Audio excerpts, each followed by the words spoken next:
Hello? Let's test the audio real quick. Because it's, sounds good to me. I just want to know if it's, loud.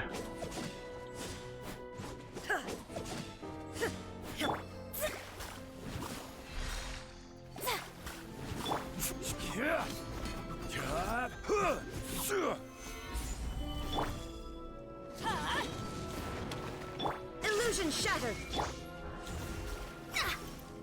Turn it down just a tiny bit. And I will adjust it based on all that, but first things first, hello. It's been a bit. We got some, we got a new, banner here. Okay, I was gonna say, they're not gonna talk while I'm doing wishes, right? That's not what I want to happen. So yeah, we got Kazooie, finally. It's been, I think, 9-10 months, maybe, since he's been in the game. Since he's had a banner. And I started playing, I think, slightly after that. I started playing September of last year, I think. Basically, when Raiden first came around, that's when I started playing the game. But, as you can see, I got 41,000 Primo Gems. That's enough for 250 plus wishes. It's definitely enough to get him. I'm just hoping to get him before Pity and hopefully, like, not too long into this stream. Hopefully. Because I want to get him, I want to get his weapon on him, and I want to get all the artifacts and level him up and take him into his story quest. So I guess we'll get started. Maybe we'll get, hopefully we'll get Hazo as well. Because I'd like to have one of him while he's boosted. So, we're just going to go one at a time. First wish. Sword. Good start. Book. Nope. Another book. Same book. No. Looking at the audio for these wishes, these wish sounds. Okay. I have a feeling we're gonna have to pull for a bit. Nope. We've seen a total of 3 different weapons. We've seen 2 swords and 1 book. Oh, here's a purple. Who's it gonna be? Hazo! Got Hazo. So that's good. I don't have to worry about getting Kazooie and then not getting him, so he's in there. We'll find out if he's any good. I know Kazooie's good.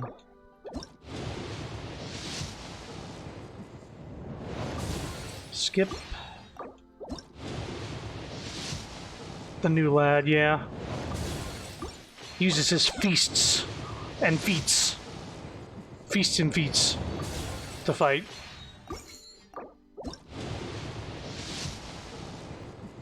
Another purple. Whoa. Oh, this thing. I actually have one of these. And apparently this isn't good with anybody in the game.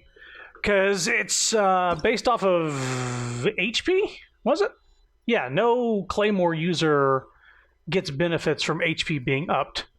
So, as much as I like this, a fucking, like, clock-based Claymore, the bell tolls for the... Yeah, I really like the design, it's just, it's not good for anybody, unfortunately. Oh well.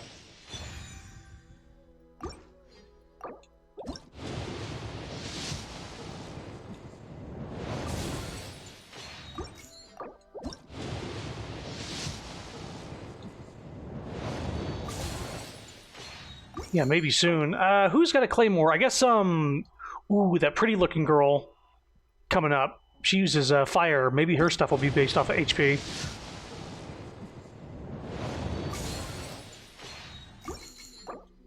And Sumeru.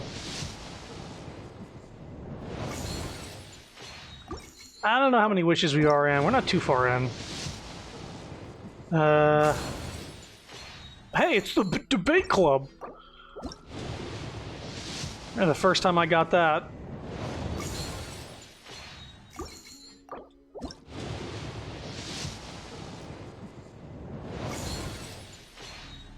Black tassel, that's good for Zhongli.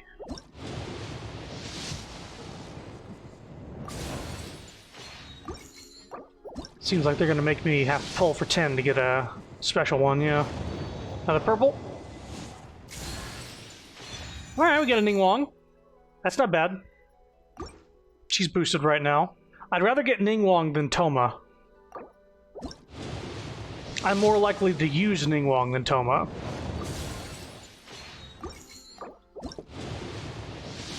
Remember when Debate Club was funny? Yeah. It was like after the first 2 times I drew it, I was like, wait a minute, this is very common. This is not a rare weapon. This pops up a lot.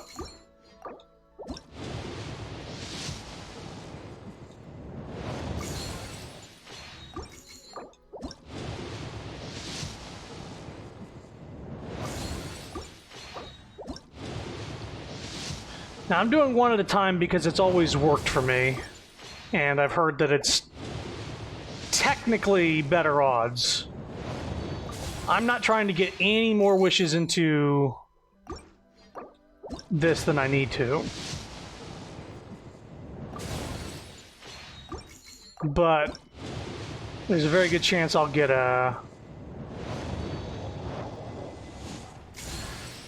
Well, there's Toma. Hi. See, I already have a couple Tomas from Raiden's event, because I got him a few times when he was boosted during that.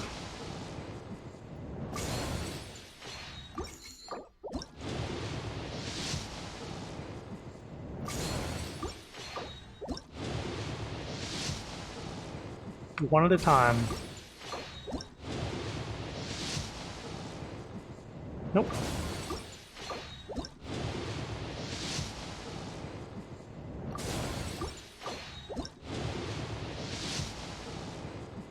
Yeah.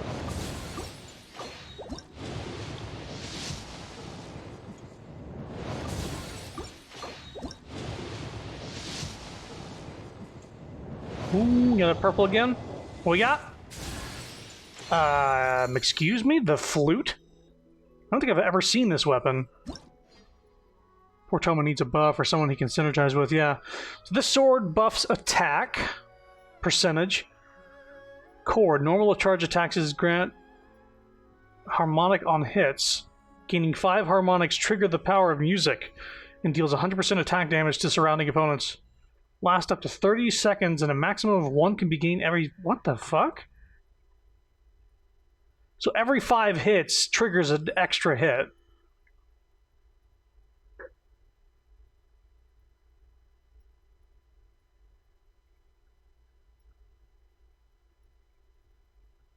Okay. And the quickest you can get it is in about 2.5 seconds. That's interesting. I like the look of it. It's like a bard weapon. It's a flute and a sword. It's like the Green Ranger. Burp, burp, burp, burp, burp, burp. The dagger he plays as a flute. Anyway, that's a new weapon, I think. I don't think I've ever seen that. I'm actually more interested in seeing that than getting a Toma.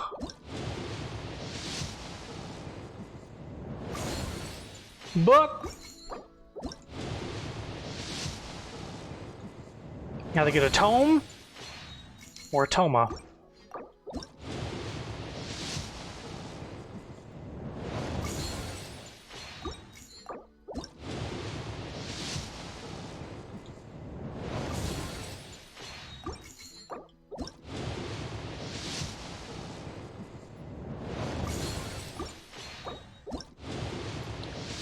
The thing is, I'm pretty sure I'm a good bit into this pity because I did pull during Ito's banner as well as Yelan's.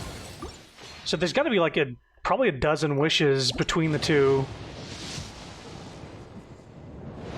Oh, that's going to make me go all the way there. Another Toma. Wow. Thanks.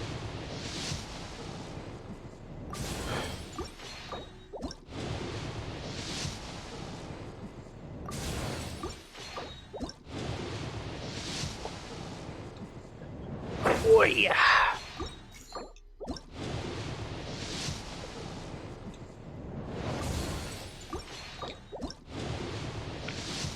Oh, they got the desire sensor on right now. Giving me the debate club twice in a row.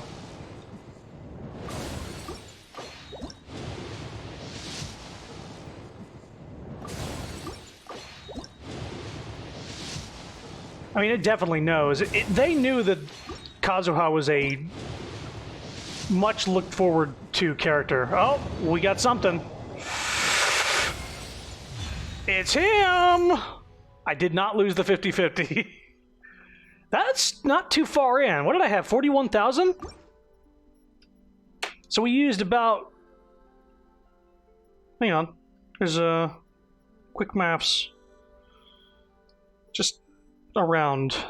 not divided by minus 32,783. Over 160. About 50 wishes? Right around there? And I guess if you include previous banners, we got them pretty damn quick. I have 32,000 things to go towards the next one. Question is that enough to get a guaranteed character? 32,783 divided by 160. 204, yeah. I think you only need 180. So next banner is guaranteed already. We did it! Kazui's home! Mad I didn't get your luck for Ito.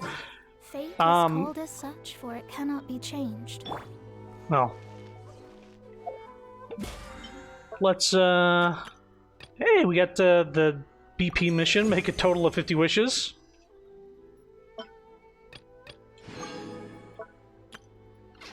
Okay, so, we got a few things here.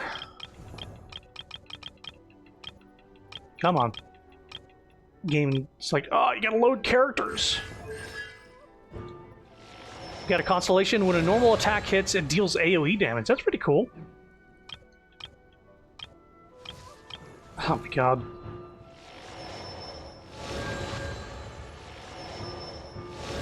Wow, we got Constellation 4 Toma.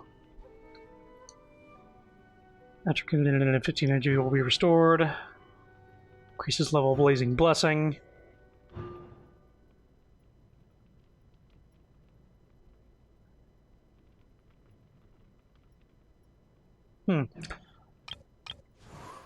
Oh, there he is, Kazooie.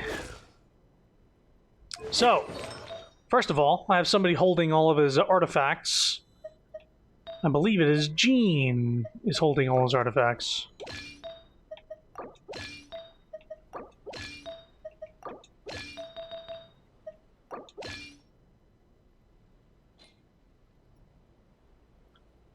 His elemental mastery is 308. Wait a minute. I also have a sword for him.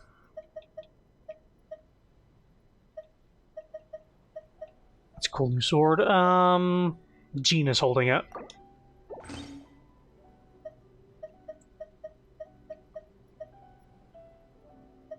Yeah, it ups elemental mastery. Dealing elemental damage increases all damage by 12%. Really cool.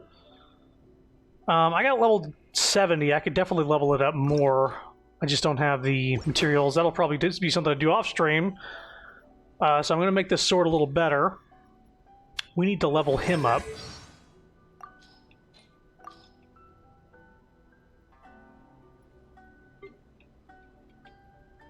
And once we do this, we'll start on his story. Let's level him up.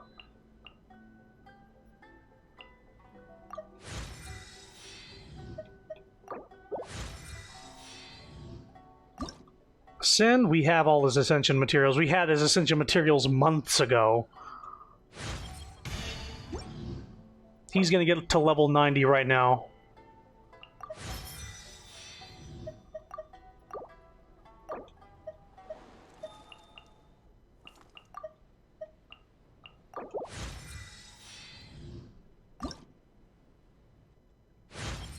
Kazooie will be The sound strong. of snow as it lands on the ground is so faint as to be practically non-existent.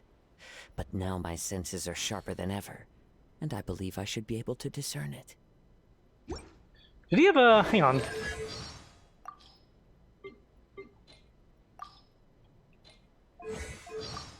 Did he have a... ah, this. My blade grows keener.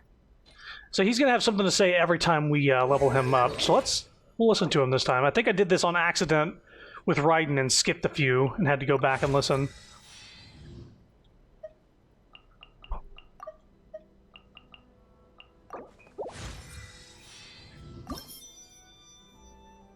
Boop, boop, boop, boop, boop.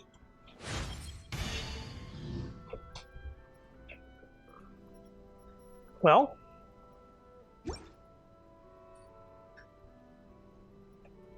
do you not have a thing?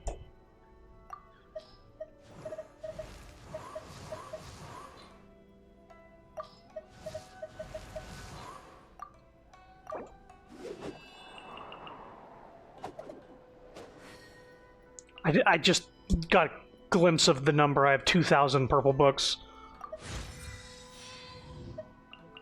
I'm very much prepared for this.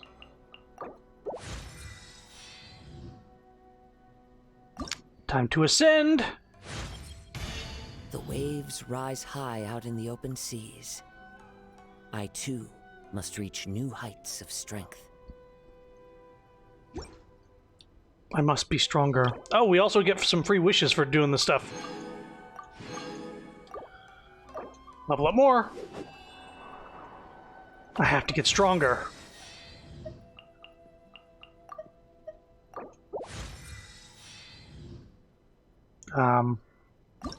Ascend? Oh, hold up. What do you mean I don't have enough of that? That doesn't sound right. Hang on.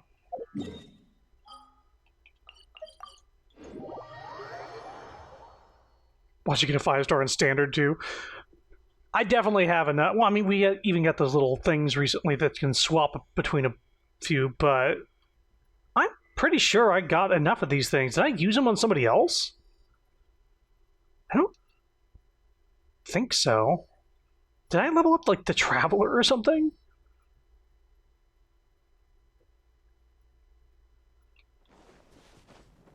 Yeah, I can definitely craft some. Let's see here. Because I only need 2 of these, right? Oh, yeah, I got... yeah. Somebody gives me a bonus for this. Somebody gives it sucrose? Nope. Nobody gives a bonus for this? Okay. Yeah, I can make 32 of these if I wanted. How many do I need?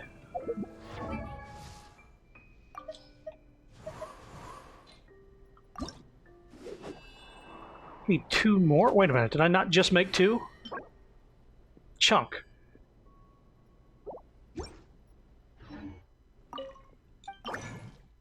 No. Did I not just... oh, I made... what did I just make? Was it not these?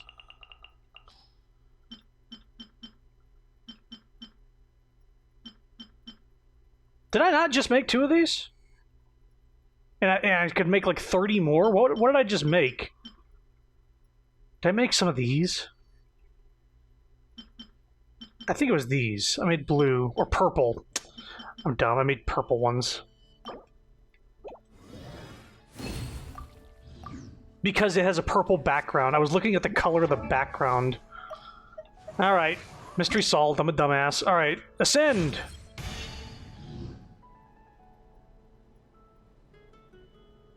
On the Z? Okay.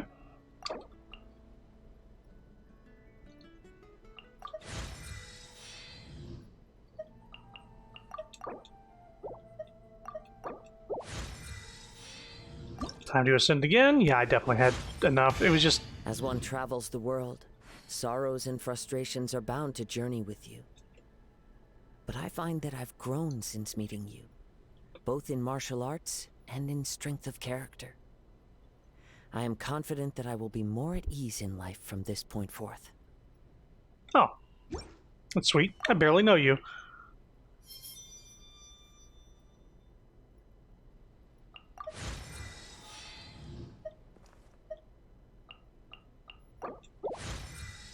Alright, level 90 Kazooie.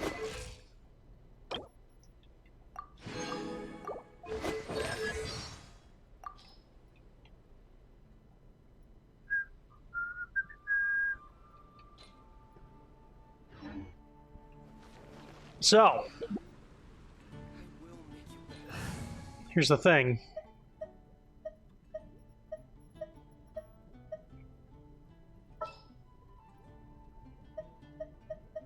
Want me to come along?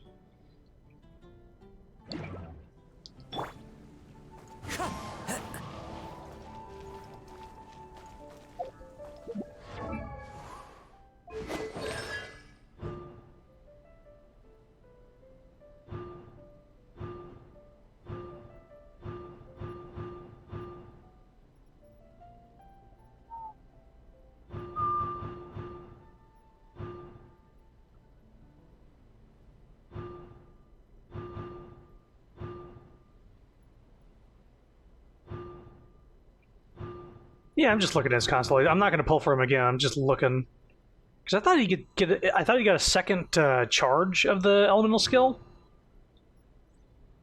but it's this thing that using his burst resets the skill, so you can use skill, burst, skill back to back. So this is going to be a way to get around here.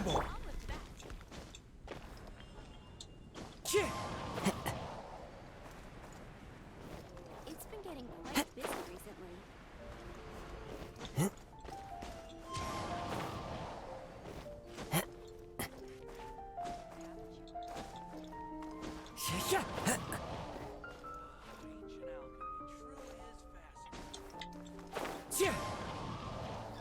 That's going to be fun to mess around with.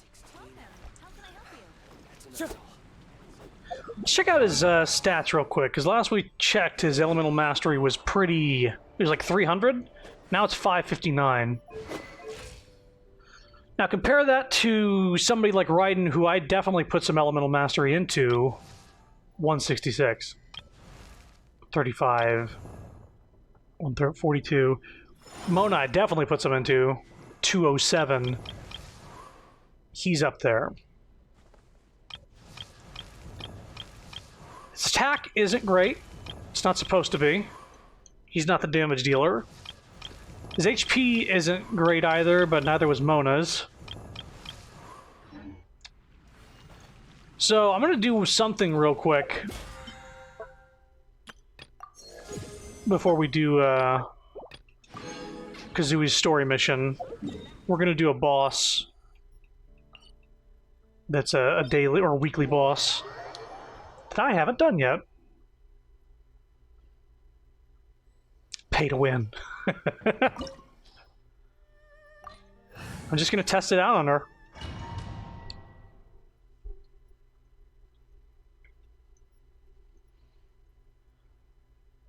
This boss is actually pretty relevant.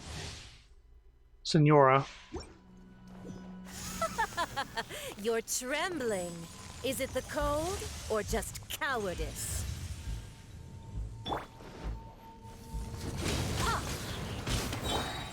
Solidify! Into the wind. Shine down! Everybody stand back! Huh? Order guide you. The wind knows me. Illusion Into the shattered! frozen void. Get out of here! Ow! Oh, you're... I'm going in! Let's light it up! Into the wind. Now you shall perish! Huh. Huh. The Tsaritsa's benevolence has no place for transgressors.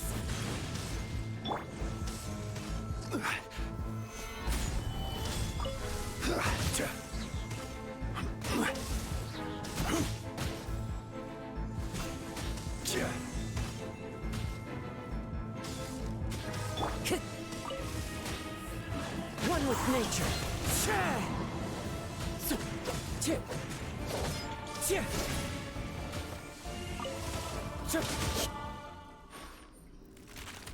Riding with makes more sense for Kazuha specifically. No, this is for story-related things. Because of that cutscene we got that I'm probably going to watch for the sake of the stream.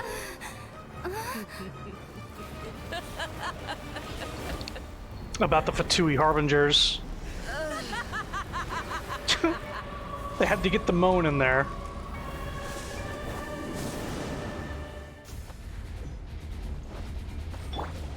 This is order. Gather. There is no escape. As one with wind and cloud. Everybody stand back. Shine down.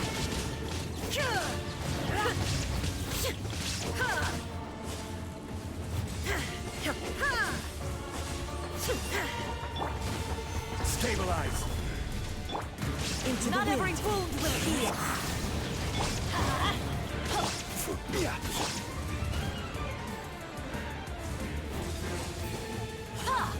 Torn to oblivion.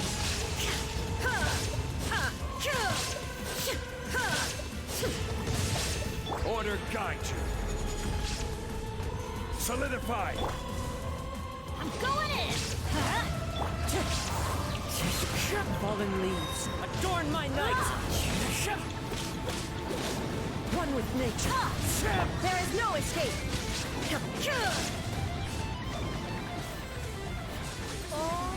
Must burn. Alright, I should probably shield.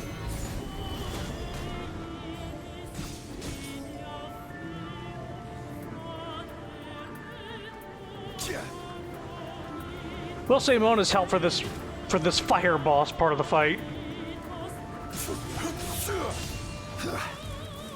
Gather. And she really doesn't want to stand still for me. Shine down. She's like, let me just go back and forth from one side of the stage to the other. A witch.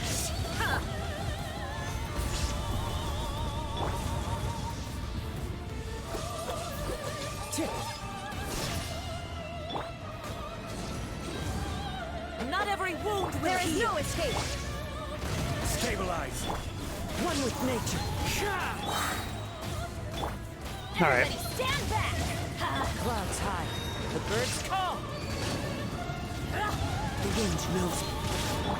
Inazuma shines eternal. I never asked for redemption. Yeah, Kazui's burst and skill, I think, made Raiden do like over 80,000 in one hit there for a second. But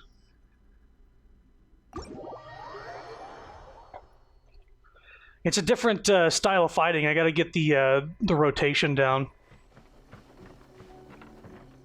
Because usually I have Mona be able to distract enemies with a little thing.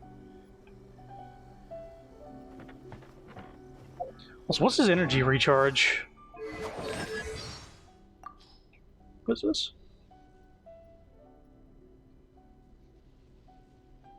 Receiving a gift.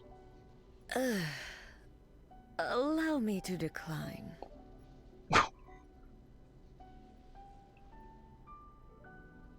A familiar flavor. Acceptable.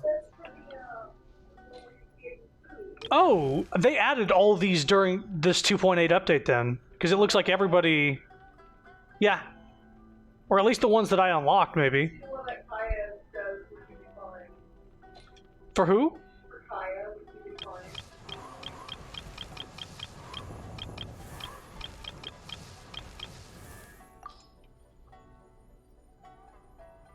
I wonder if it's the only ones that I've got. I'm just a slow eater. Ew. I'm just a slow eater. I'll finish it. Don't worry. Is that the one where he goes, ew? Oh, I'm just a slow eater. Okay. Yeah, it looks like everybody got those voice lines added, so I guess I was gonna like say, man, they've added those voice lines and you just can miss out on them? Alright, so now that we've done that, we can do his story quest. This is a world quest. It's related to that movie.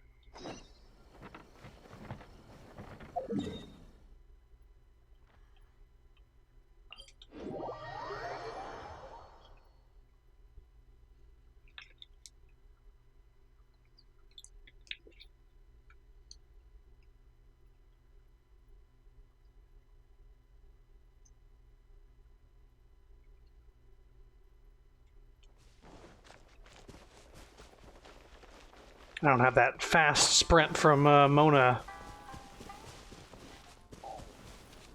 Let's get down to solidify. One with nature. Shine down! To the ferry.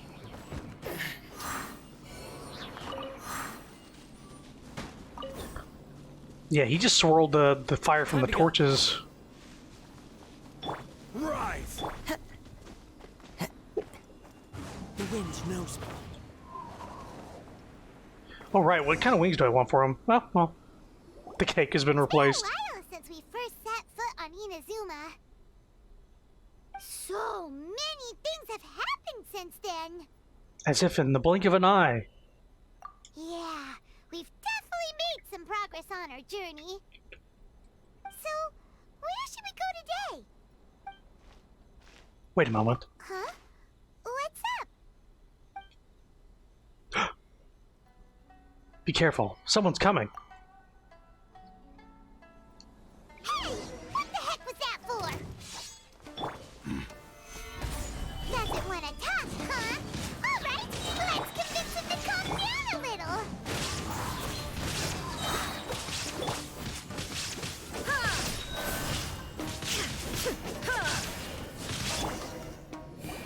Huh? So you Some decent don't have a damage. vision after all. Oh, I Seems like I've definitely- mistaken you for someone else. At the very least, you should make sure you've got the right person before you go attacking them. No, wait. Even when you've got the right person, you shouldn't go attacking them out of the blue. It's dangerous. Have you ever met someone by the name of Kaedahara Kazuha? He carries a sword just like you. I've also heard that he possesses an animo vision. Why are you looking for him? That's none of your business. Never mind. You don't look like you know anything anyway. I'm wasting my time. What the heck is this guy's problem? Coming around here, waving that weird sword in our faces, and he didn't even apologize. Seems like a real nutcase. Well, one thing's for sure. No way are we telling him anything about Kazuha. Very smart. For once. Hey! Don't be mean! I'm unsmart lots of the time!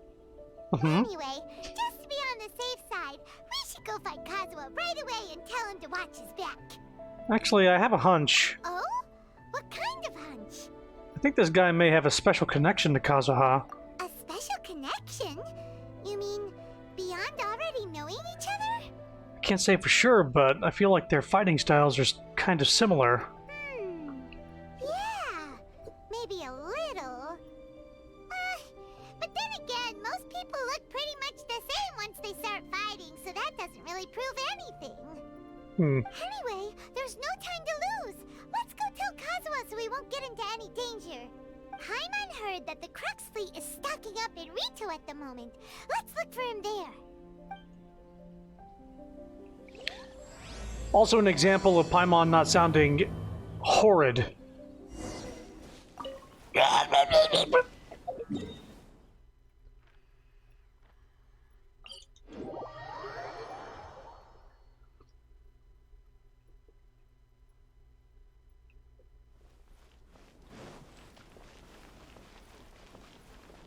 Crumble!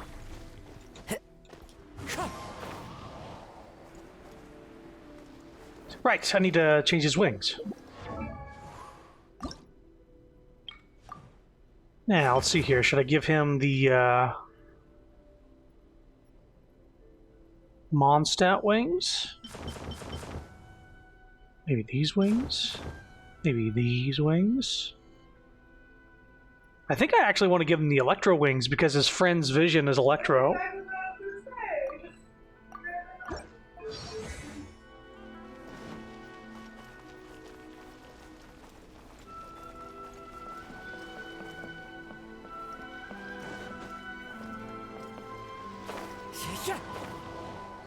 Yeah, you can do it mid-glide.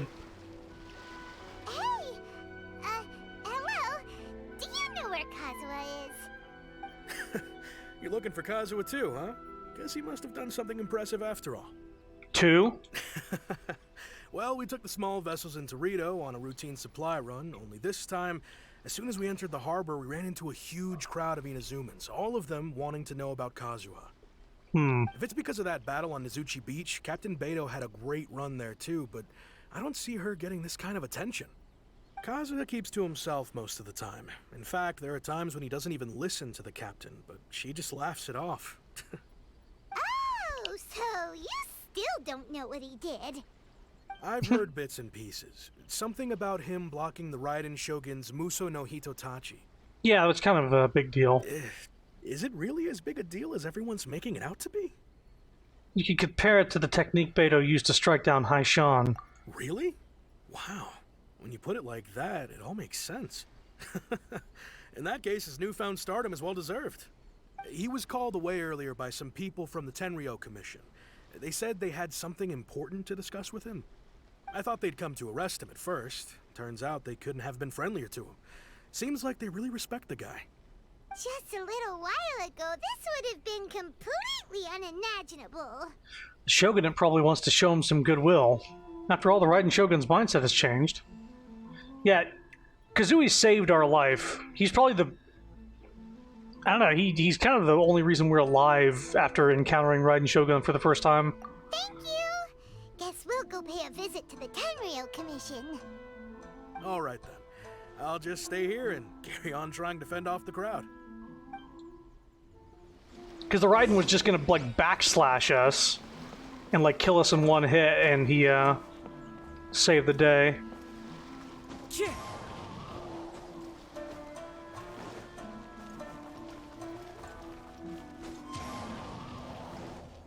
That's nice having that little boost of air.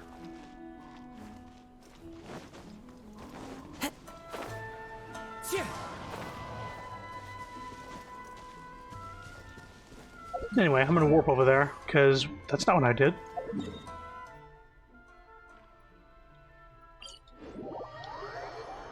He's a Chad.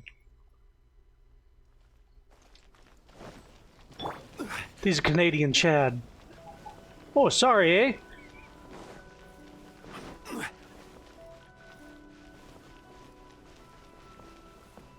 I'm really hoping that Bennett is replaceable by the new Archon. Because I feel bad booting Mona out of the party for Kazooie and not Bennett. I guess if I didn't give a shit about healing...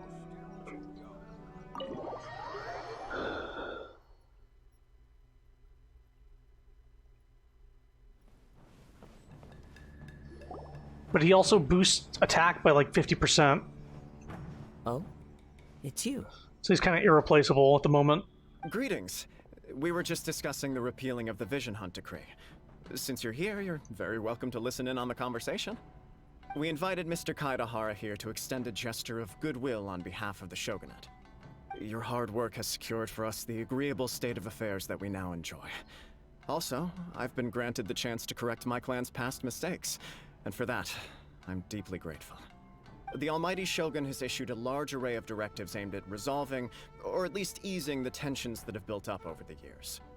The Tri-Commission has made the recommendation to use this opportunity to restore the honor of the Kaidahara name. Regarding the history of the Kaidahara clan, I trust that you're already somewhat informed? I've heard a thing or two. I forget.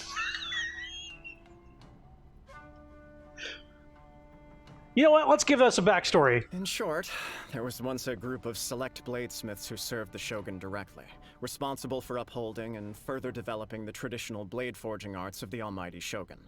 The Kaidahara clan belonged to this class. Yeah, they forged really good swords for the Shogun. But there came a time when some of these bladesmiths revolted and fled to Snezhnaya.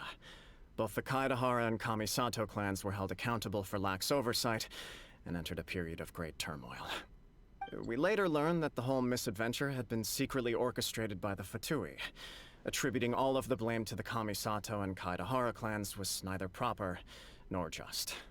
Considering Mr. Kaedahara has once more made an outstanding contribution to Inazuma, the Almighty Shogun believes he should not only be rewarded for his achievements, but also receive recompense for the excessive punishment borne by his clan in the past. Agreed. In the interest of preventing further harassment of the Bladesmith clans by the Fatui, we chose not to publicly release the findings of our investigations into these matters. We trust you can understand why this was necessary. This is a true honor. I am delighted to be in a position to receive the goodwill of the Almighty Shogun, and the Shogunate at large. However, would I be correct to assume that this magnanimous gesture does not come without some strings attached?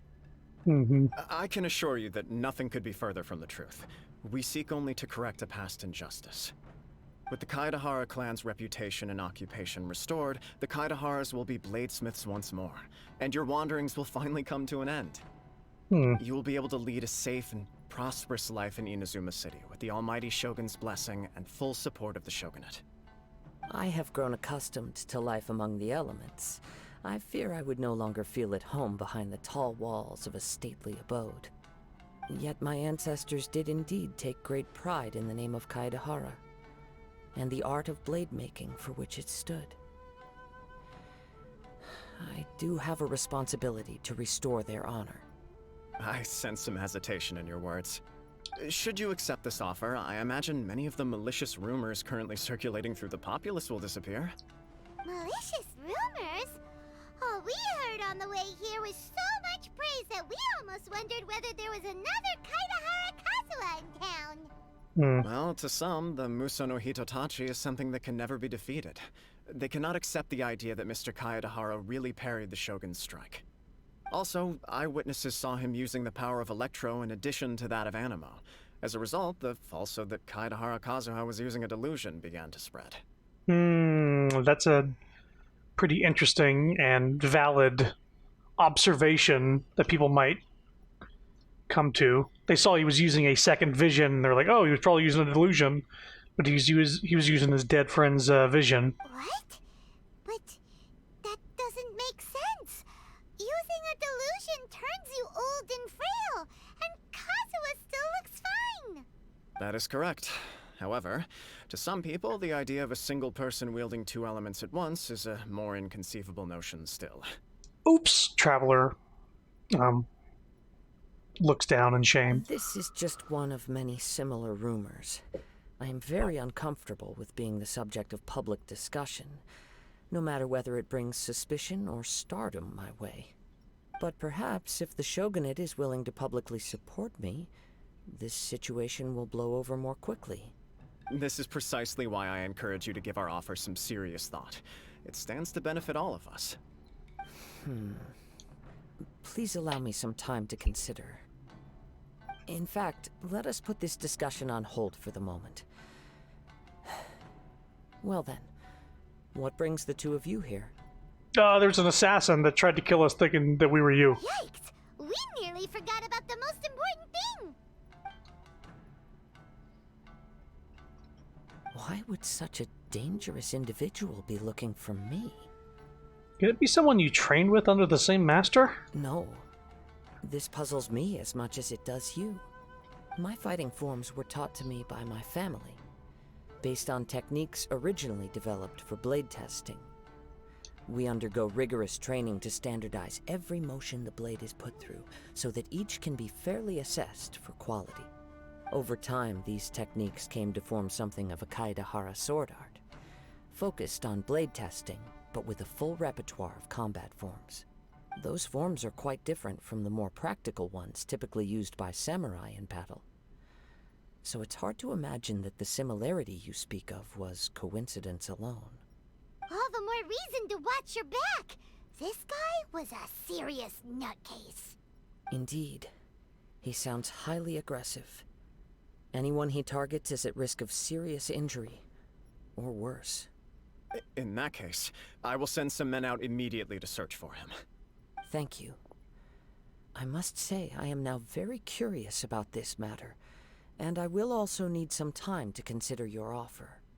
I will first join the Traveler in investigating the one who attacked her, then give you a conclusive answer upon my return. Very well. Please stay safe. Come on. Let's go and track down your aggressor.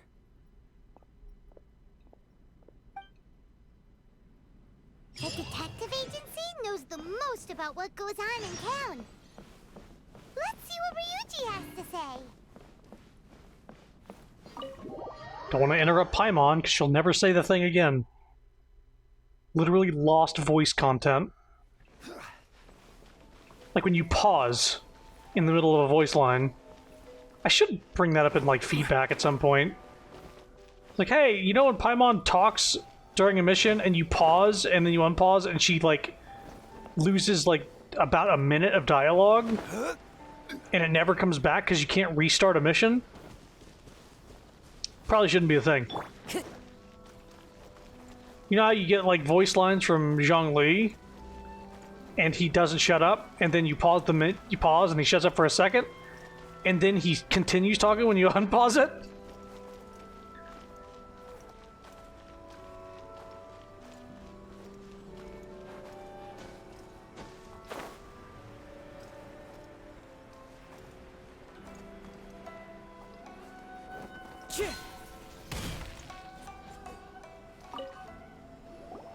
Hey there! We'd like to ask you a quick question.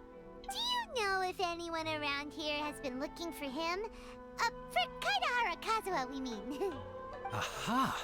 So this is the renowned Mr. Kaidehara. I've heard a lot about you. It is an honor to finally meet you today. You are too kind. We are currently investigating an assault and would appreciate any help you can offer. Oh? You were targeted in an assault? Let me think. I can't seem to recall anything of immediate interest. Mr. Kaidehara is currently the talk of the town, so there are always a lot of people looking for him. To be honest with you, our detective agency has recently been receiving many inquiries from people wishing to obtain Mr. Kaidehara's personal information. Some of them were offering us millions of mora just to gather the information they want. If these were more legitimate commissions, Sango would have snapped them up in an instant. Millions? Of mora? Whoa! Oh, wait. Even at that price, you probably still shouldn't. Please, accept my thanks for looking out for my privacy. Paimon wants to sell his info. Kazuha, could you tell me your social security number? Of course. Can you give me those No matter wacky what, digits we on the only back of your take on credit card? legitimate cases. We don't make our money by revealing details of other people's day-to-day life just for the sake of it. Sorry, I got a little off topic. What I'm really trying to say is, it doesn't surprise me that a complete stranger is looking for Mr. Kaidehara. We should probably mention the fucking glowing-ass purple evil-looking sword. But I wouldn't know where to begin if we want to connect this with an assault. Then let's put that connection aside for now. Have there been any other attacks or similar incidents recently that stand out as particularly unusual? The Tenryou Commission had very few leads. I thought you might have some information from different sources. It's true that the commissioners aren't clued up about every little thing that goes on out in the streets. But typically, it's only the most trivial events that manage to escape their attention. If anyone had been out there attacking people, that would be assault, in which case the Tenryou Commission would absolutely get involved. That does make sense. Uh-oh. Looks like the trail's already run cold. Mention the sword. I still find it difficult to believe that whoever attacked you hasn't been causing any trouble elsewhere. Few people possess your prowess in battle. So unless you were the first person he targeted, someone is certain to have been hurt by now. Is this your way of giving praise? I am well aware of your talents. There is no need to be humble around me. In fact, I'm quite relieved that you were the one he targeted. It would cause me great grief to see someone become critically injured or lose their life because of me. For the poor victim, this would be a completely senseless crime. Don't worry, we'll find him. It seems you are every bit the selfless hero they make you out to be, Mr. Kaidehara. Surely this same concern for your fellow man is what drove you to fearlessly raise your blade against the almighty Shogun. You flatter me. Truth be told, I don't know quite what came over me in that moment. You are much too humble. Don't worry, I completely understand your concerns. I will try my best to gather whatever leads I can for you. Oh, actually, there was one strange incident over the last few days. It doesn't involve an attack, though. Let me tell you about it just in case. Sure. During times like this, the more information we have, the better. All right then. Recently, 2 people went missing from the city at around the same time. One of them is a pretty well-known collector, surnamed Nagato. The other, Amenoma Yuya, is a samurai from the Amenoma clan. Amenoma! Now there's a familiar name. Right. Yuya is the nephew of Amenoma Togo, the owner of Amenoma Smithy. 2 grown men going missing at the same time. Their cases are likely connected, but I don't know much in the way of details. I recalled this because Amenoma Yuya is also an accomplished martial artist who is skilled with the blade. Perhaps he is the one you are looking for. Understood, though it seems highly unlikely to me. I neither know this man, nor do I have any idea why he may wish to attack me. We'll investigate both incidents at the same time. Sure, can't hurt. We never know what we might find out along the way. Thank you, Ryuji. We'll start by making some inquiries at the Amenoma Smithy. Sounds good. All the best with your investigation. I'll get moving shortly myself. Where's Animo Detective Boy?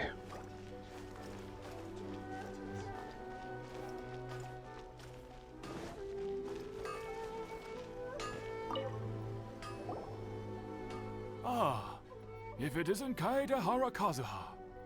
What brings you here today? I'm an old man. Can you tell by the voice I'm doing? Huh? You two know each other? Yes, the Kaedehara and Amenoma clans were both members of the Raiden Gokaden. Historically, there have always been deep links between the 2 clans. After I returned to Inazuma, I visited Mr. Amenoma to pay my respects. I see. Yes, you may recall the story of the Raiden Gokaden from the Iridori Festival.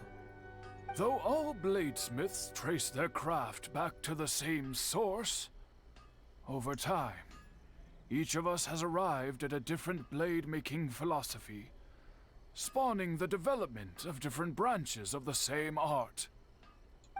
As an example, the Amenoma art strives to emulate the abiding patience and determination of water as it turns stone to sand. It takes just as long to do that as it does for me to finish a sentence. There is nothing mystical to our work. There is only practice, day in and day out, until both body and mind have memorized the craft, turning each motion of every technique into an intrinsic part of the bladesmith's life. Hey, yo, Grabs, can you take this conversation elsewhere? It's overpowering the sound of my damn hammer. As for the art of the Kaedehara clan, I believe it's called the Ishin art. That's right. Ishin art strives for complete harmony between blade and mind from the moment that forging begins. At least it doesn't talk as slow as the old guy from Yelan's Quest. The guy... You mean Seaman? That guy? For only a blade thus forged can capture and convey its maker's thoughts and feelings, and eventually become an extension of its wielder's will. That guy that made me want to die. Yeah, Seaman, okay. Indeed. Most samurai choose their blades, but an Ishin blade chooses its owner. You are, without a doubt, the most worthy wielder of an Ishin blade. It gladdens my heart to see that although the Kaedehara clan has fallen on hard times, its ideals and virtues are alive and well. You overestimate me. My actions are guided by my own personal sentiments, not by any noble aspirations on behalf of my clan. But let's get back on topic. The purpose of our visit today is to gather some information on your missing nephew. We hope to assist with the investigation. It may turn out that this case is connected to another we are pursuing. Ah, yes. My nephew. I reported the case to the Tenryo Commission, but I haven't heard anything back so far. He didn't say a word before he left, which is very unlike him. I'm still completely at a loss on what to make of it, but I've done what I can so far. Worrying is futile. All I can do now is wait for the news from the Tenryo Commission.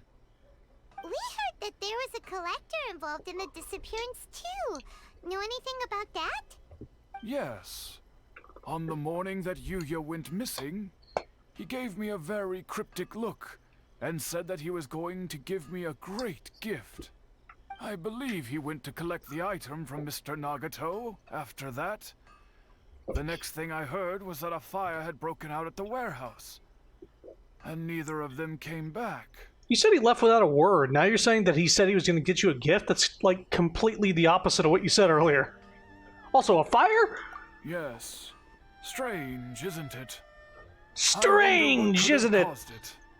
Unfortunately, there was very little evidence left behind, so nobody knows what really happened. Do you have any thoughts on what Yuya may have wanted to give you? If I had to guess, it must have been some kind of rare weapon. Otherwise, there would have been no reason for him to get my hopes up. He said it just like He's the never Sonic been movie too. particularly Yeah. interested in blade forging, but has always had a fondness for blade testing, and can sense even the most minute differences in blade quality. He is extraordinarily talented in martial arts, particularly when it comes to the art of the sword. Truth be told, we have some information that you may find to be objectionable. The person we are looking for, he attacked this friend of mine. Based on the evidence we have gathered so far, only Yuya seems to match the suspect's profile. What? No. Absolutely impossible. Yuya is not that kind of person. He is humble and kind. Even his training is done with the goal of calming his mind. He has never gotten into a fight before. Is that so? Yes. If there's one thing I can say for certain, it's that Yuya would never draw his blade without a very good reason. But, with that said, it's equally out of character for him to just disappear, with neither farewell nor fair warning. I also cannot know what course of action he might be capable of if coerced, or otherwise compelled by circumstances unbeknownst to me. Anyway, should you find him, please let me know as soon as possible. Don't worry, you have our word. From the sound of that, Paimon doesn't think Yuya was the one who attacked us as well. We still need to get info from the Nagato family. Yes. It sounds as if something happened when the two men met each other. Let's pay a visit to the Nagato household.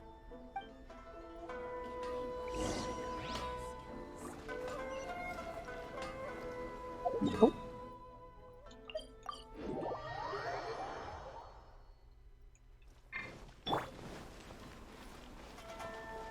I actually want to see what Kazuha's passives are. Alright, so... Oh, yeah, I gotta level these things up, too. Forgot about that. So he can become even stronger. Can I do that right now? Let's,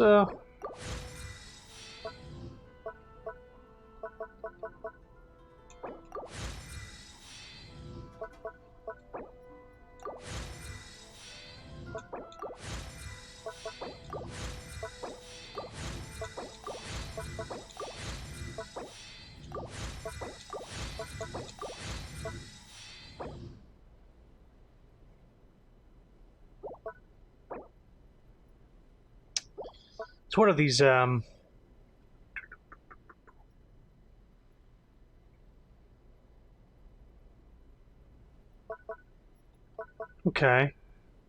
So if his skill absorbs an element, is used before the effect expires, it will deal additional 200% attack of the absorbed elemental type of damage and be considered plunging attack damage.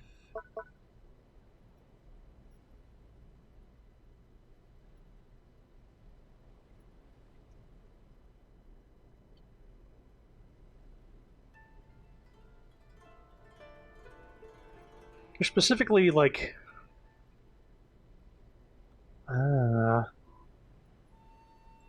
his attack, his normal attacks include plunging attack. So actually leveling up his normal attacks is worth doing.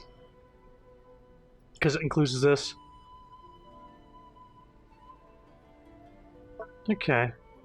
So what are these? Yeah, 200%.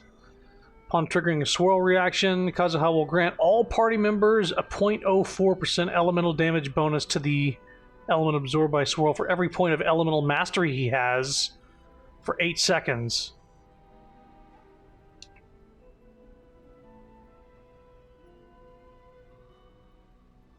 .04 times 559. So 22 points of elemental mastery.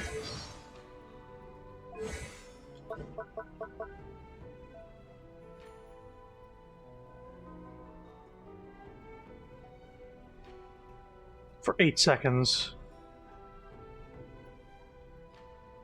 Yeah. Decreases sprinting stamina by 20%. Not bad. Okay, I just wanted to know. So his, anytime he does a swirl reaction, he boosts elemental mastery for the entire party by 22 points. And he causes a lot of swirl reactions. Like every time he does a fucking, a thing, it causes swirl.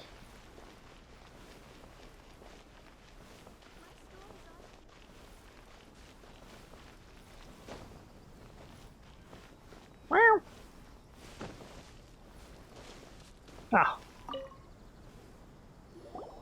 I'm very sorry, but we cannot afford to pay what we owe right now. Sorry, what? My husband has gone missing, and I'm still trying to find him. No, you misunderstand us. We are here to help with the investigation. We'd like to ask you some questions about Mr. Nagato's disappearance, if we may. Ah, I see. I thought the debt collectors had come to visit again. I'm sorry you have to see me in this dreadful state. Has some new information come out? Do you know where he's gone? I'm afraid we don't have any new information at the moment. We're still trying to find out as much as we can to inform our search. With this in mind, can we perhaps ask some questions about your family's current situation? For example, Paimon's struggling to understand why a collector would be strapped for Mora. That's a long story. Ever since I've known him, he's been an avid collector of all sorts of things. He'd always get so animated when he was showing them to me. I knew nothing about the items myself, but seeing how enthusiastic and excited they made him, I was happy to believe that they were just extremely important to him. Everything was fine when we first got married, but as time went by, things changed for the worse. Uh-oh, what happened? He lost his sense of restraint. He started buying more and more things, and even resorted to borrowing money just so he could pay for them. Our expenses really spiraled out of control when he started getting interested in weapons. It was awful. There were days when he'd spend hours down at the warehouse, admiring his weapons even as debt collectors were descending upon our house. He wouldn't sell them, wouldn't even touch them. Just sat there staring at them like he was in a trance. I'm happy he has a hobby, and I'm willing to support him, but making ends meet has to come first. I've tried talking to him about it so many times, but he never listens. On the last day that I saw him, I gave him an ultimatum. I said, if he refused to sell his collectibles and pay off his debts, I would divorce him and take the children with me. Wow. Whoa! And that led to an argument. Actually, it didn't. Generally, he's a quiet man who likes to go with the flow. On most things, he leaves the decision-making to me. You must understand, I never would have dreamed of threatening him with divorce if the debts hadn't pushed our family to the brink. After I said those words, he froze and was silent for a long time. When he finally spoke, he awkwardly mumbled that he would pick out a few items to sell. His voice was so meek and pitiful that I felt an urge to take everything back. But then what? If I didn't draw the line, what would happen to our family? You did the right thing. Had I not indulged his bad habits, we wouldn't have found ourselves in such a predicament. And I also don't know if he had actually come to his senses, or if he was simply angry with me. The next thing I heard was that our warehouse had caught fire, and both he and the buyer had gone missing. I see. I understand. Ame no Mayuya came to purchase a weapon from Mr. Nagato. During the sale, a fire broke out at the warehouse, and both men disappeared. At first, I assumed they must have gotten into an argument over the price. But my husband has never been one to negotiate. He never even haggles when he's out buying groceries, so it's hard to imagine him getting into a fierce argument. Maybe he was feeling the pressure from the debts? I don't know. He just disappeared after the warehouse burned down. Perhaps he's too afraid to come home now that all his collectibles have been lost in the fire, and he's got no way to pay off our debts. Even though I'm still a little mad at him, we're a family, and I want us to face our family's crisis together. As long as he's willing to turn over a new leaf, I know we can work things out. Please don't get upset. There could be more to this situation than meets the eye. If collecting things is a habit that Mr. Nagato had his whole life, it is quite unusual for this habit to change so drastically over a short period. But the information we gathered from the other side suggests Ame no Mayuya is also a mild-mannered man who would not be likely to start an argument. This situation is getting a little confusing. A little confusing? More like completely mystifying. Why don't we go to the fucking warehouse? Let's try a change of scenery and see if we can piece together what we've learned. Rest assured, we'll notify you if we find anything. Thank you so much. I just want him to come home. Maybe try elemental sight at the warehouse, see if it leads anywhere. Based on the information we've gathered so far, I can only surmise that the sales meeting between the two men was somehow the catalyst for their disappearance. The fire at the warehouse likely played a part in how the situation unfolded, though its exact role is a mystery. Do you have any thoughts? Well, Paimon was thinking that maybe someone accidentally knocked over an oil lamp and... Nope, never mind. Paimon's brain needs to rest for a while. Over to you. We're still missing crucial information. Right. I very much agree with you. It seems highly likely that we're missing a piece of the puzzle. Working off what we know so far, there are too many things that don't add up. The chances are that there are still some clues left for us to discover. One fact that I keep coming back to is that Ame no Mayuya is polite and well-mannered, while Mr. Nagato is introverted and passive. Neither seems like the type of person who is inclined towards initiating conflict. Mr. Nagato, being heavily in debt, is also the only one of them with the potential motive to disappear after the fire. The more I ponder it, the more puzzling it becomes. Just what could have happened there? This also didn't seem connected to the case of the attacker. Right. Although the time frame seems to broadly match, no other details that we've learned seem to link the two events together. Ame no Mayuya lacks a key distinguishing feature of the attacker, namely that he is principally a practitioner of the blade testing techniques of Amenoma art, not those of the combat-oriented Ishin art. Darn! We thought we could get two birds with one stone here, but at this rate, it's starting to look like a wild goose chase. Let's keep going, since we've come this far. If we can solve the case, both Mr. Amenoma and Mrs. Nagato will be able to get some closure. Okay, but where should we go now? Let's head out of the city and check out the warehouse. Yep. There's still a chance we may be able to find some shreds of evidence. I feel like once I found out that both people that went missing after the deal at the warehouse, I was like, let's go to the warehouse. Seems like the thing to do.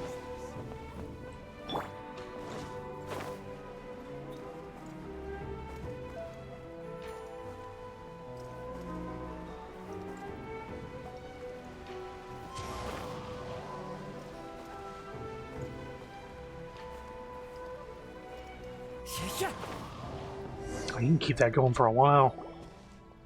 Wait. Canadian wind I blade. hear something ominous in the wind. Oh, wind. Oh! This must be another one of those sounds that only you can hear. As sketchy as that whole thing seems, you did put it to good use when we were chasing down that vision thief at Beto's tournament, so... I knew we could count on you. Now I'm picking up a strong scent in addition to the sound. It's right around here somewhere.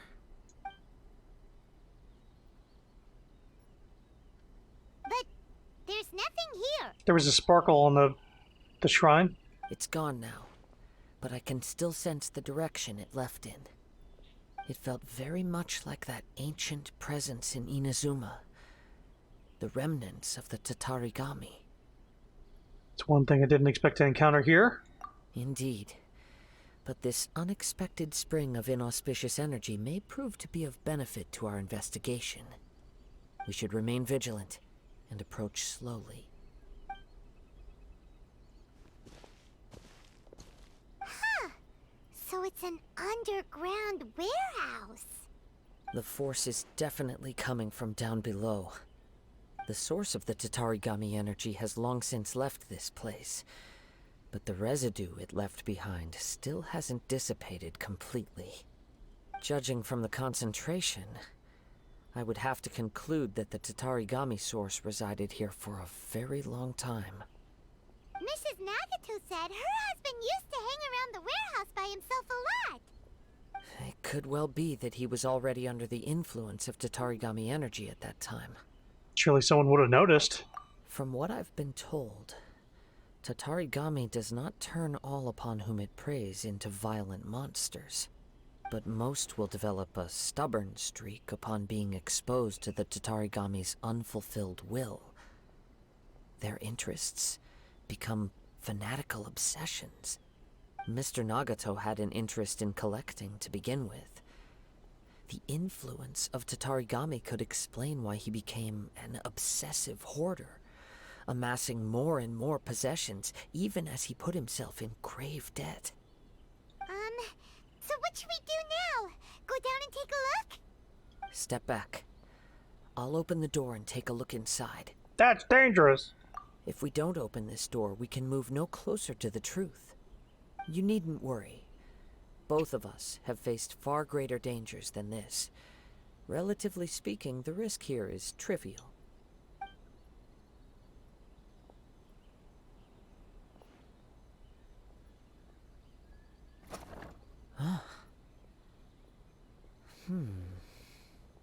What's down there? Everything's buried in debris.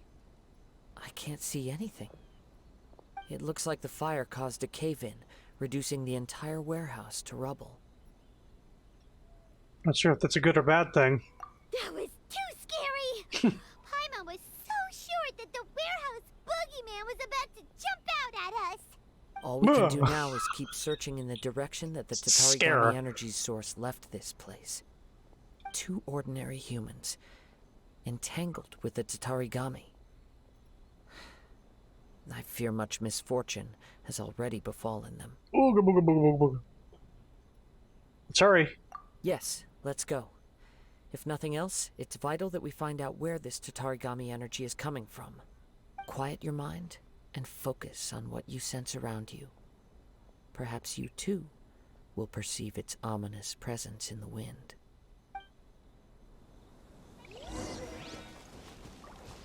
Okay, well, let me just do something real quick.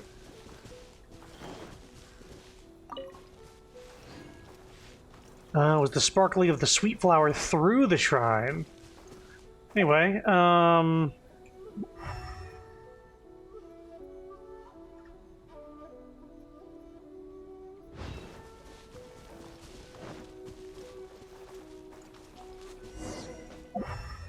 Oh, it's actually just like...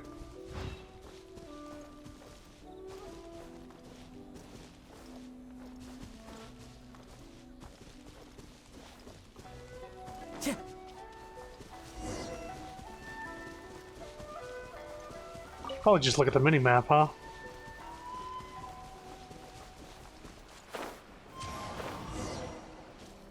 From this point, the trail appears to split into two. The main source of the Tatarigami energy continued on into the distance, but a small portion remained here, and seems to be dissipating slowly. 2 parts, so that correspond to Mr. Nagato and Amanoma Yuya? Quite possibly. Let's search the area. Whoa!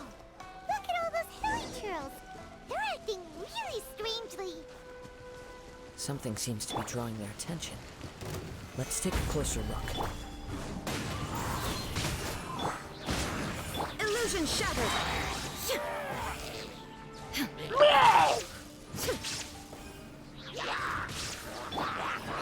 One with nature.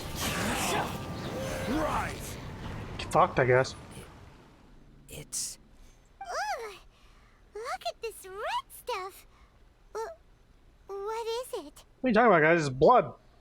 You ever seen blood before? By the looks of it, a letter. Oh. Written on a piece of torn clothing. The ink is bone dry.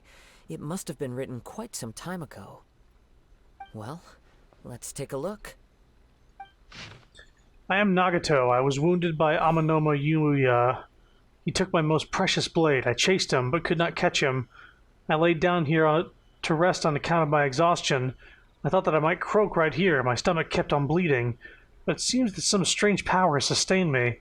Why did he steal that blade? I was going to sell it to him. He even burned my warehouse down. Ah, it hurts, it hurts. But for some reason, I can't fall unconscious. So all I can do to distract from the pain is write. What will happen to Sachiko, Yuichi, and Yuji? I'm sorry to them, I really am. Only now do I realize how stuck in my ways I was, and how blind to my obsession. I must have been cursed. I collected all those strange and bizarre things, but they won me not one iota of happiness or warmth. Put all of it together, and it still wouldn't have been worth a single word from her mouth. Thank you, and sorry for letting you down, Sachiko. According to this letter, a conflict arose because Amenoma Yuya wanted to seize a blade belonging to Mr. Nagato. Yuya started the fire that destroyed the warehouse and wounded Mr. Nagato in the fight. Mr. Nagato kept chase as long as he could, eventually stopping here to write this letter when his strength gave out. So, where is he? He was not only mortally wounded, but also under the heavy influence of Tatarigami. Add to that the fact that its aura seems to have attracted a horde of monsters, and I'm afraid he may no longer be with us. Yeah. Whatever traces there may have been of his fate beyond after this point, they've since been disturbed by the hilly churls. There's nothing more for us to find here. Let's ask the Tenryo Commission to do a thorough search later. Yes. Right now, we need to uncover some more important truths. If Amenoma Yuya is attacking other people indiscriminately, then the longer we take to find him, the more people risk meeting the same tragic end. Right! So let's get moving! How did he come to this? It's not in his nature. I wouldn't be surprised if he, too, fell prey to the influence of the Tatarigami. For a practitioner of the martial arts, the easiest desire to inflame would be their pursuit of further power and skill. All the clues that at first seemed disparate and disconnected, it seems that now we know the thread that runs between them. I have a hypothesis that, if it's correct, not only explains the series of events leading to the two men's disappearance, but also zeroes in on the attacker's identity. Wait! You figured it out? So these two cases are connected after all? I believe so.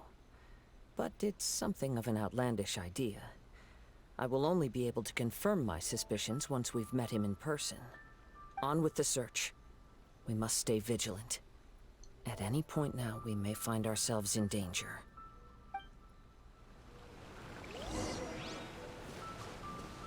Hey, that's convenient.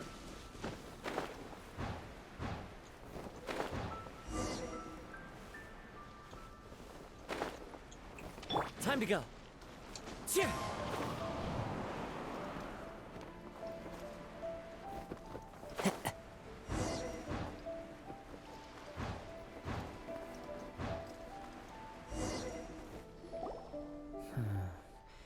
He seems to have stayed here for a long time. Why here? Is there anything special about this place?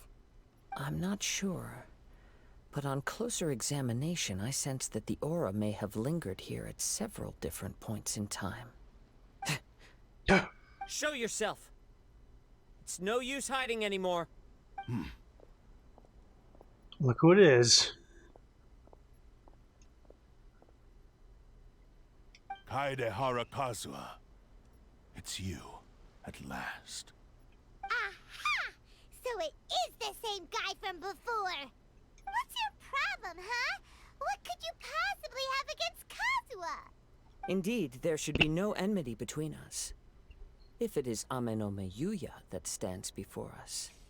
But what if instead of facing Ame no Meyuya, we are in fact facing the blade in his hand? The blade that we never mentioned? Now that you mention it, it is giving off a strange light. Whoa, whoa! Surely you don't mean... Are you serious? Tatarigami energy often lodges itself within physical objects, then works to subtly affect any living organisms in its vicinity. The blade has resided in Mr. Nagato's warehouse for many years, affecting his state of mind, and more recently using the sale as a means to affect, or rather as a means to occupy, Ame no Meyuya's body. You're sharper than I thought. You've already deduced the truth of the matter. Many, many years ago, I was forged by a famed bladesmith of the Ishin tradition. I was his pride and joy. In me, he placed all his hopes and dreams. As a descendant of the Kaedehara clan, you should be able to guess our greatest regret. I presume it has something to do with the Raiden Gokaden. Indeed. At that point in time, he failed to live up to the Raiden Shogun's expectations. In the end, all he could do was to flee the nation by sea on a ship bound for Snezhnaya. He was a bladesmith of great renown, a master of his craft. There was nothing that he could not accomplish. All he needed was more time and a little faith. And sure enough, in the end, he achieved what he had set out to do. All of his life's work, his wisdom, his skill, it culminated in his creation of me. He not only bestowed upon me the greatest of strength, but also endowed me with a consciousness of my own. In her conceit, the Raiden Shogun lost not only the single most perfect blade in the entire world, but also an irreplaceable achievement in the art of blade forging. So... swords can become conscious and control people? The people of the time in which I was born never believed I had that kind of power. They saw me as a mere blade, a sharp and well-crafted one, but in all other respects an ordinary weapon. But that gave me the opportunity to take action. After the death of my creator, I decided to leave Snezhnaya and began my long quest to return to the distant land of Inazuma. Moving from one person to the next, I controlled the minds of countless hosts along the way, each bringing me one step closer to my ancestral home. I seek but one thing: to face the full force of the Raiden Shogun's blade and prove my power, the might of Ishin art. Ah, so Ame no Meyuya was not your first victim. Tell me, what happens to those you've possessed when you've finished using them? My hosts? Who cares what happens to them? They are but tools that serve my mission. When they got tired, or injured, or unusable, I hopped to the next one in line. All I needed them for was to take me back to Inazuma. You're awful. After I returned to Inazuma, I decided to bide my time in Nagato's warehouse until Amenoma Yuya handed himself over to me on a silver platter. At long last, I'm approaching my journey's destination. By Amenoma Yuya's body, I have found you, and by your hand, I shall defeat the Raiden Shogun. Kaede Harakazuha, you stood against the Raiden Shogun's Muso no Hitotachi. There can be no other to serve as my host for what is to come. Now, give your body over to me!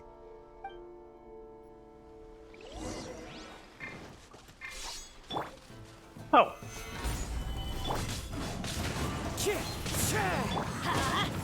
There is no escape. I will have order. They jumbled up the... Teamwork is dreamwork. Let's light it. The wind knows me. Torn to oblivion. Because I'm using a trial version of Kazuha, they switched up my team. Or I will strike you down too! They put Kazuha at the bottom and everybody was at the wrong D-pad. Your bluff's fooling no one. You've lost. Lost? I can never lose. It is this body that has reached its limit, nothing more. Even if you defeat me here, the one who falls will not be me, but this man. He is but a puppet that can be replaced. I can take a new vessel at will. Then we'll smash you into pieces. The end result is the same. I will end this wretch's life before you can lift a finger. And even if I were to lose my physical form, it is but a small setback. My consciousness shall endure. By any means necessary, and any medium available, I shall return and fulfill my destiny! Your fighting style. It is indeed the forms of Ishin art. But from your movements, I sense only hatred and arrogance, as well as a thinly veiled mania and despair. Really? You can tell all that just from his moves? As I've mentioned before, the forms of Ishin art convey the user's thoughts and feelings. Since the blade is currently possessing Amenoma Yuya's body, its movements express the innermost thoughts of the blade. If you ask me, the mania is probably due to your desperate, single-minded ambition. You believe I am your only hope. Are you trying to claim that I am helpless without you? On his deathbed, he passed to me all of Ishin Art's secrets. The little that you know barely scratches the surface. Oops, I think I skipped a sentence. It wasn't up on screen yet. In that regard, why would I ever need your help? Because all of that is in the past. I've been wondering why you've not caused more trouble in all the years that you've been in Inazuma. If you are indeed a cursed blade that can possess its owner. Now that I've seen inside your mind, everything finally makes sense. You weren't biding your time. You were trapped. After all the time that's passed, you have grown weak. To the point that you are now unable to acquire a new host without making physical contact. Oh, that's right. Paimon remembers now. Mr. Nagato had a habit of never touching his collectibles. Only when Mr. Nagato witnessed his wife's distress and decided to sell his collectibles did you finally have an opportunity to reach out to Amenoma Yuya and make your escape. And what of it? Well, that brings me to my second point. There's a despair in you that is so strong it threatens to overwhelm you. You were determined to fulfill your maker's ambition, whatever the cost. But this ambition is too grand and too heavy for you to bear. Each step you have taken has come at a great cost. I think you realized your limitations long ago. The more you clenched your teeth and pressed forward, the greater your fear of losing everything you had achieved grew, and the more you wished to run from the truth. But the way I see it, what began as an ambition has long since become a delusional fantasy. What would you know about any of this? I'm just one step away from achieving my goal! You returned to Inazuma to prove the unparalleled brilliance of Ishin art. But to make this arduous journey, you committed countless atrocities and showed a blatant disregard for human life. Even if you were to sever that divine light, is this truly the outcome that your maker would have desired? You... Sure, you inherited the secrets of Ishin art. But even as you made your journey to honor this legacy, you treated the ones who wielded you as mere tools to do your bidding. How could you possibly unleash the full potential of Ishin art when you act in perfect discordance with the principle of harmony between a blade and its bearer? Silence, you blabbering fool! I must achieve my goal.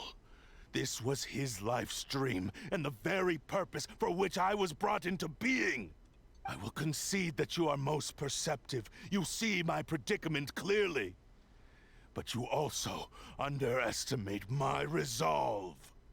And you should face reality. Easy for you to say.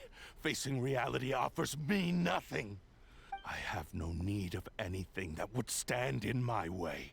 Not hesitation, not self-reflection, and certainly not your so-called reality.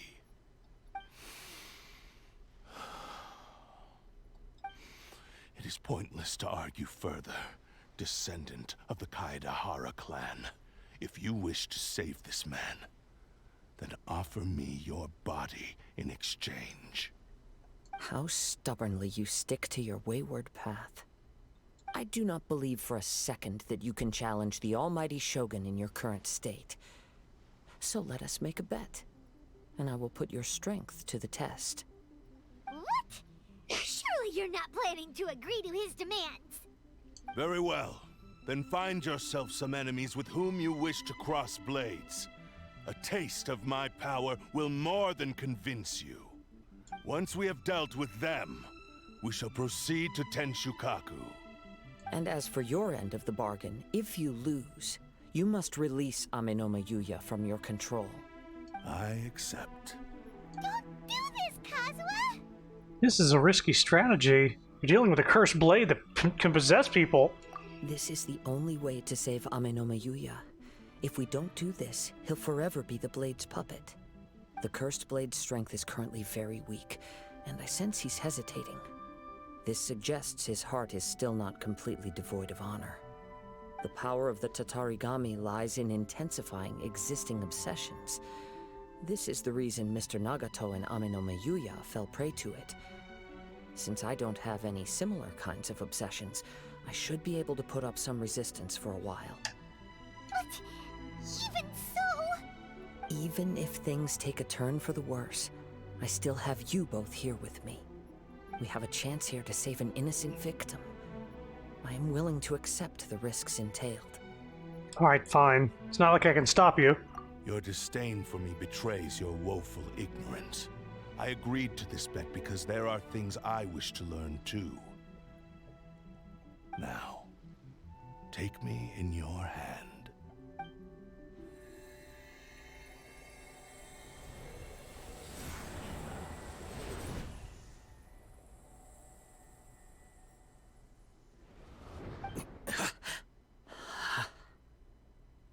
Kazuha? I'm okay. I felt a little dizzy at first, but only for a moment. It's all right. So far, this was as I expected. Something feels off. Let me know immediately. I will. Thank you. Of course, us holding the sword would not be good, because we have an obsession with finding our brother at the moment. What should we do next? Have you got a plan, Kazuha? We find some enemies. Although this blade has endured much turmoil, it probably hasn't experienced many real fights. If a blade built for Ishin art cannot enter a state of harmony between blade and bearer, it cannot unleash its true power. If he wants to avoid reality, then we need to fight until he has no choice but to face it. He shouldn't last long in an intense combat situation. Wait a minute! Paimon remembers hearing about something from the Adventurers Guild. Since the Takasukasa clan abandoned that secret base, It's been held by Ronin ever since. That seems convenient information that I hadn't heard until now. That should fit the bill. Ah, all right. Please lead the way. What about Amanuma Yuya? What should we do with him? The blade says he'll let Aminoma Yuya trail us silently. Although he hasn't regained his own consciousness yet, he is not in any immediate danger. Are we sure this is a good idea? It's a pretty treacherous journey. Okay, fine. Just be careful. Plot convenience. I heard there was some people to fight over in that direction.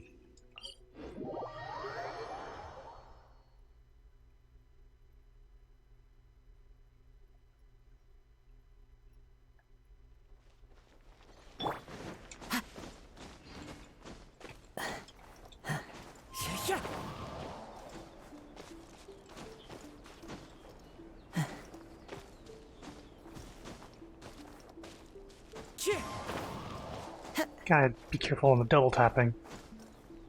Heh.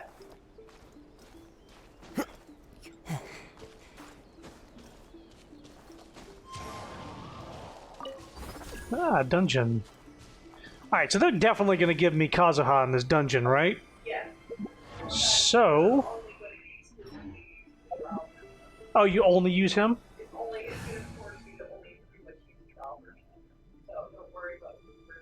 Oh, I was gonna put Mona in his spot, but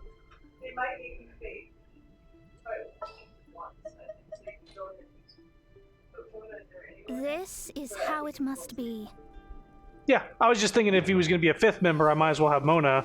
But if they're gonna make me play as just him alone, then that's fine too. No Animo in the party. Oh, I wonder what'll happen.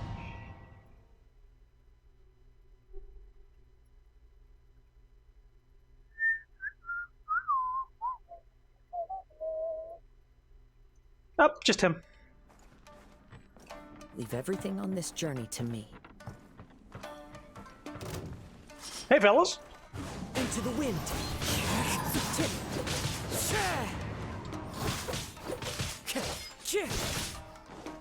How's this? The wind knows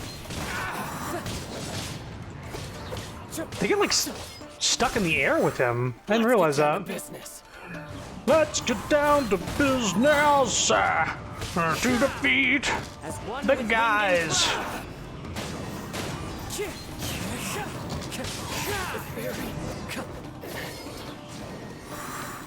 Pretty damn good. How are you feeling? You okay? Room was still crazy around him. I'm all right. The blade is performing largely as I expected. Having gone so long without proper use and maintenance, it's become very difficult to use. Though he's making every effort to persevere, I do not think he can last much longer. Something else on your mind? How strange. Rather than trying to control me, he is instead trying to match my fighting rhythm. Let's keep going.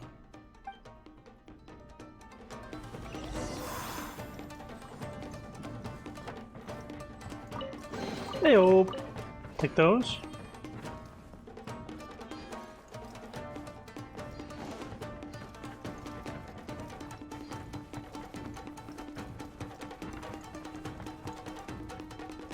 Hey, fellas. My lucky day. Into the wind.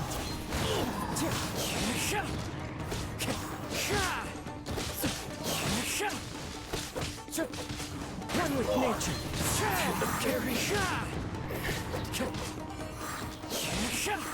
It's my lucky day. The wind knows me. Clouds high. The birds call. Into the wind. Whoa! Something's up with the blade! It's grown dimmer? I can sense that his strength is slowly fading away. The blade is becoming more and more difficult for me to wield. He cannot hold out much longer. If he keeps persisting, he will likely break apart at any moment. But what would that do to Amanuma Yuya? I will be careful with it. He also says he does not have any plans to give up easily. He's still trying to achieve his goal.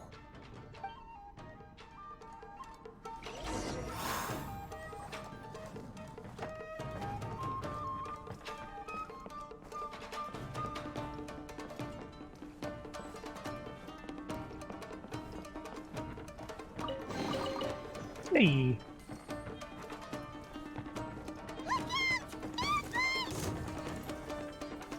That's just one guy. One with nature.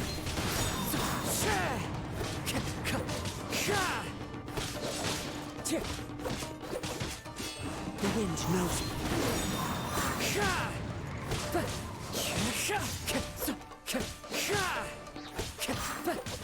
One with nature. One with wind and cloud. The wind knows me. Are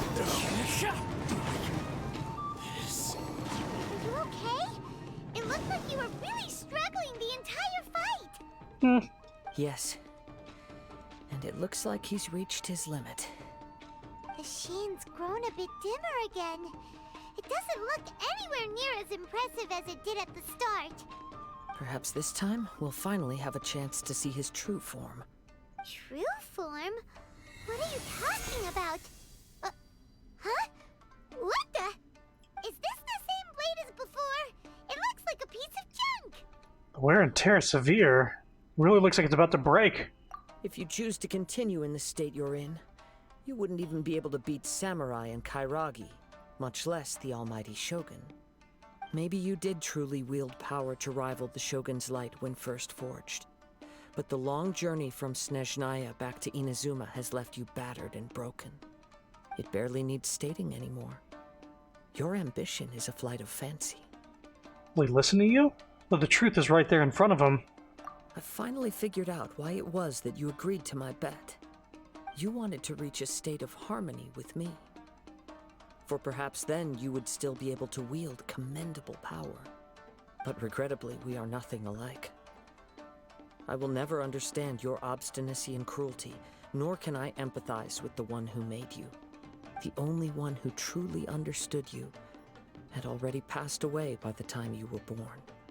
Huh? What's that supposed to mean? Here they are! Take them down! Where do they keep coming from? You shouldn't fight with his blade anymore. Yup. We can help this time. Don't worry. I'll use my own blade. It's just more of the same. Canadian wind blade. One with nature.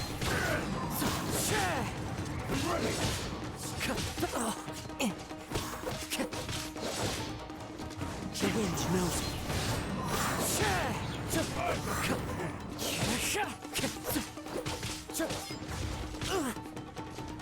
One with nature. Falling leaves, adorn my night. The wind knows me. You fought way better with your own sword. Oh, I got hit a couple times. You are a true Kaedehara in flesh and in spirit. Though we fought briefly together, you have seen me for who I really am. No one knew anything of my story throughout my travels, nor did I tell it to anyone. You are the first person to know the truth. I thought that if I could achieve Ishin harmony with you, perhaps there would still be a ray of hope for me. But in this too, you have failed. Indeed. No matter how hard I tried, I could not attain that perfect harmony that your personal blade does with you. Too much time has passed. My physical state is poor, and without proper maintenance, I can only disguise my true appearance behind an outer sheen. Yours is the blade that took on the Muso no Hitotachi. And what a magnificent blade it is. Perhaps I shall never reach that level of glory. Actually, this is just a generic blade that I picked up during my travels in Liyue. What? Forging and maintenance are both important for a blade, but they are not everything. This blade has traveled the land with me for many years, and we have formed a close bond during that time. Plus, in the moment that I most needed it, I received aid from another power. Skill, blade, determination, and desire. All these must be aligned in the practice of Ishin art. There is something else I must tell you. Though your maker may not have been aware, your ability to possess your own consciousness derived from the power of the Tatarigami. Tatarigami is a malevolence from the ancient past. It is the source of your mania and savagery. Though you tried to cooperate with me while I was wielding you, the part of you driven by Tatarigami was constantly trying to seize control of my body. I sensed it, but I couldn't change it. It is an integral part of my consciousness. I resisted its temptations because I wanted to save Amenoma Yuya. But I do not know whether you yourself have any intention of trying to fight it. I feel a great sense of regret for you. Since you embarked on a journey bound for a destination you were destined never to reach. The moment you embarked on this journey, you lost the only person who could have ever unleashed your true potential. And yet there was no way for you to turn your back on his ambition.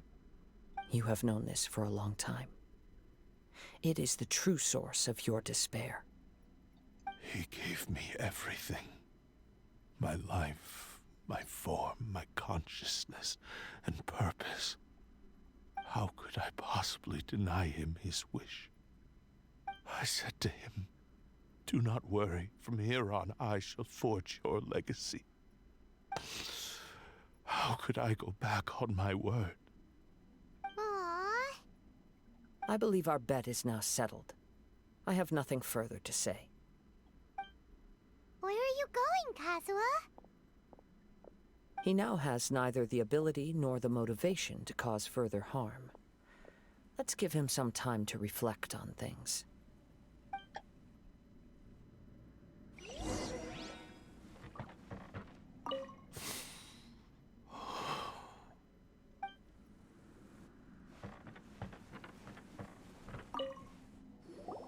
When I touched the hilt for the first time, it's as if I was transported to a strange dimension. It was somewhere I've never been. A bladesmith lay quietly on the bed, his frail face barely visible under the moonlight. His breaths were weak, and his life near its end. A newly forged blade lay by his side, listening attentively to his final words. Wow. That was the Blade's memory, wasn't it? Indeed. While in exile in Snezhnaya, the bladesmith eventually learned the truth behind everything that had happened. The Ishin art had been dealt a devastating blow by the desertion of its best smiths. He spent the rest of his life in the forge, not to vent his frustration and hatred, but to atone for his actions. He felt intense regret at being tricked by the Fatui, but he could never again return to his homeland. His sole wish was to one day return his single, proudest creation back to the land of his birth. So he instructed this sentient blade to find a way back to Inazuma, no matter how long or how hard the journey. But he never wished to rival the gods. All he wanted to show was that they once shone brilliantly as blade and smith, that they were still worthy of being trusted. So that's the true story.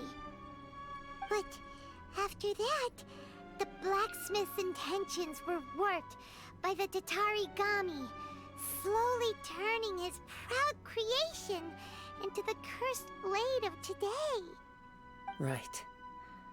I believe the bladesmith might never have known that the power he worked with was that of the Tatarigami. The hatred within that power is what sent the blade down its ill-fated path. This blade has committed unforgivable atrocities, but only because it lost its original master. No one was there to correct its errors when it was losing its way. Shame it's too late now. Yeah, about that. Yes, it is too late. Time would not wait or stop because of his determination. While the world moved on, his ambition remained stubbornly stuck at that fleeting moment at the dawn of his journey. He seems to have calmed down, though. Let's go and check in. Couldn't, like, reforge him or something like that, would you? New purpose? When I look back at the past, I can remember the day of my forging like it was just yesterday. I once told him that I would pay any price to fulfill his wishes. Such was the debt I owed to him for giving me the gift of consciousness. But darkness and slaughter numbed the mind. Over time, I lost sight of the difference between gratitude and grudge. Not only did I fail to fulfill his ambition,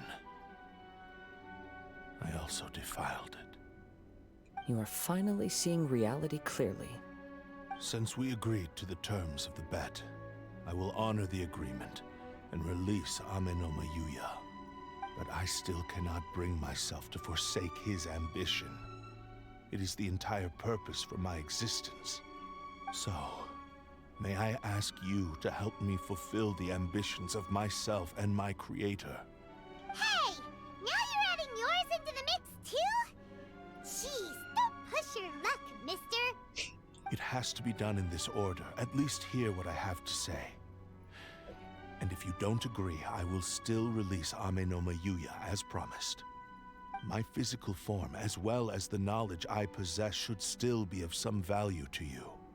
His attitude has grown a lot milder. What do you think, Kazuha? Should we give him a chance? Let's hear it. Thank you all. When I was first forged, my maker was already terminally ill.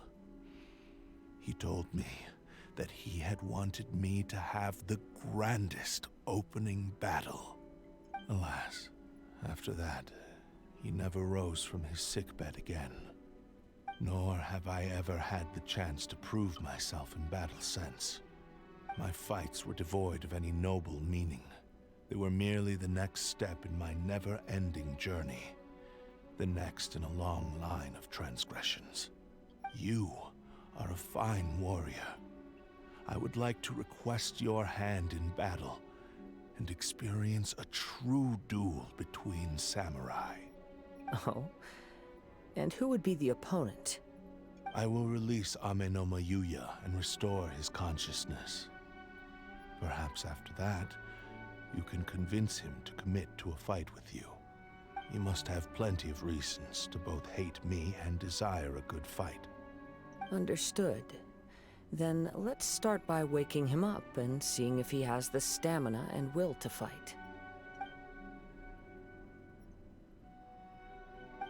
I see. He used my body to inflict harm on others. I utterly despise him and his actions. But since he stayed true to your agreement by releasing me, he must still have some remaining semblance of honor. If a duel can help to set this state of affairs in order, I am willing to put myself forward. I do not wish to be a mere victim in this story. There's no need to worry. We'll vouch for your innocence to the Tenryu Commission. Thanks for your help. Who knows how this would have ended without your intervention. All right, then let's move on. More Ronin could appear at any moment. We can't stay here. In any case, for a final duel, I think we should aim for a greater sense of ceremony. Big chest.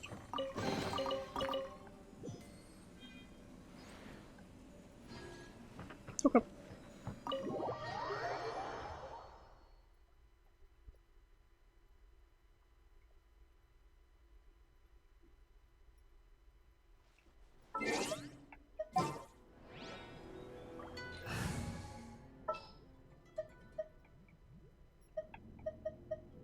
Sounds good to me.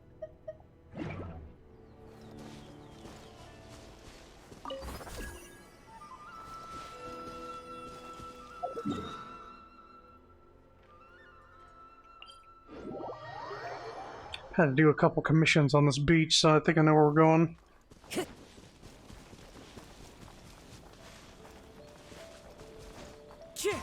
Follow the wind.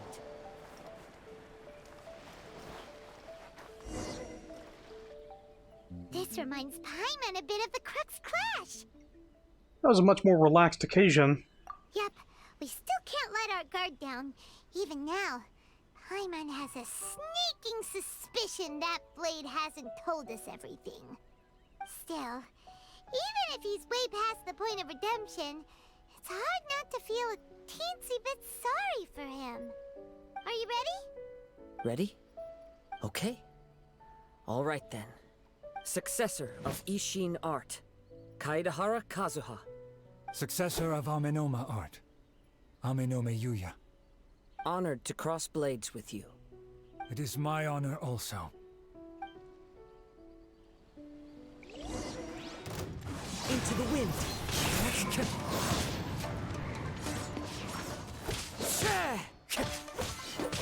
That hurt! One with nature.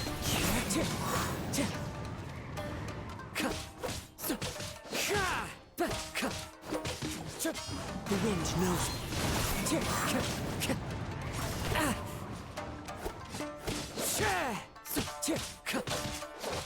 One with nature.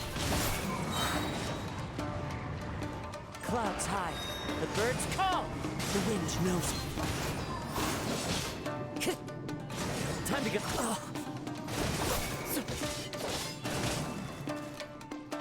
Into the wind. That hurts. Thank you for the experience. Although he appears battered and broken, in your hands it seems he's regained a glimmer of brilliance. His sense of savage cruelty has completely faded away. But that same sense of determination remains strong. You also fought well. I'm sure he relished the experience. There are a few things that I shall leave him to tell you himself. I must apologize to you for all that has transpired. You need not seek my forgiveness. Nor do I have the right to forgive you on your victim's behalf. It is too late for all of that. I do not wish for forgiveness. I only hope that you will see my transgressions as mine alone, and not let them stain the legacy of Ishin art. I strayed far from the straight and narrow path, but the Ishin art still has a worthy successor in Kaedahara Kazuha. I beseech you, please understand this. Yes, I too trust Mr. Kaedahara to do the right thing. Thank you, successor of Amenoma art. This blade has also told me that he has another wish. He would like to visit the Amenoma smithy. Maybe we can go back there together. What does he want to go there for? I'm not sure, but I think that all this is about to come to an end.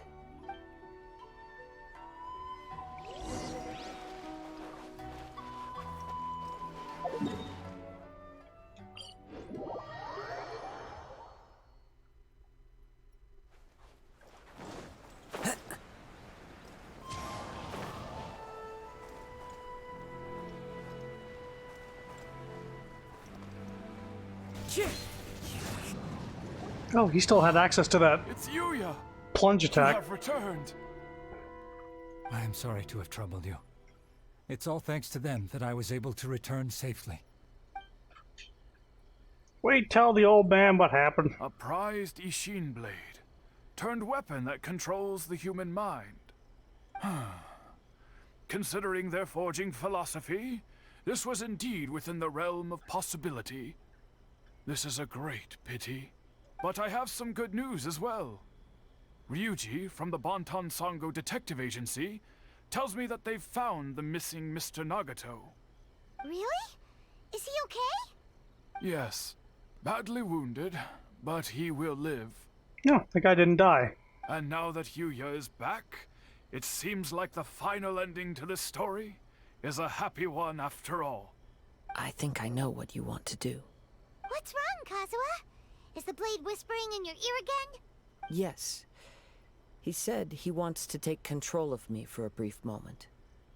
What? No way! Hasn't it learned its lesson?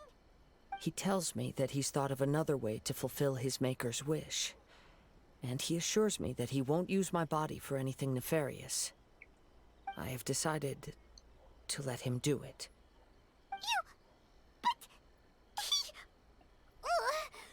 Guess there's nothing we can say to change your mind, huh? I trust your judgment. Thank you. I will explain my reasons later. Okay. I am ready.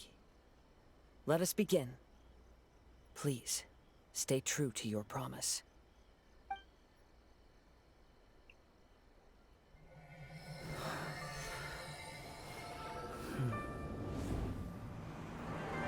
My power is almost spent. Without him, my eventual demise is inevitable.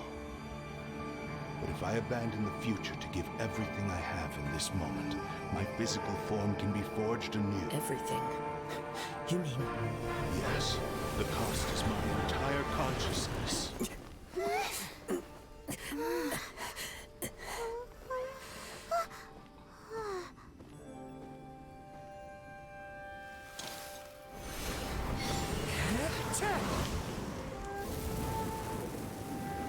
You were right. There's nothing that I can accomplish now. But there's still a chance for Ishin art. Once remade, I will be a valuable resource for your studies. Ishin lives on, and its finest hour is yet to come. Even if I am not the one to prove its might to the Shogun, as long as it is an Ishin blade, crafted by Kaedehara hands, it will still fulfill his final wish. Thank you, son of the Kaedehara clan. Over the years, my real name has been forgotten by all.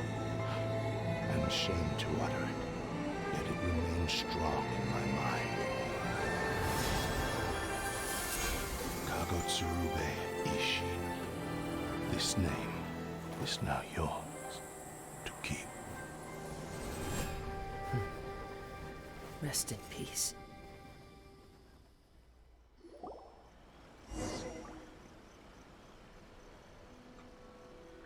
So, that's why he said it had to be done in that order.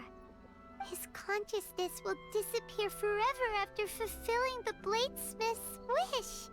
Kagotsurube Ishin. It was the first time I ever heard his name. It seems like deep down he disapproved of his own actions, and thus chose to bury this name deep within his heart.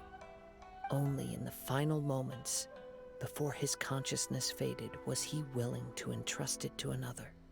Seems like he really, really wanted to fulfill his maker's wish. The same fervent ambition that gave him the motivation to keep going forward also fueled the stubborn determination that blinded him to the path ahead.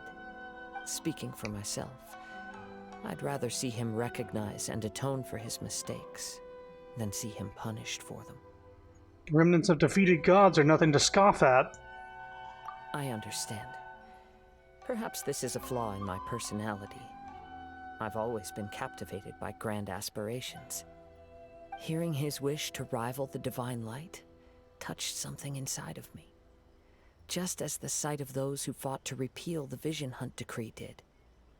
Your quest to face the gods and trace your sibling inspires me in the same way. After everything I've seen, perhaps these pursuits fascinate me a little more than they should. Oh, Kazuha? I will continue to support you from this point on. Know that you will have my assistance whenever you need it. I'll hold you to your word. Wait, shouldn't we also go update Kujo Kamaji? Oh, you're right. We need to tell him about the findings of our investigation. And it's also time to give him a response to the offer he made me. And the way he was talking is like, oh, I will be available whenever you need me. It's like, oh, what are you going to get a free constellation? Or no, of course not. Of course not. Cheers!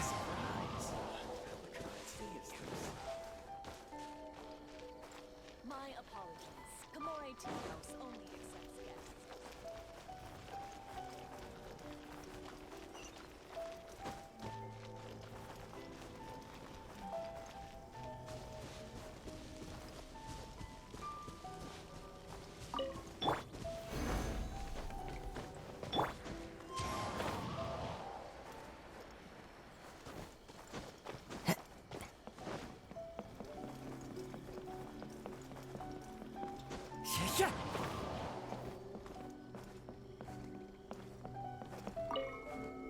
There we go.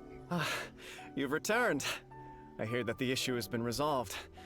Though this was a treacherous investigation indeed, we're most fortunate that no lives were lost. The Tenryou Commission has already attended to the danger at the warehouse. The investigation into Amanome Yuya should conclude soon. I do not believe he will be charged with any crime. Wow, you sure kept your ear to the ground. Then we needn't recount all the details again. Now, as to your earlier offer, I wish to give you my answer. Please, take a look at this blade.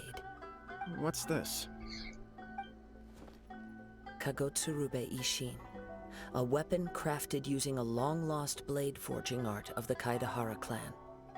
By means of a series of fortuitous events, I was able to recover and restore him. I also promised him that I will continue to study and pass on the secrets of Ishin art. And so, it looks like I will likely continue with my journey across the nations, learning more about this blade as I go. I see. I understand. The Kaidahara clan has always been a family of bladesmiths, so it is only proper for me to continue on this path. Were I to accept your goodwill, I may find myself embroiled in conflicts between the shogunate and Sangonomiya. That would not suit me. You misunderstand. That was most certainly not our intent. I am aware, but I still desire to continue walking my own path. Very well. I can understand. Then let's pretend this offer was never raised. However, if you should ever change your mind or find yourself in need of the Shogunate's assistance, please do not hesitate to inform me. Great. Thank you for your generosity. I mean, you could still tell everybody that he didn't use a delusion. Where will you travel to next, Kazuha? There's no reason not to do that. I'll probably take to the seas with Captain Beto again for now. Of course. As for my next destination, let's see where the wind takes me.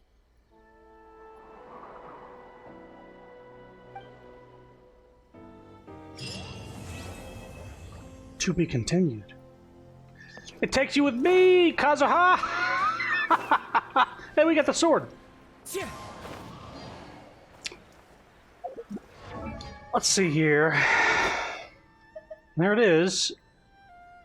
When a normal charge or plunging attack hits an opponent, it will whip up a Haywing Gale, dealing AoE damage equal to 180% of the attack, increasing... It has to hit an opponent.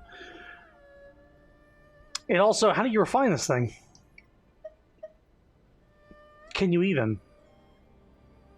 It's kind of a problem if you can't. It's a cool-looking sword. I definitely like its design.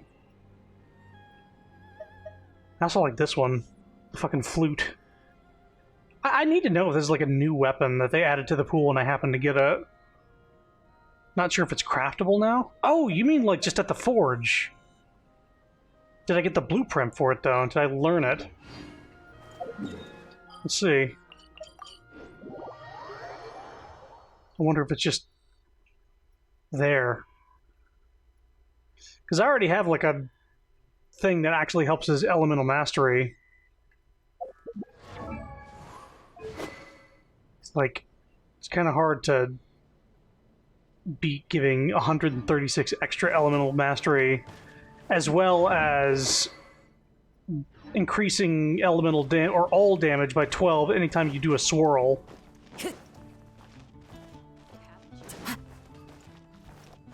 Hello, Wagner. I gotta want like something made. I'm not seeing it.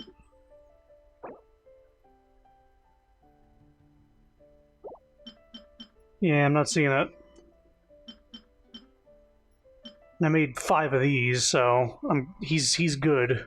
Until I get a better weapon, which I think there's only 5 stars and a specific gotcha only 4-star that you can't really go for. It's just sort of random. But yeah. Maybe during an event. They'll let you do that. Anyway, that's that. So now all that's left is Hazo, his hangout event. I think I should do it. I'm not sure how long it'll take, but how many endings is there? If it's 5, it's definitely possible. Oh, yeah. Yeah. Trap him by storm. Gives me more time to mess around with Kazooie and learn how to use them.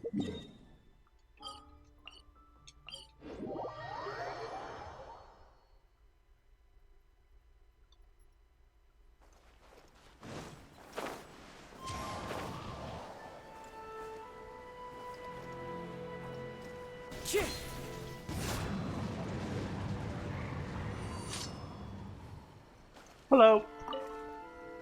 What if the Traveler is also unavailable? What am I supposed to do? Well, that's your problem. It was your choice to get into this mess. Oh, but fortunately for you, it appears your savior has just arrived. Ah, Traveler. Great, you made it. Don't worry, I'm available. Well, it's not like you were ever really busy to begin with. Cocks my head. Squints. Sango? Push her down. Compared to the Traveler, you're the one who has too much free time. No, I'm very busy. I'm busy standing here. I have to stand here all day. Even if it's a commission you're unwilling to take, your excuse is just pathetic. A commission you're unwilling to take? Yes, that's why I've asked you to come over. Allow me to explain. A key member of the Tenryo Commission has recently gone missing. No one has seen them, and their whereabouts are currently unknown. The Tenryo Commission has entrusted us to find this person discreetly because it would be a hassle for them to look for this person openly for a variety of reasons. Their name is... Kujosara. That's right. The General has gone missing. If the General was really missing, the Tenryo Commission would have flipped Inazuma on its head by now. And do you think they would only commission us for a case like that? Please ignore Sango's nonsense, Traveler. In fact, the missing person's name is Shikanoin Heizo. He works as a special detective at the police station. Although his rank is merely a doshin, he is quite competent and held in high regard by the police station. What is this camera angle, by the way? I'm not allowed to, like, rotate, and it's fixed. Usually this isn't a thing.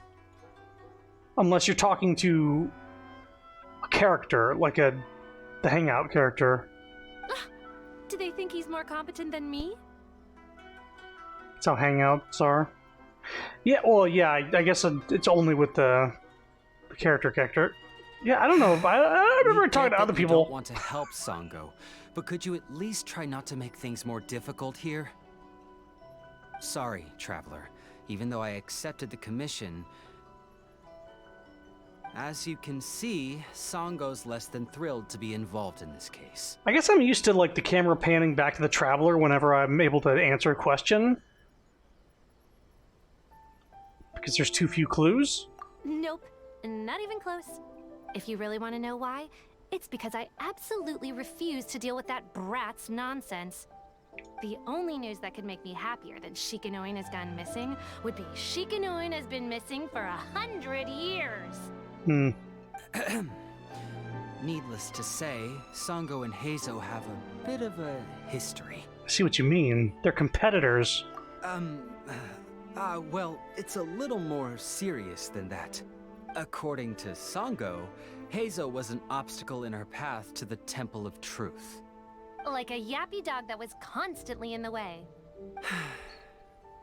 Even though Heizo has a unique personality, he's actually a nice guy. Really, I've learned a lot from him. So I can't just ignore this case, even if Sango doesn't approve. At the very least, I could entrust the commission to someone capable and trustworthy, like you, Traveler. I see, so you're outsourcing it to me. So you're basically the middleman. Huh? No, it's not like that. Listen, I'll pay the entire amount originally promised by the Tenryou Commission, and I'll even personally throw in some additional funds. I'm really hoping you can take this commission, Traveler. If Heizo truly is in danger, I know he'll be safer with you by his side. I'll need more information. Great. We've learned that Heizo had expressed interest in Watatsumi Island before he disappeared. During the war, he apparently carried out some mission on Watatsumi Island, and once the war ended, he made frequent visits to the island. I heard you have a good standing with Sango no Miya. I think it might be a good idea to use that as a starting point for your investigation. Understood. I'll head there immediately. Well, that's about all I have to tell you. Oh, please take this commission letter from the police station. If you find Heizo, return there and report back to them.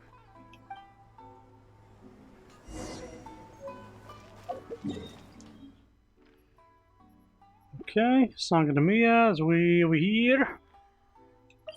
Where are we going, Treebeard? We're going to the Cloister Island.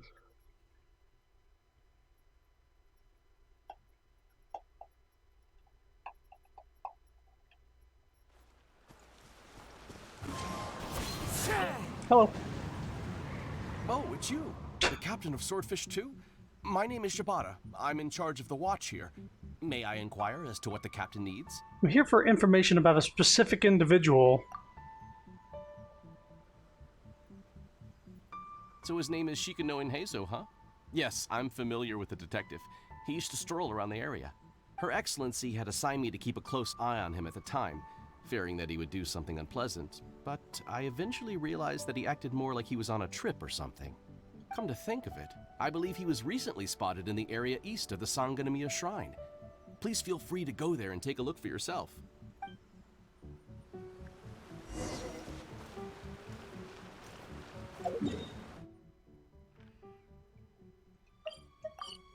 Teleport me! Don't want to run.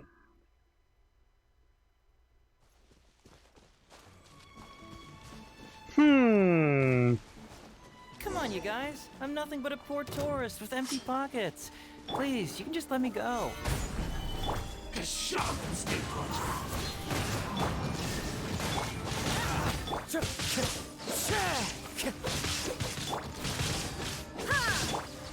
winds moves to the very illusion shattered.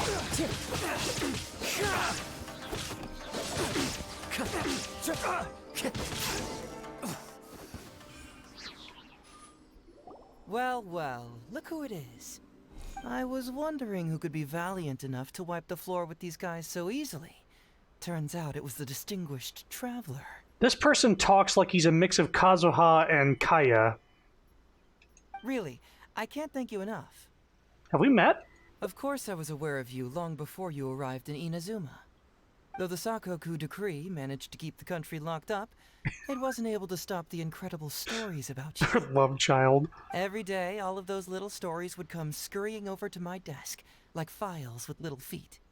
I was actually thinking about going to meet you once I wrapped up the business at hand. Who would have guessed that you'd show up first?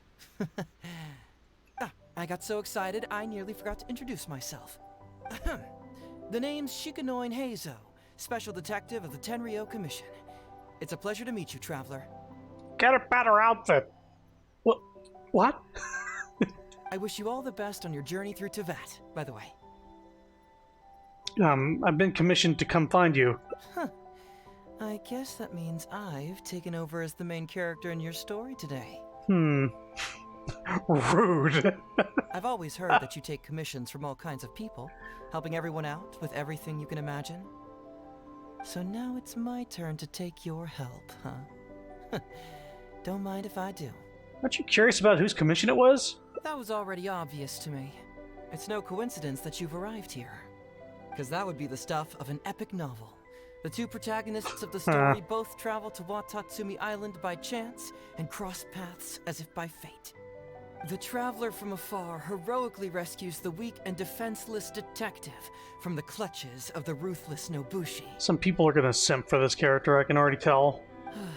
Traveler, you are so dreamy. Oh my god.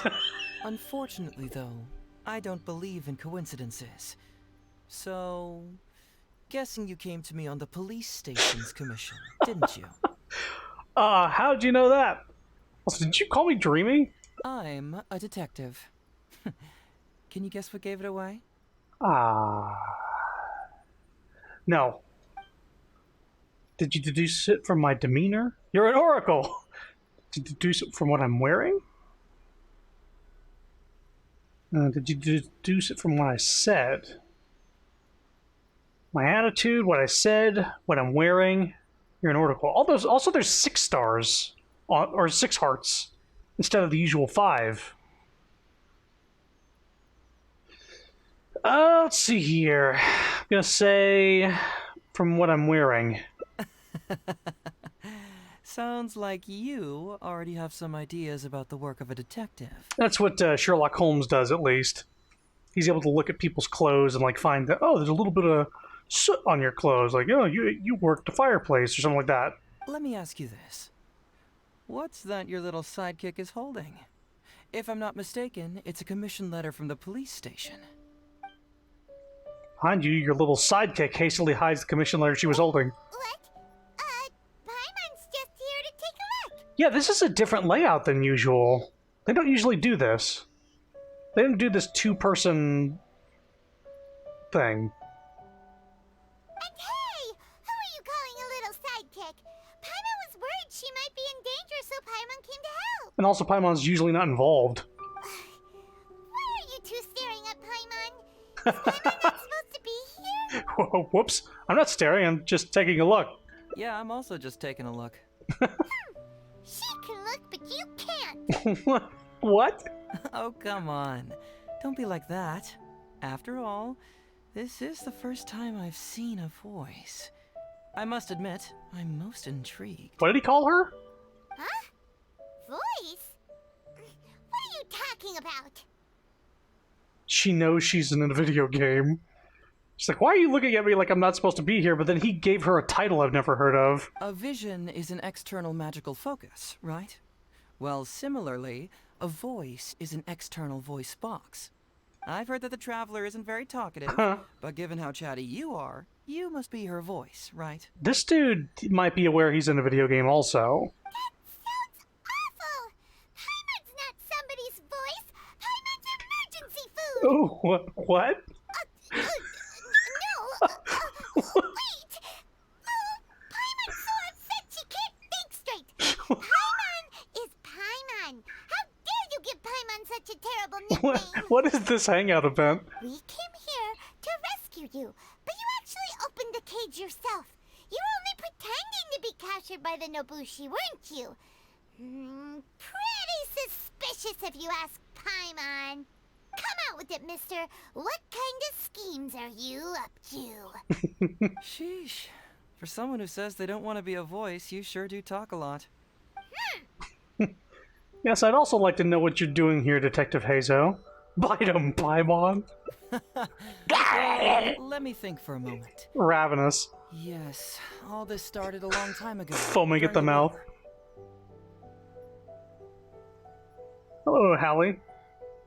Kujo Takayuki, who was head of the Tenryou Commission at the time, had secretly asked me to investigate the military capabilities of Sangonomiya.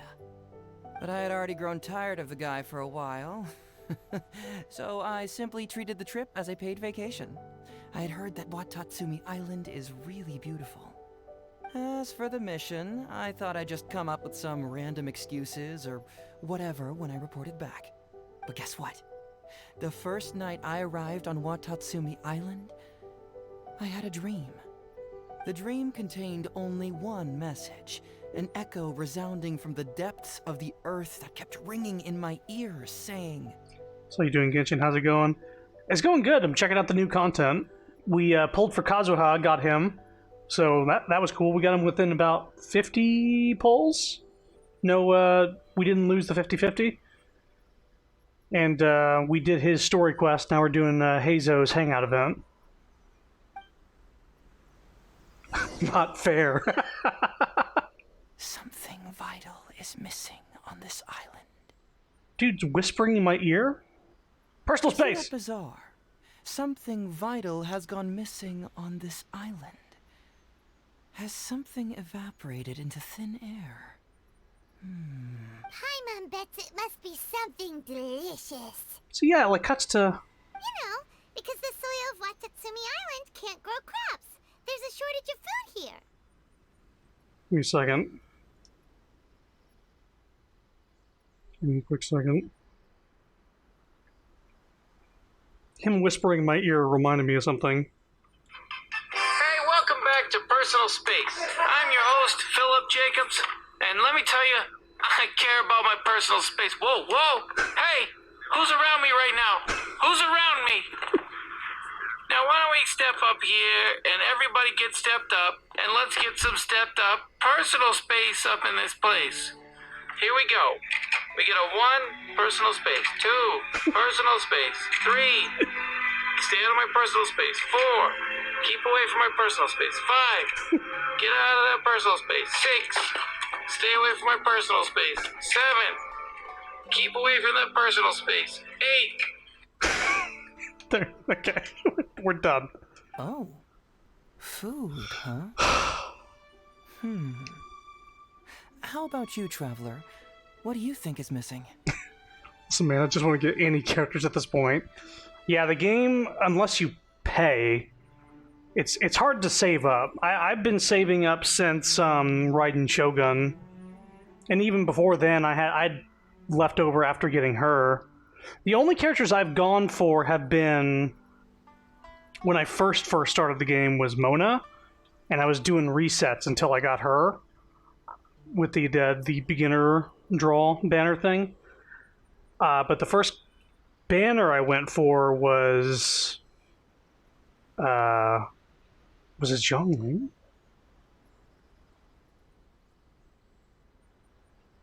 I think it was Zhongli. Yeah, it was Zhongli and Ito, and I went for Zhongli. And then the next person I went for was Raiden Shogun. And then Kazuha's the third person I've gone for. And just along the way, I've gotten a bunch of 4 stars, but we lost the 50-50 on both. Eesh. I don't... Wait a minute. I technically lost the 50-50 to... I think Raiden or Zhongli, but it was like within the first like 12 wishes or something, and it was Mona again, and I got so many of Mona. Anyway, what do I think is missing?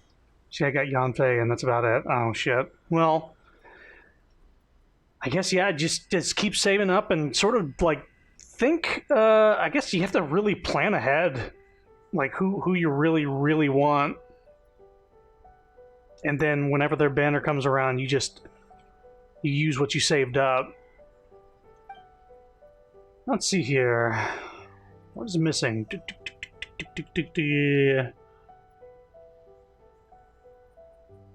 Maybe it was just a dream. See, no, I thought so too. Oh. But after that, I had the same dream over and over again. Interestingly, I didn't have the same dream again after I left this place, so I became even more intrigued. Was this really just some random dream? Some people believe that dreams represent the Divine's helping hand, which I suppose is understandable. However, if you ask me, dreams have nothing to do with the gods. Instead, they are flashes of intuition. It was my intuition telling me that there was something important about this island that, poof, suddenly vanished. So I decided to accept this little commission from my intuition and investigate to see if I could come up with any compelling findings. Unfortunately, the investigation has had little progress up to this point. Does that have anything to do with these Nobushi? Who knows? I felt there was something peculiar about them, so I pretended to get captured to see if there were any leads that would surface. And that's when you showed up. Sorry for interfering with your plans. Nah, don't worry about it. These guys were just a bunch of small fries. Besides, your arrival is much more important to me. I have a feeling you can help me find the answer to my dream. So how would you like to partner up on this one? We can work together to solve the mystery. But I have a commission to fulfill, so I'll have to bring you back first. Yes, of course, I understand. But let me ask one more question. Did the police station say they are looking for me because of something important? No, they didn't. Well, then it's probably nothing major. Most likely they're short on staff or something petty like that, and they happen to remember their model employee. So since we're already here, why don't we just solve this puzzle together? Once everything is settled, I'll gladly accompany you back to the police station, or anywhere else you'd like to go. What do you think? Curious about your dream, but it's my duty to bring you back. Or I'm curious about your dream too. I'll assist your investigation. I think your dream's really out there, but I'll tag along since you're determined to stay. They give you a lot of choices on this. What the hell? Your dream's really out there, so I think I should bring you back first. There's someone concerned about your safety. So these, the top right and bottom left seem to be the polite ones and send you in a different direction. So let's go along with him first. It's a deal then, partner. Is this actually going to have the hearts part of it? Because like almost none of the hangouts have anything to do with the hearts at the top. Yeah, an easy way to save up is completely 100% explore an area and you'll get quite a bit. Yeah, just open up chests, you'll get a couple primos every now and again. So just playing the game, like going through the story and then just exploring an area for a while, you'll build up some primos. And doing the daily commissions and stuff, it adds up after a while. You do it for a couple months and you'll have enough to get a character, or a very good chance at getting a character. You just can't expect to get every single character that comes up. That's something you have to accept. Unless you want to spend money, because then you can do that. But I haven't done that yet. So, let's get started, shall we? First, we can search the camp for clues.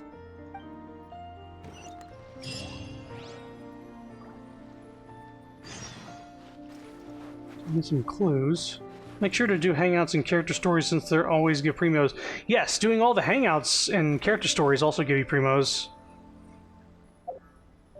Because I'm to the point where all I have is this dude's character hangout, the daily commissions, and this one world quest that popped up with this new update. Ooh, what's the shiny thing? Oh, it's a Sango Pearl! Yai's tree, yeah, Yai's sacred tree, Sakura blossom thing, which I think I'm done with. Hey, isn't this Crystal Mirror? Okay. One of my friends is a whale, so I've seen his lucks firsthand.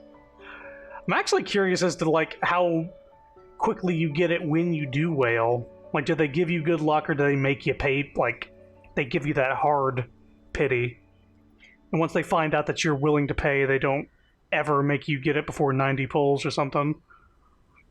Found a bunch of crystal marrow and Sango pearls. Yes, I've found pretty much the same, and there really are a lot. Aren't these all super expensive? Oh, these must be the valuable things that went missing from the island. That's it. The Nobushi must have stolen them all. I don't know if I'd go that far. The Nobushi would be very hard-pressed to find many opportunities to get their hands on commodities like these. Huh? What do you mean? Did the Nobushi gather all this themselves? No, that's unlikely. Crystal marrow is a rare material for crafting weapons, and Sango pearls are an even more precious commodity. Here's what I think. Due to Watatsumi's poor soil, the island's economy is quite fragile and heavily reliant on the trade of these special resources. You got the 5-star today and less than 15 pulls? Wow. I'd have to see more data before believing that spending money will actually increase luck, but that is really lucky. So, it's absolutely vital that they keep them under lock and key and well out of the Nobushi's reach. Which means they got lucky with a huge batch like this. My guess is they ambushed a caravan. So they stole. If we go ask around the Sangonomiya Shrine, we can find out if there have been any recent instances of caravans being plundered. Oh, he's doing the little, He's doing a little tap on his head, but it reminds me of the little chest tap that, What's-His-Face does in Deadly Premonition. I know someone at the shrine. Follow me! Perfect. I knew you'd be a huge help. Well, duh! The Traveler is Paimon's companion after all. Hmm.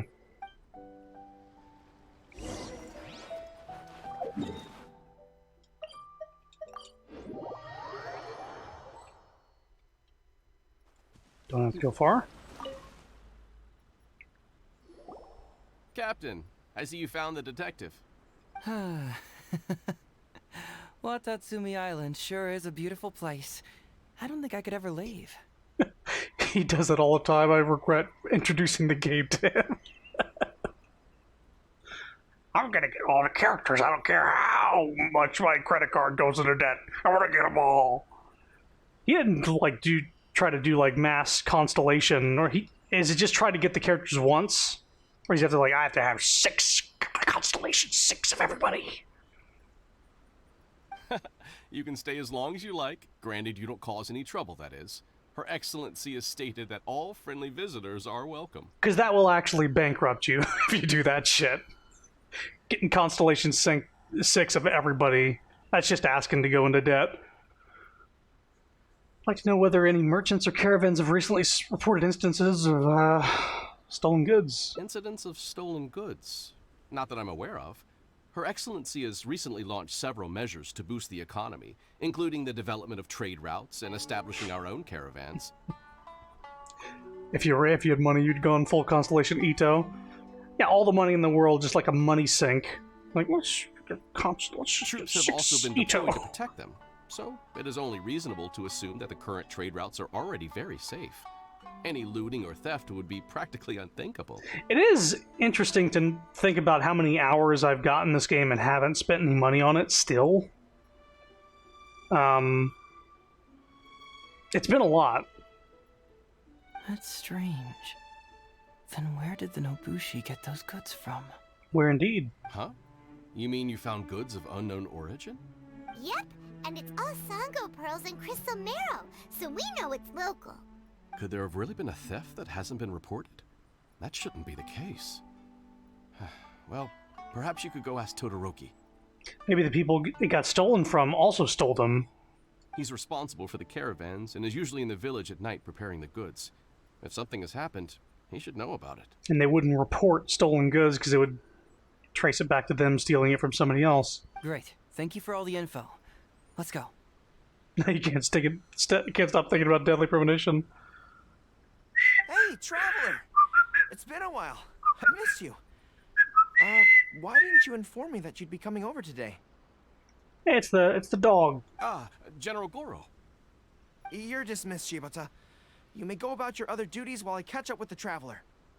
Yes, General Goro. I overheard you discussing a case of stolen goods. Is that right? That's right! We found a lot of Watatsumi's valuable products in a Nobushi camp! Most of the constellations he gets are all from the pulls he does. So you've come to ask if we know of any relevant cases. Well... He's only looking for constellations for certain people. Yeah, it's smart to not go like, yeah, I want full constellation when you don't really need it. Because some characters only need 1 or 2, and some don't need any to really go full potential. I'm ashamed to say that, yes, the caravans have been plundered. And not just once, I'm afraid. We found one. We had already dispatched additional forces to protect the caravans, yet the crooks still managed to get away with the goods.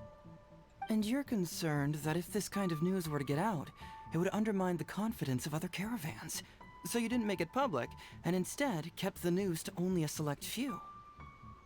Huh, that's correct.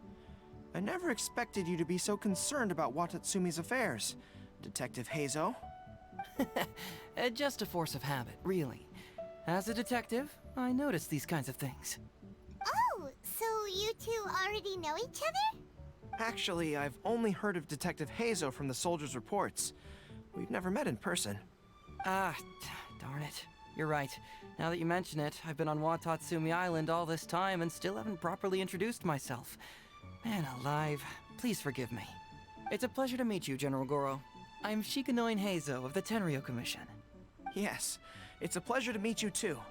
I'd like to express my gratitude to you for stepping in and helping recover those goods. Ah, don't mention it. You never know what you'll find when you're out for a stroll. But if the source of the problem is not addressed, I'm afraid this sort of situation will continue cropping up for you. Yes, of course. Not only have we reassured the affected caravans, but we also dispatched personnel to investigate the culprits. The reports indicated that the stolen goods were being delivered to a merchant of the International Trade Association named Godot. Godot? It all seems pretty unusual. We suspect that there are bigger players behind Godot, and that their target is none other than Watatsumi Island's valuable resources. But unfortunately, it would be difficult for us to investigate further, given that... Given that Rito, the island where the International Trade Association is located, is not part of your territory, yes. They have cleverly picked their base of operations. I can see you catch on quickly, Detective Hazo. It's my guess that you're telling us this because you're going to ask us to assist you in finding who's behind all this, right? You're always thinking one step ahead. Yes, those were exactly my intentions. And of course, we will prepare a generous reward for you.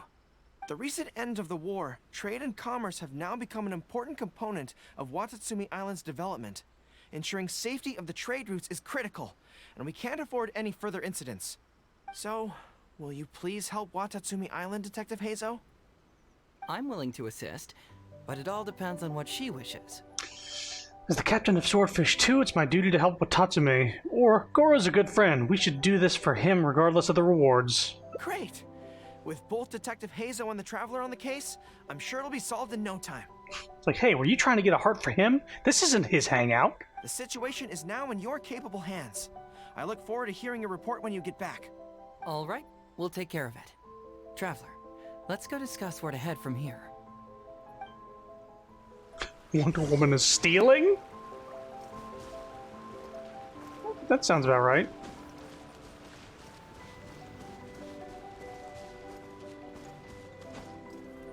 Follow the wind.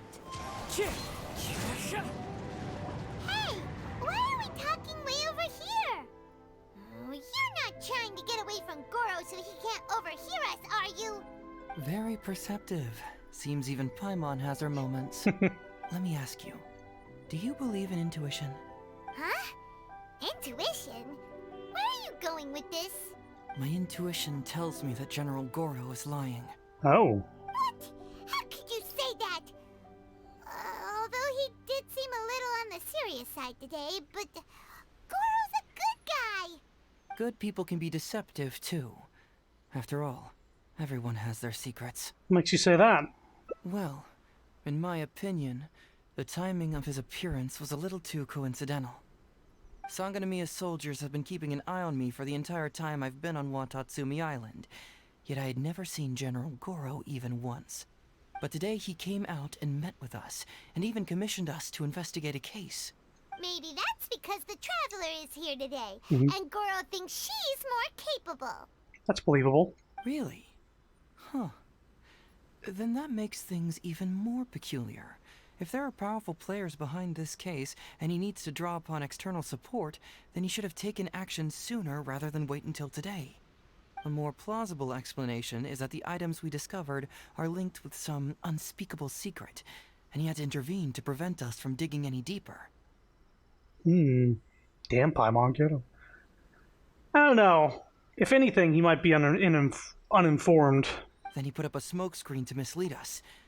I surmise that investigating the merchant Godot on Rito will yield no results. Whoa, are you serious? But this is all just a hunch you have, right?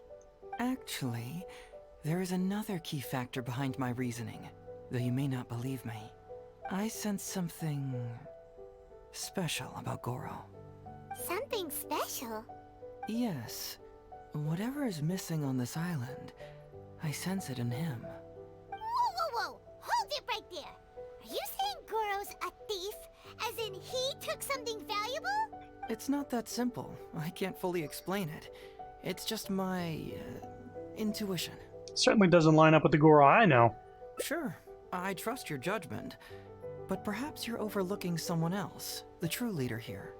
You haven't gotten to this place in the game, it's so pretty. Yeah, this is one of the more pretty looking islands. It's got like floating jellyfish and bubbles and stuff. It's also got some good music when it's not playing the When it's not doing that song. Alright, you've convinced me that there might be some secret here. What do we do? No, you're overthinking this. We should go to Rito and investigate this Godot character.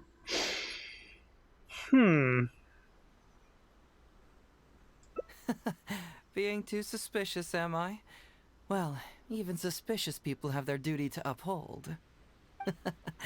In which case, I'll stay here and get back to you once I figure out what the secret of this place is. Oh, bad ending?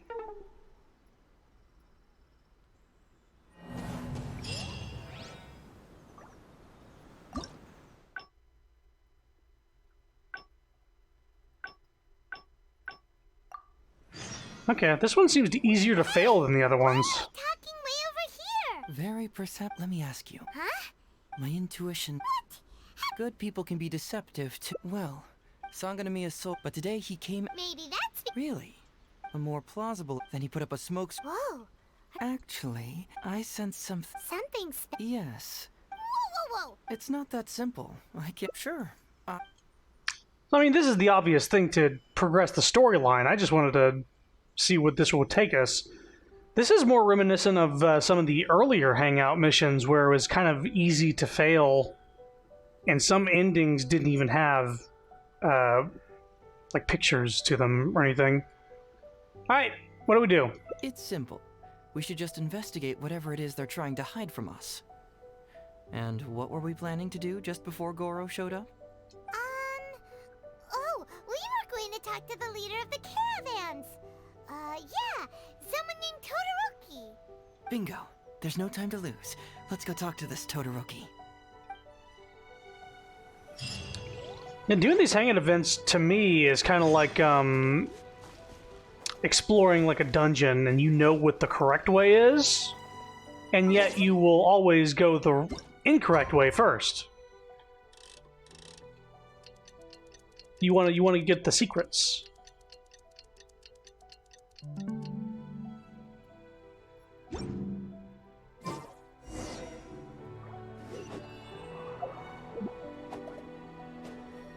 Alright, Kazuha, fucking... No need to show off.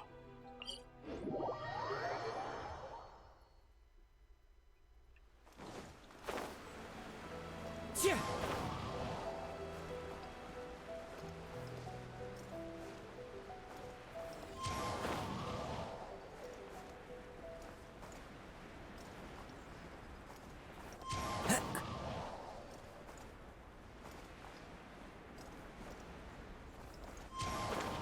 You can definitely stay gliding a lot longer with him. Todoroki, the shipment has arrived and is ready for inspection. Good, let's go. Hey, it's Todoroki! Jesus. Shh, keep quiet. Let's follow him and see where he leads us.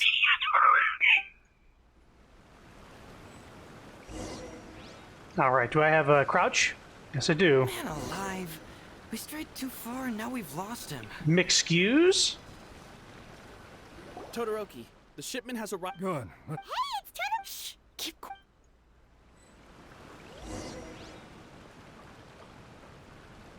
Too far away. They really don't want you to get far away from him, huh?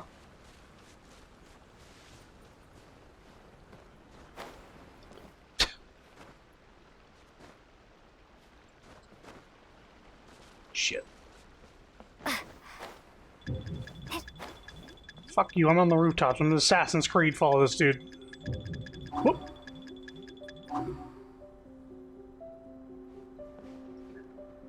Yeah, I actually failed the mission because I didn't start following them soon Your enough. intel was spot on. When we arrived, the Nobushi were all still asleep. You mean me imitating Paimon, that noise you're talking about? We captured them all, and the goods were retrieved and brought back here. I'll take a look.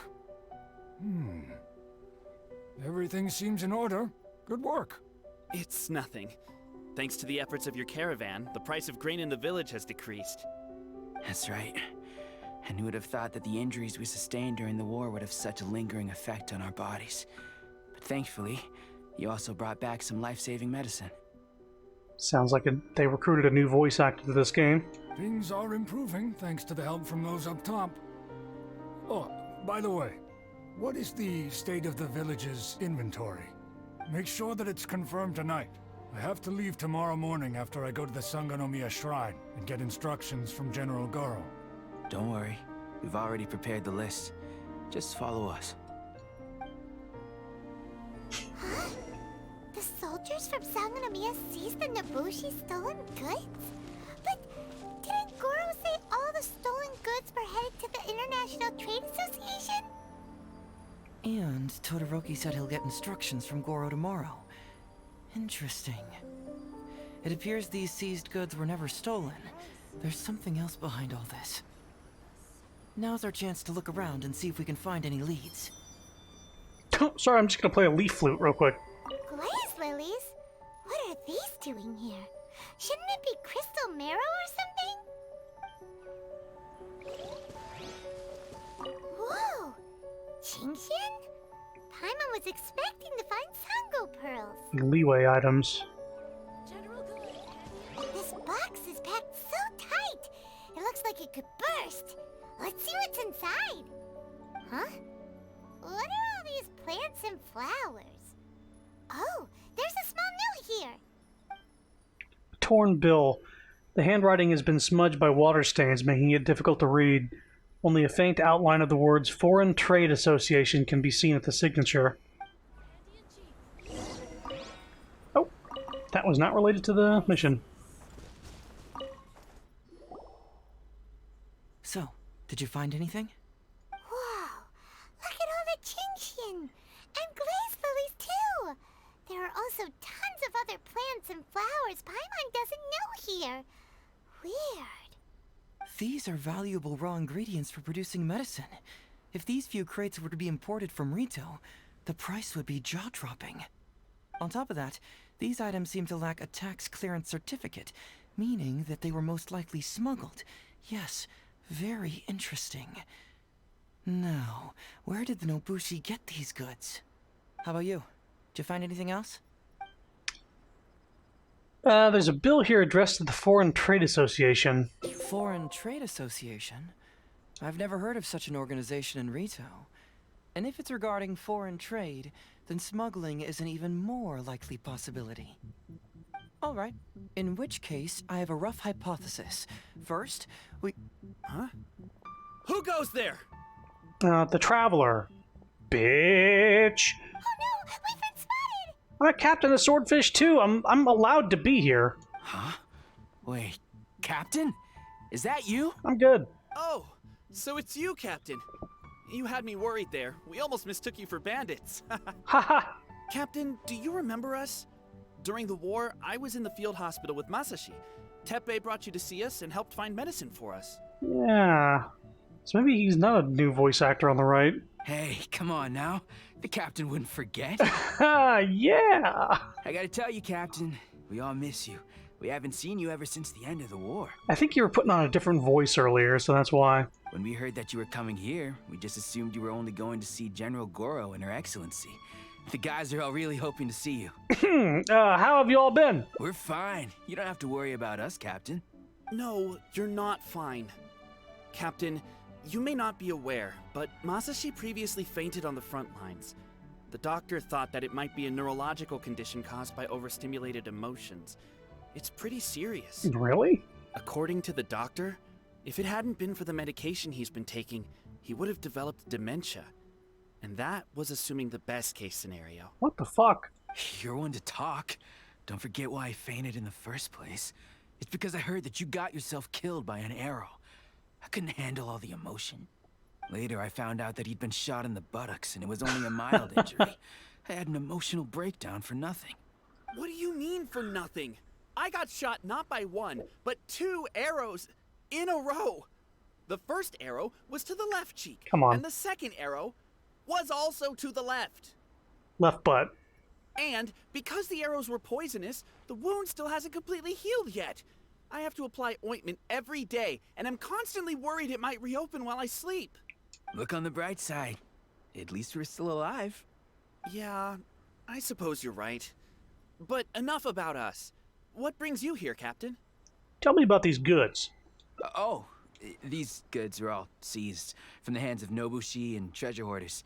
Todoroki was the one who provided us with the intel. He mentioned there were bandits here and there, so we went and took care of them while also confiscating the goods. By the way, Captain, you still haven't met Todoroki, have you? He's the one we're working for now. Her Excellency recently announced plans to stimulate the economy and created the caravans, with Todoroki at the helm. Yeah, he's proven to be quite capable. Even though he was just a farmer before, he's now successfully running the caravans. And his two sons were also our brothers in arms. Both received a special medal of honor from General Goro, which is quite remarkable, don't you think? Yeah, spotless record. So, as injured veterans, we've been reassigned to Todoroki. He's the one who gives us orders and pays our salaries now. What do they call that again? It's called changing careers, dummy. Ah, right. Changing careers. Anyway, I think the whole caravan thing is wonderful. Our region wasn't very prosperous to begin with, and the land can't grow any crops. We have to pay a hefty price just to get basic food from outside. I can't even imagine trying to maintain and feed an army like we did during the war. I see. I think I understand the general situation now. May I ask where the apprehended criminals are? You like the guy on the right who's funny. Oh, and you are? Or he's a friend. Ah, I see. The captain's friend. It should be okay to tell you then. We apprehended all the culprits and escorted them to a temporary location not far from here. Unfortunately, Masashi and I have other duties tonight and won't be able to take you there. Why don't you wait for a moment and I'll find someone else to show you the way. It's okay, you can return to your duties. We'll find the way ourselves. I'm pretty sure I've already got a grasp on what's going on. All I need now is to confirm it with the apprehended bandits. Let's go. Are you still a little confused? Let me help connect the dots. This whole thing was actually quite similar to a case I once worked on previously. It was a case involving the trade of prohibited items, and they employed an old trick to execute the deal. The culprit would first go strolling down the street until they knocked over a pedestrian on purpose, using the opportunity to slip the prohibited goods into the unknowing pedestrian's pocket. Once the intended recipient got word of it, they would find an excuse to harass the same pedestrian before stealing the goods from the pocket. The pedestrian had no idea what happened from start to finish, and unknowingly functioned as a middleman. So, can you guess who the middleman was in this case? I swear to God, if this is where we needed to go... Okay. Sir, please forgive us, sir. We are nothing more than petty thieves. So, I knew to stop, because a lot of times they'll have you following a dude, and I wasn't even running. And his dialogue would have been cut off if I had just kept following him. So actually, I stopped so he could finish his little spiel there. I had a feeling, yeah, that new dude is behind this. Sir, what do I look like? A commissioner? Does my friend here look like a commissioner to you? Officer! Nobushi flunky. First, I'm gonna need to ask you a few questions. Sure. Go ahead, ask anything. Yeah, gamer instincts. I was like, yeah, those guys look like bandits up ahead. I'm gonna stop before, because I've had so many instances in this game where dialogue gets interrupted by getting somewhere too fast. But this one, you could really get there and miss like 20 seconds of dialogue at a normal pace. It's weird that they would like build it that way. And this is a recent update too. It's weird. The soldiers discovered many valuable goods in your camp. The goods don't appear to be from around here. So the question is, where did they come from? It annoys me to death. It annoys me more whenever you can't replay a mission, and like you can replay this, thankfully, but there's like story stuff where Paimon will be talking, and you'll pause because you're gonna like fast travel somewhere. Like you'll bring up the radio and bring up the map in the middle of her talking. You're like, oh, well, I didn't realize she was talking. You'll go back to the game and she'll just like clam up. Like, I'm done. No matter what I had to fucking talk about, I'm done. Hey, Leaps. Oh, the goods? Right, we picked them up at the beach. You picked them up? Well, no, we, actually stole them. Be honest now. Tell me the whole story. Yes, sir. I mean, officer. We took those goods from a small merchant ship just off the beach, but we didn't exactly steal them. You see, the ship's guards all took off running the moment they saw us. They abandoned the goods, and we simply came and picked them up. Mm-hmm. But next thing we know, a group of soldiers arrives, and we're all apprehended. Talk about bad luck. We didn't even have a chance to stash away the goods before we got caught. You say that the merchant ship's guards fled without putting up a fight. You expect me to believe that? We just assumed they were scared witless and didn't have the guts to fight. I'm not bragging or anything, but our boss is pretty intimidating. With his massive muscle and strength, he could scare anyone. You really expect us to believe all this? I actually do believe him. No, you gotta believe me. Just the other day, we scared off an entire squad of soldiers. When they noticed us, they went running and dropped their goods. I swear. I already think I know what's going on here. It's so they can avoid taxes and shipping bullshit. They come out there with goods that aren't really legal and tied with money anywhere, find some bandits to like come across them, and then they go like, oh no, you scared us away from our goods, we're just gonna leave them here, we're just gonna leave them right here for you. They run away, bandits take it like 2 feet, and then the authorities on the island come and confiscate the goods without having to pay any taxes or any sort of transportation nonsense on everything. And I think it's being orchestrated by this Todoroki fella that we just met or saw earlier. I still remember seeing tons of Sango pearls and crystal marrow on that load. All nice and shiny too. Ooh, it was amazing. Unfortunately, a bunch of pirates came later and snatched those goods. It just happened that our boss had diarrhea that day and couldn't hold off the pirates. This luck of ours. Pirates. Wait a tick. Pirates? Oh, so maybe the pirates were what the first group thought that the bandits were. Yep, no doubt about it. They came on a massive ship, and their captain was a pretty lady with an eye patch. We had no idea how powerful she was. Are they using Beto? Is she an unwitting pawn? It was like boom, boom, thud. Only took 3 hits before she knocked out the boss. A pretty lady with an eye patch? Oh. Does this description remind you of someone, Paimon? No! Doesn't remind Paimon of anyone. Okay. Anyone? And how about you? Come to think of it, all pirates wear eye patches. Really? Okay, I'll take that as a no, then. It appears that the situation is just as I suspected. Todoroki is striking a shady deal with a group of pirates, while General Goro appears to be assisting with the cover-up. What? How could that be? Todoroki said that he'd be going to Sangonomiya early tomorrow morning to get Goro's instructions before the caravan leaves.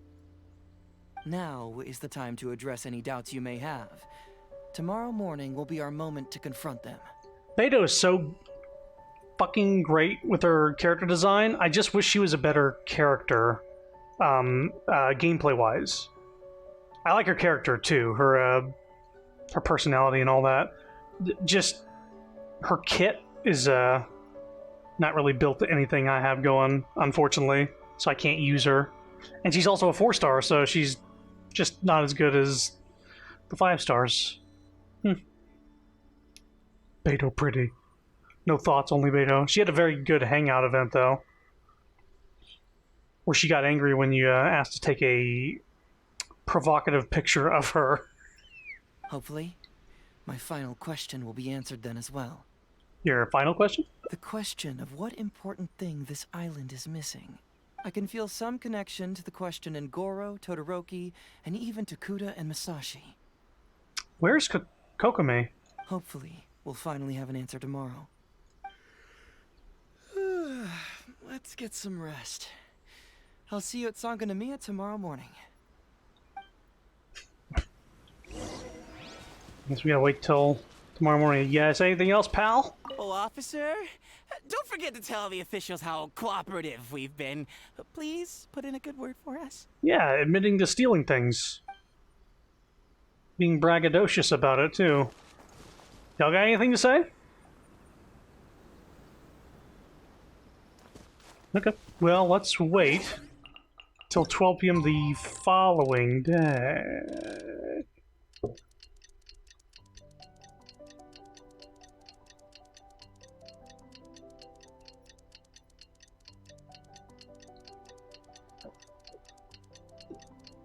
We still don't have that event with Official or Mona or any of that stuff. That should be coming soon. Alright, we got achievements from earlier. Zoo Tycoon. Oh, that's a different one. Oh, it's 8 a.m. Oh, it ends at 12. Oh, for fuck's sake, I already passed it up. 8 a.m. Well, we've already missed the time.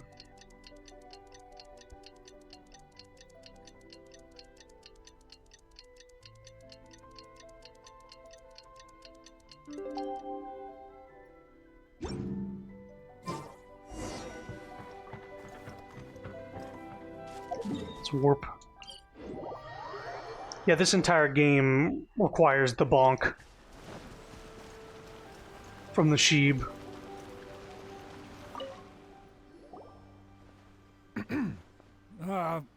Who are you? Who are you?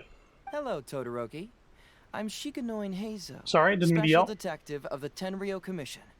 I believe you've been manipulating large-scale illegal trades for some time now. Mind if we talk about that for a bit? You can't just go around spewing such nonsense, young man. And what if I'm not talking nonsense? Ridiculous. I don't have time to listen to this.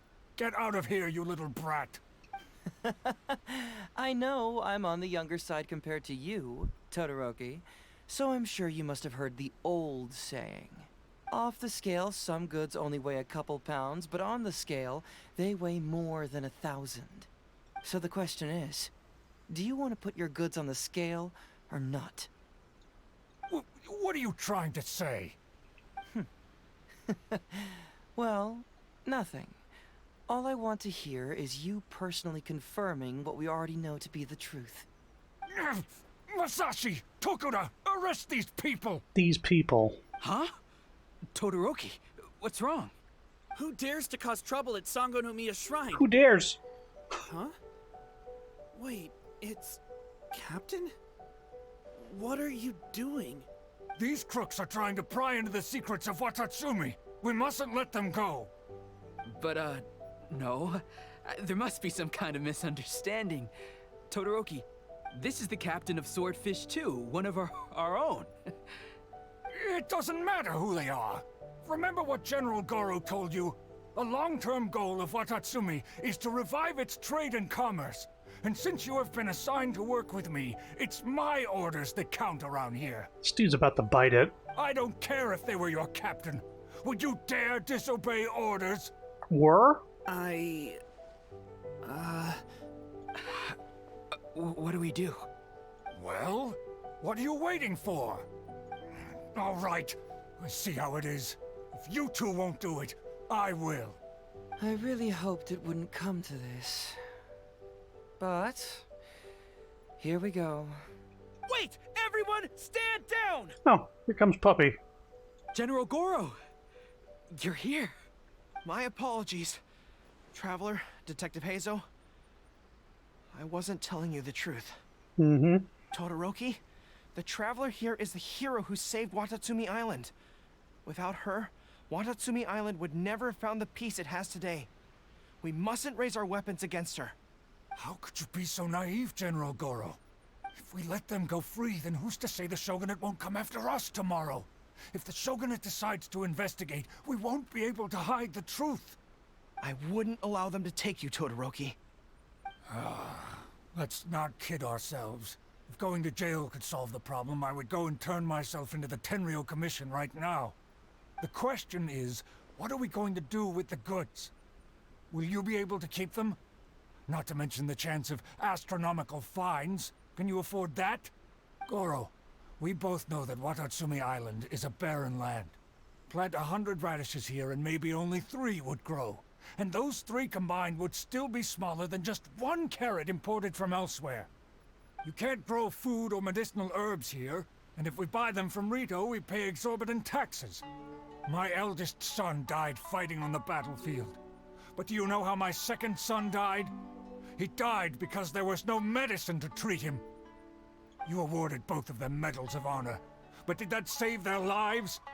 Can medals heal Tokuda and Masashi's wounds? No. It was the medicine that I got that saved their lives. If we detain them today, the Shogunate will never know what we've done. Besides, we're only a few months away now. The song. We will set them free once the new bill is passed in just a few months, and everything will be okay. None of what happened here will be mentioned again, and life on Watatsumi Island will continue to improve. I understand, Todoroki, but they won't... I can trust the Traveler won't, but the detective here is a Tenryou Commission officer. Forget it. You're the general. I'm just a radish farmer. Wait, what was the bill you just mentioned? It's a new commodity tax bill currently being drafted by the Kanjo Commission. The bill exempts taxes on goods that are in short supply on Watatsumi Island. Once the bill's introduced, we'll be able to buy commodities that we need from regular marketplaces. Oh, I see. Man alive. I wish I had known sooner. In that case, how about we put your fears at ease and I'll stick around here a little longer. You know, until the bill is introduced. Huh? Detective Hazel, are you saying that... You mean you're willing to stay here, young man? Come on, you two. What's with the strange looks? You've been keeping me under close surveillance, haven't you? Surely you must have noticed that aside from being a detective, I'm also an ordinary tourist who likes to enjoy good scenery. Hazo, that could not be your catchphrase. Man alive! There's a man alive in there! I believe that after the new commodity bill is passed, there will be more and more traffic between the two sides, and more people will be coming to visit Watatsumi Island. Well, it makes more sense how they got Beto in on this. She's trying to help out the island, and she's bending the rules to her. And if we're okay with her bending the rules, why aren't we okay with them bending the rules? I have to take the opportunity now and enjoy this place while I still have it all to myself. Before long, tourists will start pouring in. This other thing is snapping. Thank you, Detective Hazo. On behalf of the people of Watatsumi. My pleasure. But one good turn deserves another, does it not? I do think Todoroki's still kind of a dick. Oh, you mean there's something you wish to request? I guess he's kind of upset that his sons died in the war. I suppose you could say I'm from the Shogunate, but the traveler next to me isn't. As far as I know, she is planning to visit other nations soon, and it is unclear if she will return to Narukami Island or not. Therefore, there's no need to limit her freedom, right? I'm sure no one else will hear of what happened today. Am I right, traveler? Yeah. Make a loud, resounding promise. Agree with a cool nod. Well, it's settled then. She will always be an important partner to Watatsumi, and I would never dream of limiting her freedom. So please, don't worry, Detective Hazo. I'll hold you to that. But if I ever find out you've lied to me again, there's a chance I'll lose my cool. I'm sorry for not telling you the truth earlier. It's a serious matter, and I didn't want outside parties to become involved. But today, I realized my poor judgment. How could I possibly hide anything from Detective Hazo and the Traveler? Bad dog. I'm glad you understand now. But, in all honesty, I'm the one who should be thanking you. It's because of you that I was finally able to reach an answer. After all, nothing makes a detective happier than putting a case to rest. Ah, I understand now. You really are an interesting person, Detective Hazo. No, I'm afraid you don't quite get what I mean. I'm sorry? Wait! Paimon gets this one! It's the answer to your question, right? The one about the thing you sensed coming from Goro and the others. Now you figured it out! No pets. No pets. What? The thing you sensed coming from me?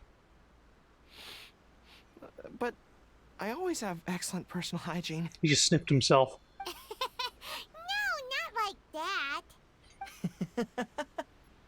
Hey, Traveler. Could I talk to you for a moment? Besides, I haven't had a chance to thank you yet. No, you're not stinky. Stinky puppy.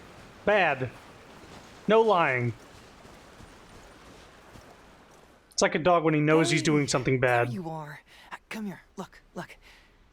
It's beautiful, isn't it? And they got the sad eyes. Watatsumi Island. It's remarkable how such a barren land can give life to such wonderful and stunning scenery. Maybe this land should... its export should be tourism. To be honest, I am grateful to you for this trip. Before you arrived, I was running around like a headless chicken. Sorry, I just killed a fruit fly. Give me a sec.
Alright, sorry. I killed the fruit fly and then I went to wash my hands, but also went to the bathroom. Even if I happened to find out what was going on here, I wouldn't have been able to uncover any concrete information without you present. I'm just sorry that I promised I'd accompany you back. It appears that I won't be able to do so for the time being. So please, cover for me in the meantime, okay? Have you really decided to keep the whole thing a secret? It's all in the past now. Let's just chalk it up as an intriguing experience I had on my trip here. Besides, that's not what I wanted to investigate anyway. So now you have the answer you were searching for? Yes. Everyone you led me to and everything they said brought me closer to the answer. And now I finally get it. Watatsumi Island is an ancient land where the soil is poor and many crops do not grow because it's lacking a certain thing. But what the inhabitants of this land do have is bravery. They were courageous enough to stand up and resist the gods and accomplish what they knew could not be done. This is yet another instance in which that certain thing shines. That missing element. That certain thing is what I sensed present in Goro, Todoroki, Tokuda, and Masashi. Which is the true vitality of this land. I guess I was mistaken when I declared that something was missing. That something from this island had evaporated into thin air. Because even something that evaporates is not gone. It's still there, just in a different state of being. So when I said it was just a dream and nothing was missing and I lost a heart with you, you're saying that I was right. When water is heated by fire, it evaporates and eventually finds its place in the sky. Similarly, when the land was harmed, its vitality evaporated and eventually found its place among the inhabitants. Am I the only one who thinks the VA for Heizo is a woman? I could see it, but I don't think so. I get what you're saying. I think they just have a similar voice to Kazuha, actually. This is the final answer It's kind of I've been breathy. searching for. Anyway, thanks again. You know, even though we just met, I wish you could be my partner all the time. Call me greedy, I guess. But, of course, I know that's impossible. You have your own journey to complete. So I'll just keep doing what I can. Hopefully keeping my memories from evaporating safe and sound in my mind. That way, I'll always be able to remember these beautiful things. The beauty of Watatsumi Island. The people who are full of life and vitality. And you two, who are by my side. Well, he's a flirt. Memories do not evaporate. The journey will end, but the memories will remain. Okay. So recently, Sapphire and I went to Walmart, and we saw a specific soda on sale. Something that's seasonal. The Baja Blast. The fabled Baja Blast. Taco Bell's thing they keep locked away most parts of the year unless you go to their restaurant. But Walmart had them. And I grabbed 4 fucking cases of them. And a dude... and a dude in the store saw me do it. He's like right there with his kid. He goes, whoa, whoa, whoa! Dude, one per customer. I said, listen, this is seasonal. It's going to be gone next month. I got to get this. He's like, oh. All right, you convinced me. He like looked at this kid. He's like, go ahead, grab us one. He convinced me to get one. Me and Sapphire were laughing a lot at that. Mm-hmm. There are leaves around, and I know just the tune to accompany them, if you wish to hear it. Because we were in that aisle, and I was like, yeah, I wonder if it's here. And then like my eyes got drawn to the color of the box, and then as my eyes were landing on it, Sapphire was like, is that... Yeah, I just went for it. Something thanks for stopping by, Hallie. This island. Isn't that bizarre? Something vital has gone missing on this island. Has something evaporated into thin air? What could it be? Howl is sleepy. I was saying Howley. Alright, Howl. Bye-bye. Paimon bets it must be something delicious. You know, because... Oh. What do you think is missing? It's missing... Paimon? Music? Deity? Deity? You mean the Great Serpent? Well, that's an interesting answer. But the Electro Archon hasn't abandoned this place. Like Howl's Moving Castle. Yeah, that came to mind. Interestingly, I didn't have the same dream again after I left this place. So I became even more intrigued. Was this really just some random dream? Some people believe that dreams represent the Divine's helping hand, which I suppose is understandable. However, it was my intuition, so I decided, unfortunately, who knows? Alright. Nah, don't worry about it. So how would you like to partner up on... Yes, of course, I understand. Well, so since we're already here, once everything is set... Alright, so this is where the paths diverge. Your dreams really out there, so I think I should bring you back first. There's someone concerned about your safety. Someone concerned about my safety? Then it must be Ryuji, right? I suppose if you insist. Alright, I'll accompany you back to the police station first. We can discuss the issue of Watatsumi Island later. Either way it works, and yes, you got it from Howl's Moving Castle. Gotcha. Well, you have a good night. Thanks for stopping by. We're definitely doing more Genshin stuff in the future. Basically, when new updates come out, I'm getting around to them now.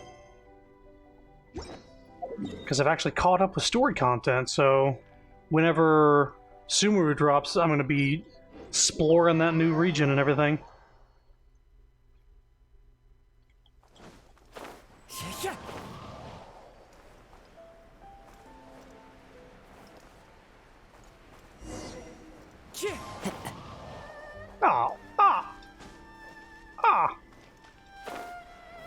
Visible wall. Oh, look who showed up. Hazo, you're finally back. Listen, if you took any longer to come back, everyone at the police station would be toast. You say that every time I come back, Uesugi. However, something does feel a little unusual about the police station this time. Come on, would I ever lie to you? Madame Kujo-Sara is here, and she's on the warpath. So be on the lookout. What's that lady doing here? Doshin Shikanoin. Uh-oh. I see you finally returned. Please, enlighten us. What have you been doing recently? Okay. I was just out investigating a case. Don't give me that. I checked the records here. You didn't take any cases. Uh-oh, busted. Actually, it's a case of personal relevance to me. These two can attest to that. Traveler? Paimon, what are you two doing here? We're the ones who brought Hazel back. Brought him back? Can someone please explain?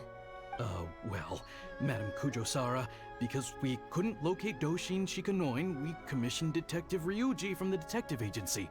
Shortly after, Ryuji returned to tell us, that he had given the commission to the Traveler, and then... It used to be that the Tenryo Commission assisted others with disappearances, but it seems these days others are now assisting us. You've done it this time, Shikanoin. I think I've really seen it all. I mean, is it really so unusual for officers and citizens to assist one another? Actually, he did seem to be investigating a case. Yeah, it was kind of weird, but it was definitely an investigation. He even pretended to be captured by Nobushi and treasure hoarders. Oh? Is that so? Well, since you were testifying for him, I suppose I won't ask any more questions. Really? But since you're here, I have an extra favor to ask. I'd like you to be Shikanoin's temporary supervisor. It'll be your duty to ensure that he handles his case properly, and that he doesn't disappear and neglect his work again. I'll be sure that the police station prepares the appropriate compensation. Oh, yes, Traveler. I'm sure we'd all really appreciate it. He cast a quick inquiring glance at Hazo. Hazel seems to be happy with the idea. Understood. Leave it to me. You should thank the Traveler this time, Doshin Shikanoin. Otherwise, I don't think I would have let you off so easily. Here, take this letter of complaint. It's written against you. Please consider carefully what to do with it. I do not wish to see another one. Understood? Huh? Someone filed a complaint? That can't be right. Why would there be a complaint letter? You must not be doing your job properly, and now you're attracting complaints. No, it really doesn't add up. You two don't get it. Although Madame Kujo-Sara just made some harsh remarks, we all know that Heizo-senpai is a real whiz when it comes to cracking cases. He's the biggest asset in our team. Several leaders have risen through the ranks as a result of his achievements. He's definitely no slacker. Then he must have gotten himself into some kind of trouble. Well, let me see what's the deal here.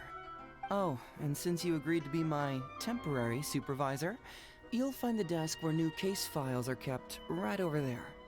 Would you mind helping me check what cases I need to deal with? I think you need to deal with your complaint letter first.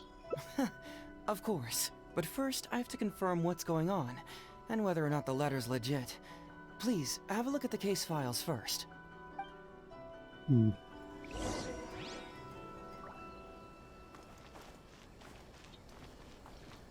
Y'all do know it's better to keep books indoors, right?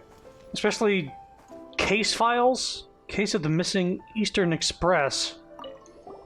The beloved dog, Eastern Express, reportedly went missing late in the night The owner discovered 12 canine footprints of varying sizes in the courtyard, leading to the initial assumption that the crime was carried out by a team. They were canine footprints. Who would give a dog such a strange name? I did hear about ninja dogs in the past, though, so maybe it was a team of ninja dogs. There's a slacker who claims to be the Prince of Mischief, terrorizing Hanamizaka. Children have reportedly been losing valuables in the area, the bulk of which are Oni Kabuto, Genius Invocation TCG cards, and so on. The Prince of Mischief, eh? What? Not him again. Ito? For fuck's sake. Wait, I could talk to Paimon for a second? An approval reply for Hazo Talks Fraud. Police station. Your application for the public awareness campaign Hazo Talks Fraud has been received. Following review, your station has been authorized to run the performance with Shikanoi Doshin in charge of related work. Headquarters of Tenryo Commission. Hazo Talks Fraud? What's that? Sounds interesting, whatever it is. I clicked on her before she went away. I think that's a glitch. It's kind of like how she is in your teapot. Like you can talk to her, but nothing happened when I clicked on her. Anyway. So, have you gone through the case files? Is there anything that caught your eye?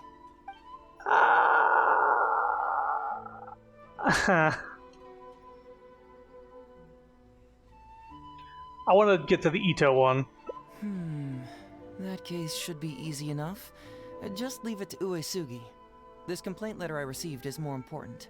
Oh, come on. I was hoping I wouldn't have to drag you into this, but it's just occurred to me that with your help, I might be able to wrap up this problem. So I probably would have been like, probably would have got a heart for saying, let's talk about your thing first. Alright then, tell us about the complaint letter. It's from Sango, the president of Bantan Sango Detective Agency. I assume you've met her before? Yeah, I know you two have some beef, and it appears to be pretty serious. You can say that. Sango's complaint letter accuses me of abusing my power for personal gain and blatantly concealing the truth behind the Ryuji case from years ago. Seriously, do I really seem like the type of person who'd do that? I don't know, barely know you. Concealing the truth? That definitely sounds like something you would do. Hey, don't judge a book by its cover, alright?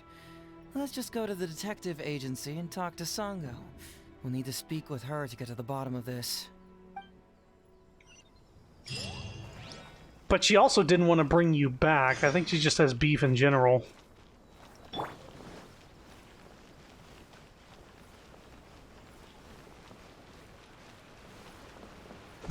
How to get hearts with Paimon, make jokes about consuming the Paimon, or making Paimon make the joke about herself.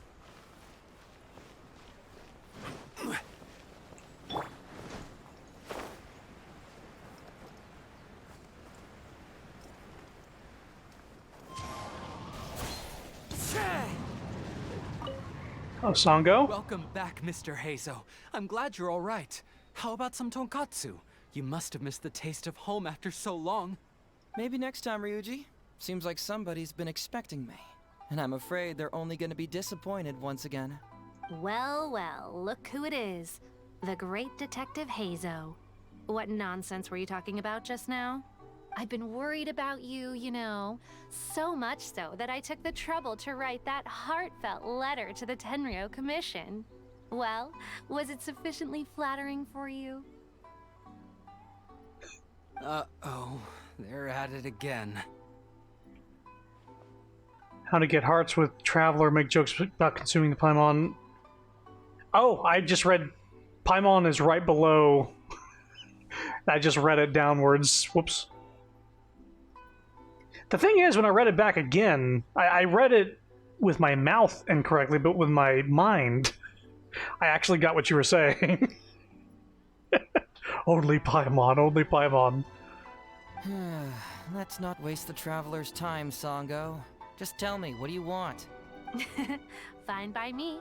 My request is simple. Disclose all the details of the Ryuji case. It's time you stop hiding the truth and let me investigate it thoroughly. First of all, that case has already been solved. Second, I've disclosed everything the police station has on the case. And third... Enough! You can only fool Ryuji with that. If you don't want to cooperate, I can assure you that I will write more letters to the headquarters of the Tenryou Commission. I will not give up on this case. Wait! Hold on! Can someone please explain what's going on here? Paimon doesn't have a clue what you two are talking about. All right, let me explain. Several years ago, a terrible murder took place in the police station. I was still working at the Tenryou Commission then, and the victim was actually my dear boss. Due to various factors, I was deemed to be the top suspect, which is why it's called the Ryuji case. Also, Heizo wasn't a part of the police station back then. He was a detective at the agency. Which at the time was called the Bonton Sango and Heizo Detective Agency. Huh? That's crazy! But, wait. Then why did Heizo leave? After the incident, I was quickly convicted and sent to prison. Fortunately, Sango then promptly proved my innocence and caught the real murderer. But that murderer was actually just a dummy to throw us off. Am I right, Detective Shikanoin? Sango thought that everything went smoothly, so much so that she suspected the real murderer was someone else. Of course, Detective Heizo was also helping with the investigation, but after a long time, he still came up empty-handed. Later on, he decided to join the police station to continue his investigation on the inside, which is why he left the detective agency. Ha! That's what I thought too. I was foolish enough to believe that Detective Shikanoin and I shared a common goal. But I was wrong about him. He has no sense of loyalty at all. He just wanted to become an official as a means of gaining fame and fortune. Well, I hadn't even heard about him until like a week ago, so I don't really think fame is up there. Come on, stop exaggerating. Let me set the record straight here. First, I joined the police station long after that murder case happened, and it had nothing to do with any inside investigation. That's just somebody's wishful thinking. Second, purely out of curiosity, I did investigate the case later from within the police station. My conclusion was that the suspect Sango had caught was in fact the real murderer. And lastly, when Sango didn't buy my conclusion and asked me to disclose all related case files from the police station, I did exactly as she asked. I didn't hide anything. He's lying right through his teeth. A lot of slander from a no-name nobody. That's it. I want this to end once and for all. Since the Traveler's my supervisor today, they have complete access to all the police station's files. If she's willing to help re-examine the case and arrives at the same conclusion that I did, then you won't have to doubt me anymore. Whoa. Huh? Unless you don't trust the Traveler. Come on, say it. It's not about whether the Traveler's trustworthy. I'm just wondering if you will interfere somehow. The thought never even crossed my mind. Hazel could just stay here, I guess. You have to swear that you will not mislead the Traveler by any means, and let her investigate the truth on her own. No problem. Cross my heart, hope to die. Well, Traveler, are you willing to help me with this? Will you agree to re-examine the Ryuji case and find the truth? You can bill me later for however much you'd like as compensation. Sango, really? However much they want? 3 billion. Money is valuable, no doubt. But pursuing the truth is the reason I started this agency. The Ryuji case is the only case I failed to solve. I am willing to give you anything. Oh, wow. I only have like 20-something million at the moment, so 3 billion's a lot. Like, I'll never need more again. No need to go that far. I'll help you for free, or no need. A simple thank you will be enough. I'll do my best. All right. I'm counting on you, Traveler. Take her for everything she's worth. She gave you a blank check. Not only that, but in the past, when I came to her for help, she basically said, like, I'm going to increase the price because I know this is important to you. But I think since we were under somebody else's, like, supervision, the bill went to them instead. But still, she took advantage of, like, she, like, upped the price when she didn't need to. So I kind of wanted to do the same thing. You hear that, Detective Shikanoin? Ha! Now we just need to wait and see. All right, I got it. No need to keep yammering like that. You'll scare the kids next door. Come on, let's go back to the police station. That was for Ito's story. Right! Because she, like, gave up information about the beans. Yeah, beans! She gave the little legend about, the little Onis. She reaps what she sows, which is to say beans. And 3 billion mora. Alright, hang out here for a sec. I need to go to the archives to get the case files. Maybe I should go with you. For now, why don't you go and chat with Yoriki Owada over there? He worked on this case too back in the day. You seem to really want me to look into this. No, you misunderstand. It's not that I want you to look into this. It's just that you're the only one who can. You're the only one I can think of who Sango would ever believe. She trusts in both your qualities and abilities, so I hope your findings can finally convince her and put an end to this whole thing. Sure, she's just writing complaint letters for now, but who knows what she will do in the future. Alright, I'll go get those case files. You go ahead and talk to Yoriki Owada for a while.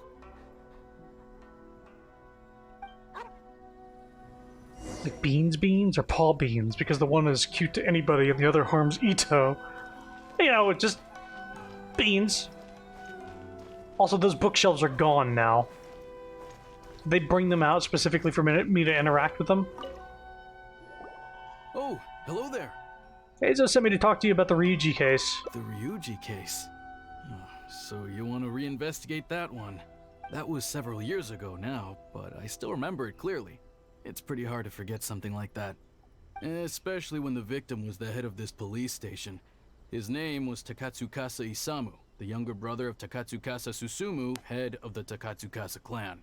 He was really one of a kind. Decisive, brave, and smart. He was much younger than me, and already had quite a reputation. I'm sure he would have gone far in the Tenryou Commission, if only he was still alive. What a shame. Who would have guessed someone was plotting against him? You said Ryuji was the top suspect? People will believe anything they hear. Everyone in the police station knew that Ryuji saw Takatsukasa Isamu like a father. Ryuji was an orphan, you know. Before he joined the station, he had been taking odd jobs here and there. It was Isamu who really took him under his wing. Ryuji was simple and not particularly bright, but he was very loyal to those who treated him well. He's also hardworking. Isamu must have seen these qualities in him and decided to keep Ryuji by his side. Ryuji worked with him for years after that, and was even promoted to be his personal assistant. Do you really think Ryuji would do anything to harm him? So, then why was Ryuji convicted? Even Paimon can tell that's a mistake. Well, here comes the interesting part of the case. Within a week, and before all the loose ends had even been tied up, Ryuji received his conviction. Moreover, it was signed by Madame Kujo Sara. What? Why would Sara do something like that? What do you think, Owada? I'm getting older now, and my eyesight is poor. I can't see too clearly anymore. Hey, come on, Yoriki Owada, there's nothing to see. It's obvious that the Kujo clan did it. You can't just go around saying things like that, Wisuki. Those were just hearsay. There was no evidence. That's not true.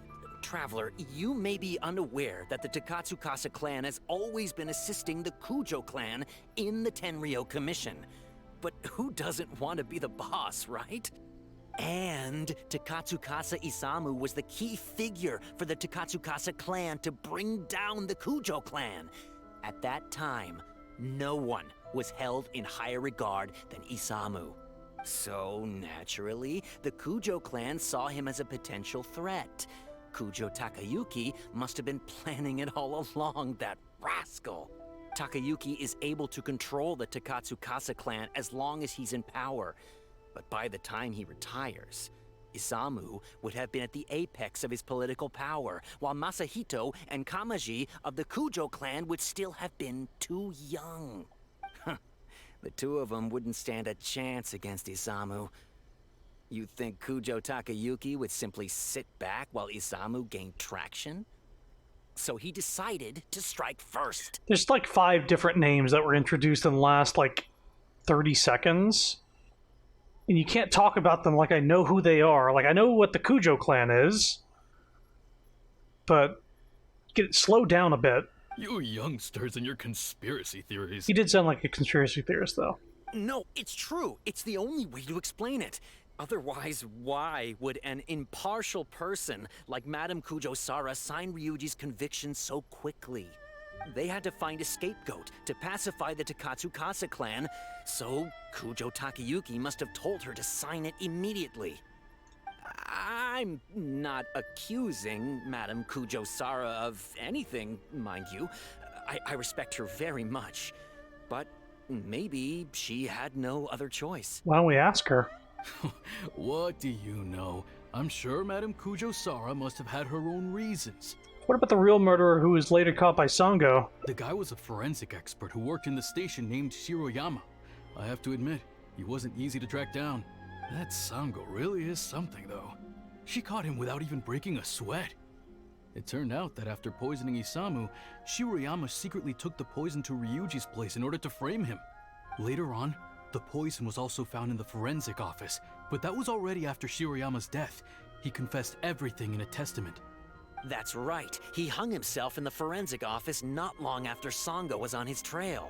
Probably because he knew it was only a matter of time before he would be caught.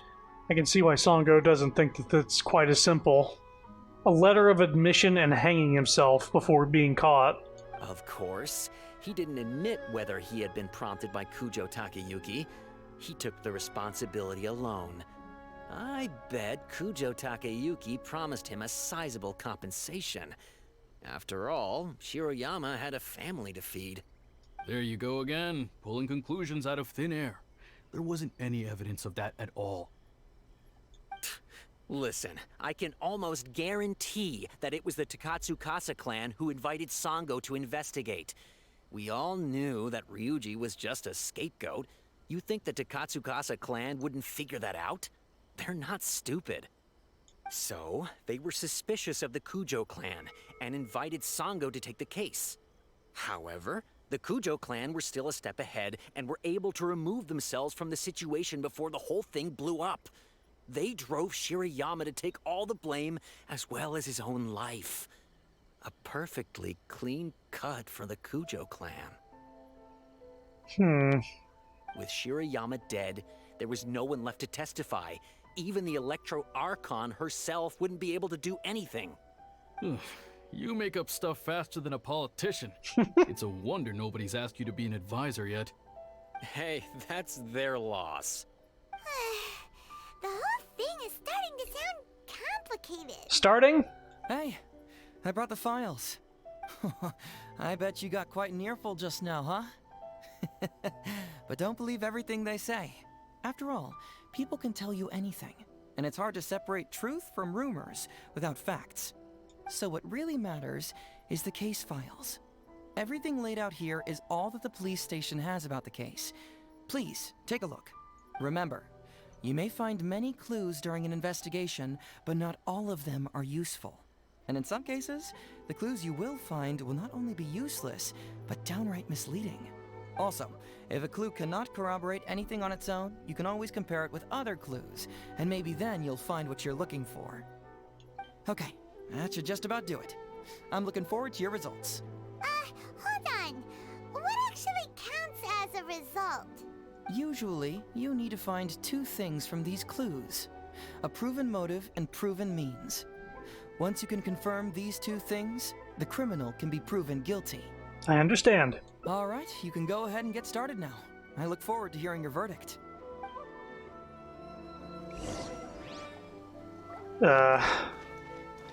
Okay. Start here, I guess. Autopsy report of Tatsukasa Isamu. This is the guy that hung himself. Wait, no, this is the guy that got poisoned. Deceased Tsukasa Isamu, 41 years old, police station manager. Right, this guy that got poisoned. Clothes intact at the time of death. No visible trauma observed in the body. No sign of a struggle. Throat was congested and swollen, caused by a cold before his death. Local ulceration was found in the stomach and intestines, caused by a novel toxin found in the stomach contents. Stomach contents include partially undigested soft rice residue, small volume of fish liver paste residue, and main ingredient of which is a highly concentrated fish liver extract, a valuable nutritional supplement. Small volume of cold medicine residue containing a large amount of acidic fruit and small vegetable extracts. Appears to be specially prepared medicine from the Office of Forensic Science. Small volume of novel toxin residue, which was found in the same toxin discovered in the homes of Ryuji and Shirayama. Cause of death, abdominal mucous membrane disease plus respiratory and circulatory failure, triggered by the novel toxin. Yikes! He ate all kinds of stuff. Seems like he had a cold, he was taking medicine for that. And then he got poisoned with rice or something. Okay.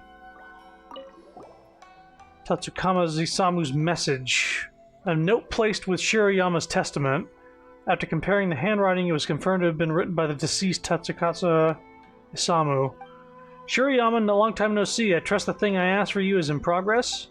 I paid a visit to your home today while you weren't around. Thankfully, your wonderful wife welcomed me in. She's a fine woman, a perfect match for you.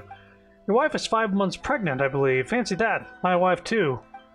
I took the liberty of returning once more to provide her with some health supplements. Even helped administer them to her myself. She was most grateful indeed. You'll be equally grateful to me, no doubt. Then don't keep me waiting. Takatsukasa Isamu seems like a thoughtful person, but something about the tone sounds weird. Yeah, 'twould be a shame if something happened to your wife that's pregnant.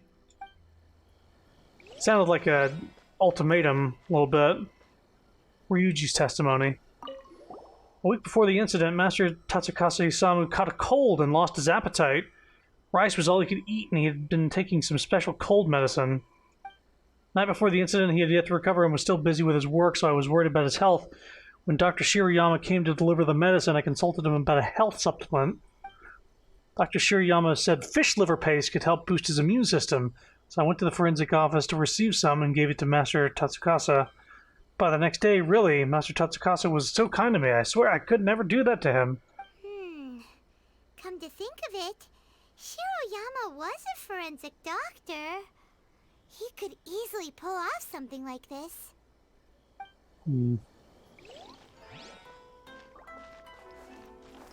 Okay, chill. Shirayama's testament. I murdered Tatsukasa Isamu. I poisoned his cold medicine. Though he appeared to be honest and honorable in public, in secret, he asked me to search out a new type of poison to get rid of those who opposed him. He also said that if I refused, he would have thrown me in prison. He used my family to blackmail me. He left me with no choice. I killed him with a new type of poison that I had someone purchase for me with the International Trade Association. To protect myself, I later framed my colleague Ryuji. International Trade Association? We heard that earlier with the smuggling ship. But now it's only a matter of time before the detective uncovers everything. I know that I've made a big mistake and that there's no escaping it now. Only death awaits me. I merely ask that my family be spared. Hey, this is the key to proving that Shirayama was the murderer, right? That is, if he was telling the truth, of course. Unless his family was being threatened by somebody else and he was made to take the blame. Conviction of Shirayama. The suspect, Shirayama, 22 years old, forensic doctor, subordinate of the deceased Tatsukasa Isamu. Shirayama grew to resent his boss, Tatsukasa Isamu. Following conflict at work, he then secretly bought a bottle of poison to kill him in revenge. Unused poison was later found in the suspect Shirayama's office. In his testament, he confessed to having planted poison found in Ryuji's house. For the crime of premeditated murder, Shirayama is hereby sentenced to death. Punishment cannot be carried out as the suspect ended his own life before the execution could take place. This file shall be kept as evidence. Signed, Kujo Sora. Huh. So Shirayama's conviction was also Kujo-Sara. Just like Ryuji's. Toxicology report.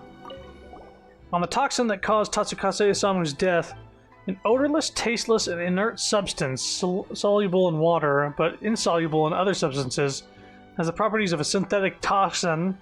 It appears as fine white powdery substance in its normal state, tentative name white powder.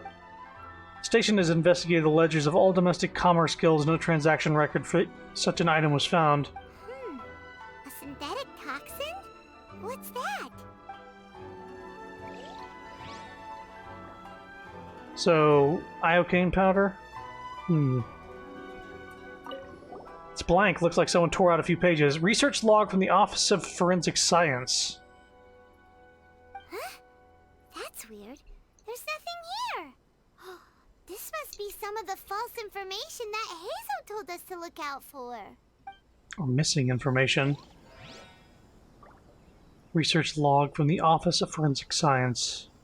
I'm curious about that. Conviction of Ryuji.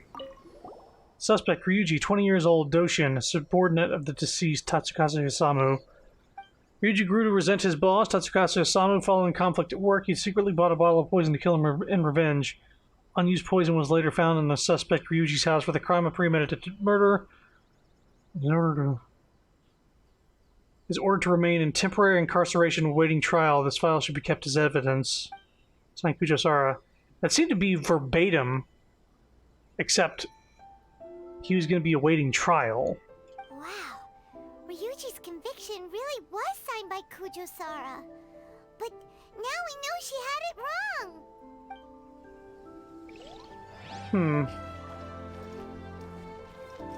We'll look at one more thing here. The autopsy report.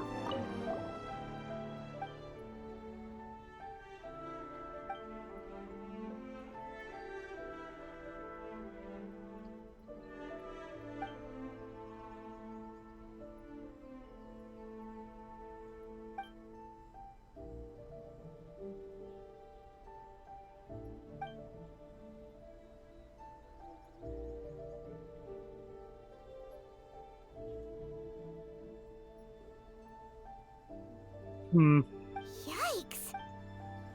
He took cold medicine, but also was instructed to take the fish paste.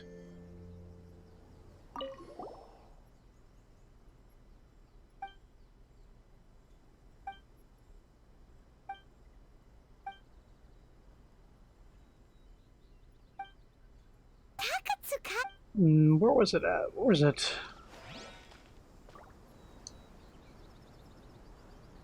Shiriyama's testament. Through his cold medicine, he says.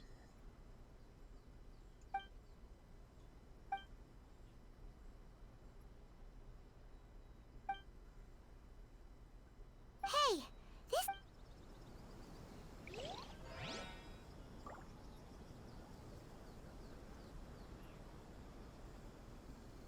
Ryuji's testimony. And he had been taking some special cold medicine. The night before the incident, I was so worried about his health. I consulted him about it. Shiriyama said fish liver paste could help boost his immune system, so I went to the forensic office to receive some and gave it to Master Tatsukasa. Come to think... As Ryuji said he went to get fish paste. Okay, it's a little confusing, but I think I have it. So, what did you find? Have you come to a conclusion? Well, yes, I did. Really? You found the criminal's motive and means that quickly? Awesome. All right, let's talk about the motive first. What clue reveals the criminal's motive?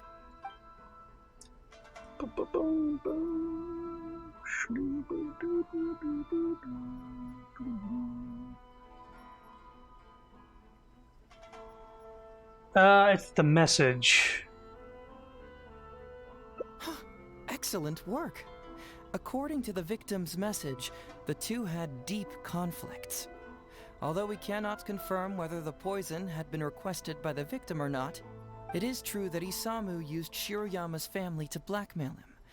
Such circumstances could be enough motive for Shiroyama to commit the crime. But wasn't Takatsukasa Isamu good to Shiroyama? He even went to Shiroyama's house to bring health supplements. Maybe it was just to show that he could get close to the family and that they trusted him. But maybe he didn't really bring health supplements. Maybe it was something bad. Is that what you think, Paimon? Well, we later found out that what Takatsukasa Isamu sent to Shiroyama's house was indeed health supplements. But if you consider the circumstances, what he sent wasn't important. What was important is that sending the supplements was actually a dangerous signal. Isamu was essentially implying, I can put anything in your wife's supplements at any time. If you really care about her safety, then get me what I want. So scary! Your assumption sounds like a real threat. You're not really that dark inside, are you? You don't really catch criminals by standing in the light, do you? Basically, these two clues work to verify each other, and the murderer's motive is confirmed. Now, all that's left is the means of the crime.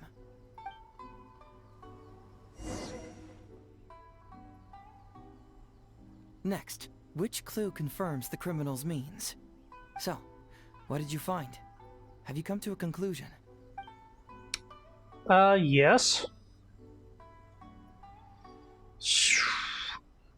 This is missing.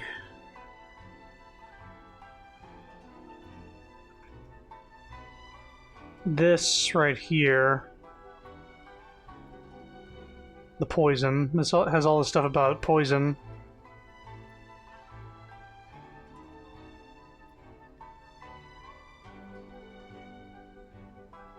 This is just missing the toxicology report.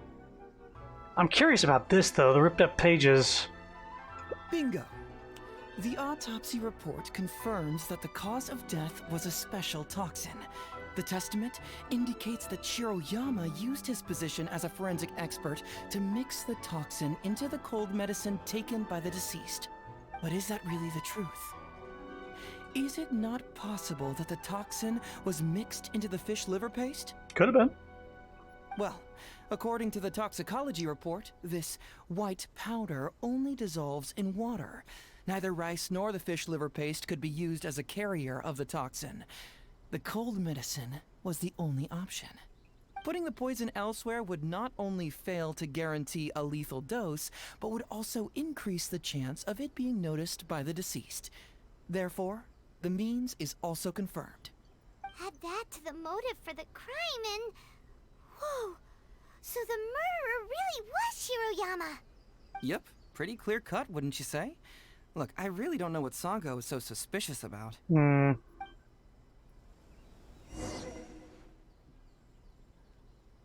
Yeah, it's pretty clear cut. Huh. You could say it's almost too clear cut. Wait, I still have some questions. Oh? Well, let's hear them. Maybe I have answers. What's bugging you? Why is the research log from the Office of Forensic Science blank? Did someone tear out some pages? That one for sure. Based on the convictions written by Kujo-Sara and Ryuji and Shirona, the two committed the same crime. Why are their punishments different? That also confused me. Toxicology report mentioned that this poison isn't sold anywhere in Inazuma, but Shiroyama's testament said that it was bought at the International Trade Association. All three of these things bug me. But let's start with the blank pages. This also puzzles me. Maybe someone doesn't want us being privy to the content inside, or maybe Shiroyama tore a bunch of pages out by accident. No. But regardless, this isn't essential to the case. Like I said before, a lot of what comes up in an investigation is irrelevant information. The crucial elements are Shiroyama's motive and means, which we have established. Okay, why are the punishments different? Very nice. Top marks for attention to detail. It doesn't have any real bearing on the case, but let me explain how that works for you. So, why would Madame Kujo-Sara sign one conviction sentencing Ryuji to temporary incarceration awaiting trial, and another conviction sentencing Shiroyama to death. You may have heard some rumors back at the station that when this case first came up, the Kujo clan higher-ups were in dire need of a scapegoat to keep the Takatsukasa clan off their backs. And poor Ryuji became the successful candidate.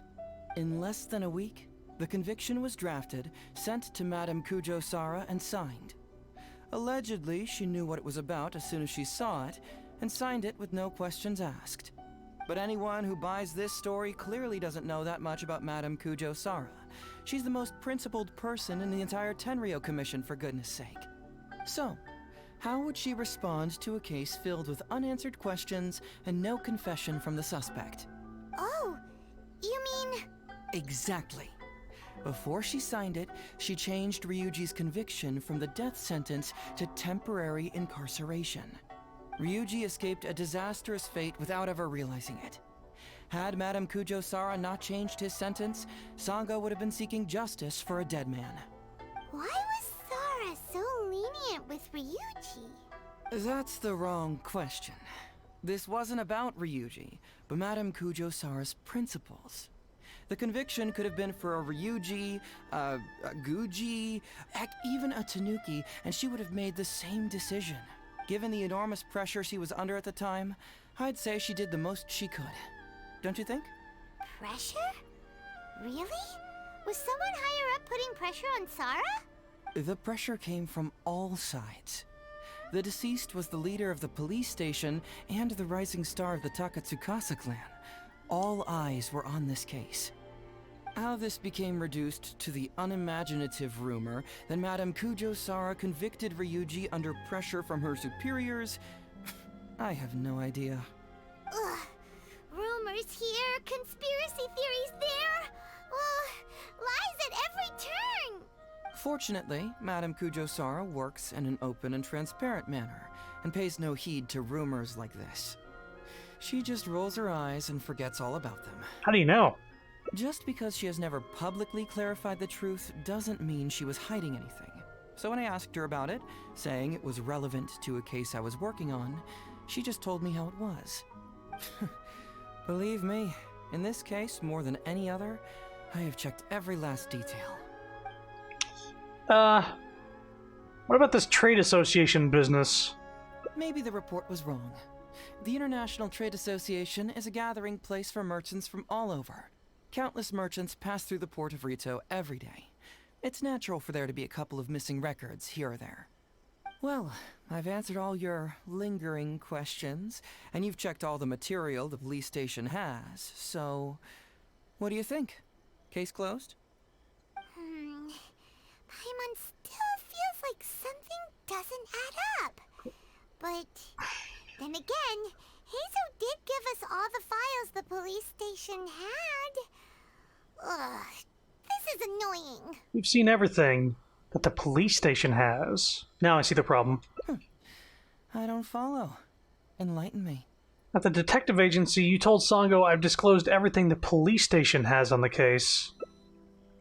When we started to look at the files, you said to us, everything laid out here is all the police station has about the case. Just now you said it again, you've checked all the material the police station has. Huh, right! Why do you keep emphasizing police station every single time? You tell me. Why do I keep emphasizing police station every time? Because you're trying to hint that there is other information the police station doesn't have. So we're finally here, huh? I was starting to think our investigation was about to end a little early. That would have been a real shame. Man alive, you finally saw through my little game. You're absolutely right. There is other information that the police station doesn't have. Reason being? It's my own evidence. And this evidence should help answer a couple of your questions more clearly. Why was the research log from the Office of Forensic Science blank? And where did the white powder come from? Aha! Paimon knew you were keeping secrets! Don't you have secrets too? No. Nope. Definitely not. Let's talk somewhere else. This isn't the best place for this discussion. An ideal detective am I? What is that achievement? correctly analyze the motives and truth behind the crime the first time. What, like if you fail, you don't ever get this achievement? Oh, maybe like you can get it wrong and they give you another chance. Okay, well. What's Wherever Paimon? in this world I roam, I carry memories of my home. This blade. It is the last link I have to the land of my birth.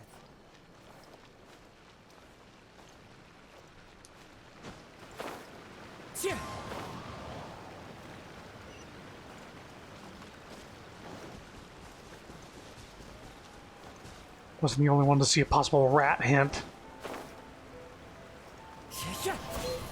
She is, big bad. This is a quiet spot. Let's talk here. This is a quiet spot, but he's shouting over a gust of wind. All right. Here's the secret I've been keeping all along.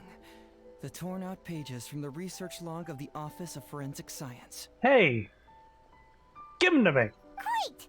But Paimon can't believe you kept this a secret all this time! It's not like you think. I wasn't the one who tore out the pages. Look, just read it over first. Acidic nutrients extracted from the Sensetia were mixed with the oil extracted from the fish liver. When the mixture was purified, the formation of a fine, powdery substance was observed. Over the course of a week, forest boars to whom the substance had been administered suffered first from damaged and diseased skin mucous membranes, followed by respiratory failure, then death. The mixing and purification procedure was then repeated, but replacing the Sensetia with concentrated Sensetia juice and the fish liver with concentrated fish liver paste, a large quantity of the powdery substance was produced. When forest boars were administered this dose, the time of death was reduced from 1 week to a few hours. See appendix for the lethal dose index. Researcher Shiroyama. So what, Sensetia and fish paste are poisonous? Finished? Do you see now? The method used by the perpetrator to commit his crime wasn't by putting the white powder in the cold medicine. Cold medicine and the fish liver paste were mixed to form the white powder. That's correct. The white powder was Shiroyama's invention. As a forensic doctor, he provided a special cold medicine for Takatsukasa Isamu. The autopsy report showed that this medicine contained a high volume of acidic fruit and vegetable extracts. Then, he tricked Ryuji into sending fish liver paste to Takatsukasa Isamu. When the two substances were taken together, a toxic dose of the substance formed in his body. This is the real modus operandi. Okay. Oh, that's awful! One was medicine, and the other was an expensive nutritional supplement. Both completely harmless. True, both are harmless on their own, but when combined, poof, that's it. Why didn't Shiroyama admit this in his testament? There was no need for him to hide it. It was not him who wanted to hide it, but the person pulling the strings behind him. Huh. You mean there was someone else pulling the strings? Aren't you curious where I found these pages from the research log? It was in Kujo Takayuki's secret warehouse. After I found the missing pages, I did some digging around and found out that Shiroyama had worked for Kujo Takayuki before joining the police station. The Kujo clan secretly provided Shiroyama with funds to study forensic science. I guess you could say that Kujo Takayuki's investment paid dividends in this case. Of course, I had only learned all of this after the Vision Hunt decree came to an end. Kujo Takayuki had lost his grip on power, and the Tenryou Commission was undergoing a general reshuffle. To avoid coming under suspicion, Madame Kujo Sara put me in charge of building a case against Kujo Takayuki. I found a huge stash of fish liver paste in his secret warehouse. Nothing hugely incriminating about that, of course, but I still took the trouble to open each and every package until finally, I had to concede that this really was just a huge stash of fish liver paste. But then, underneath the floor tiles where the fish liver paste was stacked, I found a secret compartment with this torn-off research report lying inside. So it was him who wanted to frame Ryuji all along. What What a nasty piece of work. Why keep this from Sango? Let's review the whole case from the top. First, Takatsukasa Isamu, for whatever reason, noticed Shiroyama's talent as a forensic doctor and asked him to develop a special poison on his behalf. But Shiroyama was already working for the Kujo clan, so he refused. Takatsukasa Isamu wasn't about to take no for an answer, and that's where things took a dark turn. He twisted Shiroyama's arm by making a veiled threat to harm his family. All Shiroyama could do was to secretly report everything to Kujo Takayuki. When Takayuki learned what was happening, he instructed Shiroyama to pretend to cooperate with Takatsukasa Isamu, then kill the latter with the white powder once it was fully developed. Meanwhile, Ryuji's only role in this case was to deliver the fish liver paste to Takatsukasa Isamu on Shiroyama's orders, completely unaware of the fact that he was being used as a pawn and that this was a key ingredient needed to create the poison. After the incident, Kujo Takayuki hoped to make Ryuji the fall guy, until the death sentence was stalled when it reached Madame Kujo Sara. In the meantime, Sango had begun her own investigation. Kujo Takayuki grew nervous that the truth would get out, so he threw Shiroyama to the wolves, hounding him to death and erasing all traces of contact between the two. And yet, he wanted to keep this secret formula, so he hid it. Greedy guy, that Takayuki. He must have wanted to have it on hand just in case he needed to employ it again in the future, and make someone else disappear. This Kujo Takayuki is an evil lunatic. We've got to report this to A. Whatever his current punishment is, it needs to be 10 times worse. That would be practically impossible. One research log found in his warehouse doesn't prove anything. Even I can think of 100 excuses. But they were missing for the case files that were important. Besides, Ryuji directly contributed to Takatsukasa Isamu's death by delivering the fish liver paste to him. The fact that he was unaware of the true nature of the situation doesn't matter. But he's still innocent, right? Isn't it just a coincidence? Paimon really doesn't get how the law works. Legally speaking, the judge would most likely rule that it was accidental. But in practice, Ryuji may still have to end up shouldering some responsibility. So basically, you've been hiding the truth all this time to protect Ryuji. Mental trauma doesn't heal as easily as physical wounds. My biggest worry is that Ryuji would struggle to cope if he knew the truth. He's like an innocent child. He freely gives his trust and his love to everyone that treats him well. That's why he thought of Takatsukasa Isamu as a father figure. I'm pretty sure that to this day, he has never paused to wonder whether Takatsukasa Isamu was actually a good person, or if Sango just hired him as a gopher, or why I left the detective agency. If he found out the facts about Takatsukasa Isamu, I'm afraid it would crush him. So why are you revealing the truth to me today? Well, as you can see, I'm a little less confident than people might think. To prevent Ryuji from getting hurt, I covered up the truth. But by doing so, have I held him back? You stole fizzy lifting drinks. Did I do the right thing? I couldn't turn to anyone for help, and everyone around me thinks I'm so smart that I should just be able to handle every case on my own. Even if I tried to discuss it with them, they'd just say, "Don't be ridiculous, Mr. Heizo, no problem's too difficult for you." But you're different. Unlike them, you don't have that kind of prejudice towards me. You've traveled far and wide and have had all kinds of experiences. It must have taught you a lot. Most importantly, my intuition tells me that you're someone special, that I can trust you and that you can help me. Right? So, I'd like you to be the one to decide whether we should expose the truth or not. I need to think about that. Oh, you don't need to tell me what you decide, and you certainly don't need to decide right now. Let's just say I'm leaving this teensy tiny matter up to you. All right, let's head back to the detective agency. You can mull it over on the way. Once you've made up your mind, just tell Ryuji and Sango your verdict. So do I risk putting Ryuji in trouble, but telling Sango the truth. And also maybe putting mental strain on him,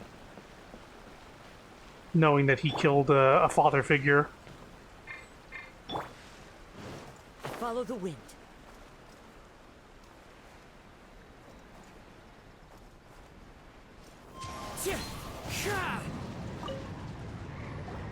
Hey, Traveler. Hey, Detective Hazo. You're back already, huh? I bet you're tired. Well, I just bought some tonkatsu. Care to join me? There's plenty for everyone. We'd love to. But wouldn't you like to hear the results of our investigation first? No matter what you were able to find, it's all in the past and won't ever change. So I think we'd better chow down first. Besides, if Sango's not happy with the results, we might not have anything to eat later. Come on, Ryuji, pipe down. Let's hear the Traveler's conclusion first. Okay then. Over to you, Hazel and Traveler. Don't worry, just tell us your findings. Everyone trusts you, as do I.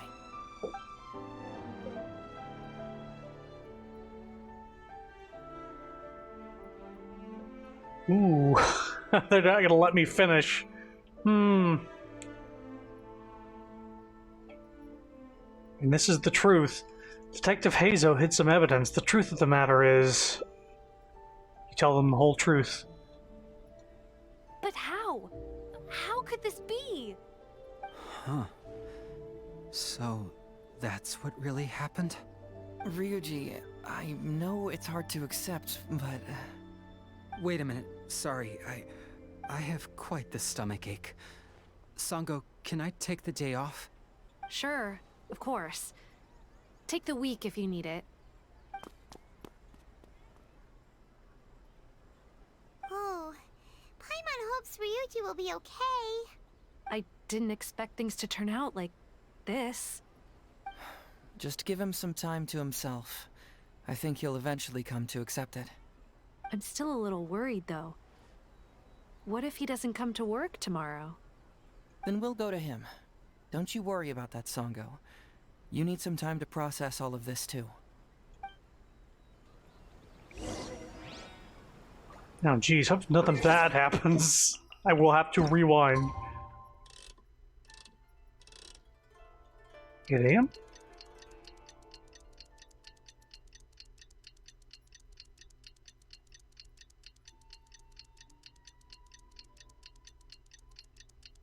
Also, I miss these messages. It's a shame that we won't ever hear a Hamlet reference or even get to roleplay Ace Attorney in Genshin. Hear Paimon, objection! Become like a Poindexter rival. Have her wig fly off, her crown. Why you got that crown on, Paimon? What do you think you're the queen of? He's like he's not here. Ah, you're here. Don't worry. Ryuji came earlier this morning. Okay. I guess he can handle a lot more than I'd thought. I was honestly worried he'd suffer a breakdown. But as of today, it seems he'll be fine. Is he not here? He went over to Natsuke Nogen Crafts to buy something. Let's go find him then. Shall we? Before you go, Hazo, I kind of understand now what you meant when you left. Oh, really? I'm happy to hear you say that. All right, time to find Ryuji. The truth shall set you free. Look,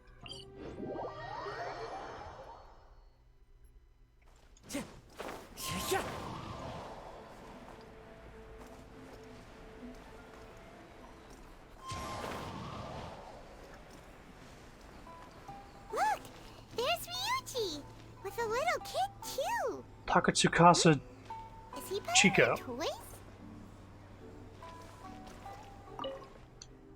Uncle Ryuji, was my daddy handsome? I've never seen what he looked like. Of course. Takatsukasa Isamu was a very handsome man. Also, it's not uncle. Call me brother. But you look so old. Well, I'm still your brother. Huh? How come?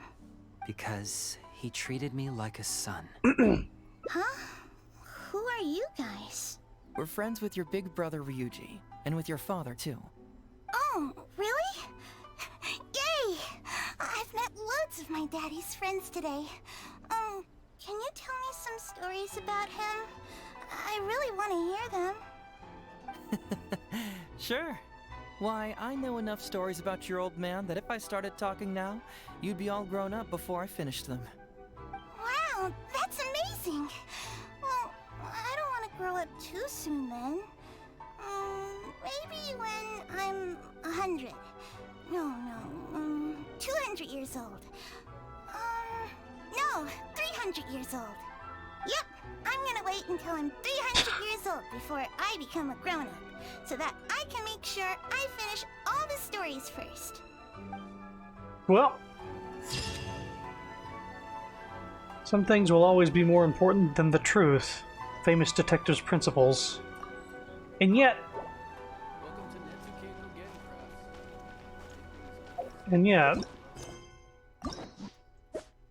we've only gotten 2 fucking endings.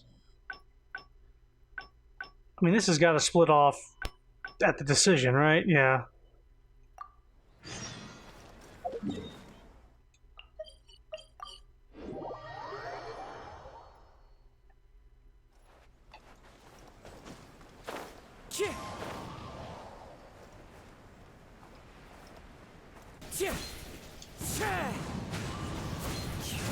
Excuse me. Hey, Traveler. You're back already. We'd love to. No matter what you were able to find, it's all in the past and won't ever change. So I think we'd better chow down first. Besides... Come on, Ryuji, pipe down. Let's hear the Don't worry. Sango was wrong about Heizo, and the murderer was indeed Shirayama. Well, what do you know? I suspected that was the case. Please rest in peace, Master Takatsukasa. No, impossible. Traveler, are you sure you checked every last file carefully? Trust me, I did. Ugh, no, you little... Shikanoing Heizo. You didn't pull any shenanigans on the Traveler, did you? Sango, no accusations without evidence, remember? The truth is out and the case is closed, Sango. Please don't send any more of your harassment letters to the Tenryo Commission. Well, I really owe it to you, Traveler. I'll be sure to properly thank you later. Until then, see ya. Hey, you're not going anywhere! She's about to beat him. There's one secret that only we know of.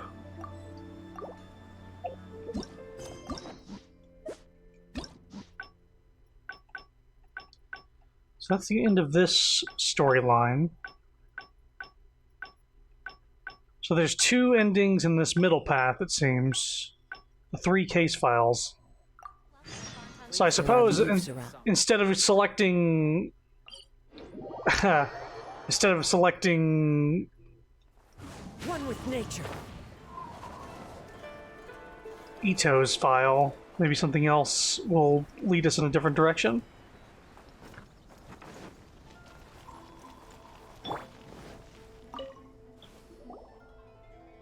So, have you gone through the case files?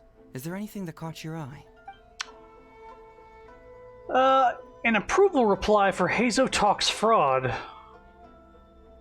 Oh, have they approved it already? Huh. The Tenryo Commission certainly has become more efficient ever since Kujo Kamaji took office. So, what is Heizo Talks fraud? It's an anti-fraud public awareness event. Basically, think of it as a short play about fraud. We'll get a few people to perform an entertaining drama in order to raise public awareness about the issue. Ooh, so it's a play? Paimon likes the sound of that. I thought you're only interested in major cases, not petty things like fraud. Well, see, fraud is a major issue here. You've traveled between different nations. I'm sure Mora isn't really an issue for you. You have to understand that scamming the poor of their money is essentially robbing them of their lives. Left unchecked, the situation could potentially deteriorate into something more... serious. That makes sense. But will putting on a performance really work? It's hard to say. Preventing crimes is more difficult than solving them, there's no doubt about that, but prevention is also a more worthwhile cause. maybe only a small number of people who attend the event will ever actually encounter a scam artist. And even then, of the handful of attendees who encounter said scam artist, I doubt many of them will be able to see through the scammer's ruse. But if even only one person escapes the clutches of a scam artist because of my event, then I'm willing to put on this play for that person. Alright, count us in! Today we are the anti-fraud messengers! Great. First, we need 3 actors, 2 to play the scam artists and 1 to play the victim. I already have a couple candidates in mind for the roles of the scam artists, so come with me to the Grand Narukami Shrine. We're going to see, going to see Fox Lady? How long before they code the dialogue to change based on how much more you have? Going to the Grand Narukami Shrine, are you planning to recruit Miko for your play? She'd be really good at acting. Well, I guess you'll have to wait and see. There is no escape.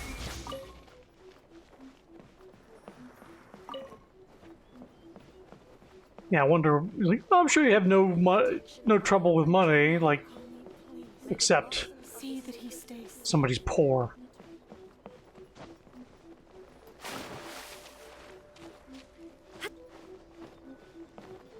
Who the fuck is it behind this building? Oh, there you are. Hey, Zoe, what are you doing here, you little brat? I'm on thigh withdrawal, and the please. Traveler, too. So, I assume you're here to see Lady Yae? I honestly don't know who we're here to see. Hey, come on, cuz. Maybe I'm just here to see you. Don't play your little games with me. If the Traveler isn't looking for Lady Yae, then you must be here looking for Etsu, right? Is this the same lady that's related to Kuki? Or they have the same, like... No, it's not the same lady. She had long hair and she sounded different. Okay. You still know me best, cuz. No. There's no way. Right? Please wait here. I'll go get her. Huh, so we're not here to see Miko? Bummer. Yeah, because she had longer hair. I think it was long dark hair. I'm flattered, but even if I wanted to, do you really think I could convince Lady Yae to join a little event like mine? Oh yeah, she is the one that looks over Sayu. Yes, that's where I recognize her from. Thank you. I knew I recognized her, but the other one... Yeah. They're not related. I was gonna say, like, if he's her cousin, then is he, like, also Kuki's cousin? But no. Get the Traveler to ask her next time. She can do it. Well, hello, Detective Hazo. It's been so long since you last came to see me. You know, it's cruel to keep a girl waiting. Hey, community service isn't all bad, is it? I'm sure it's better than prison, at least. Prison? That's right. I was careless and found myself caught up in a case of fraud. Detective Hazo arrested me, and I was sentenced to prison.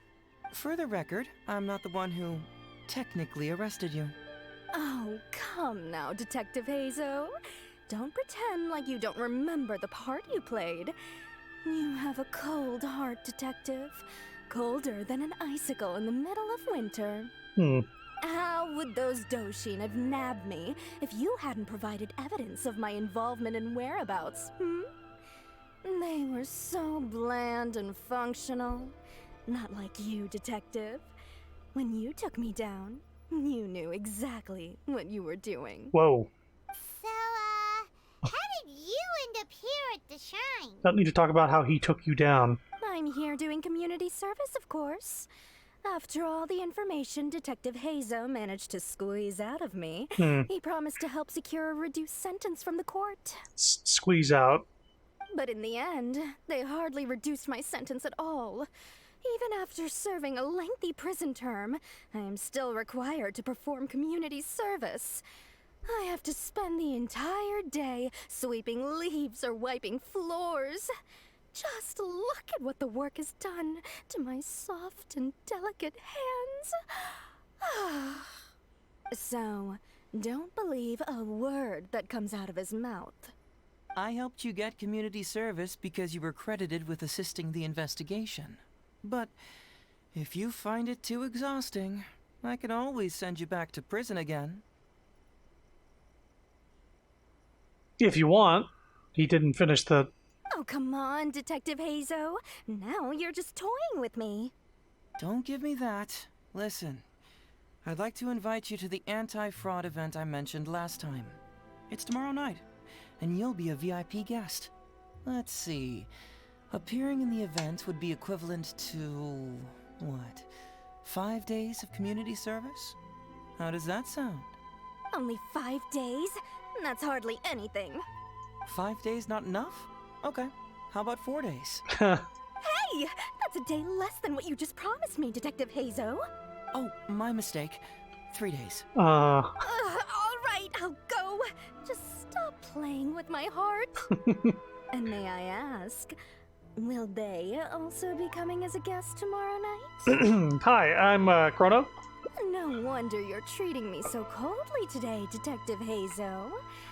Looks like you found someone else to keep you company.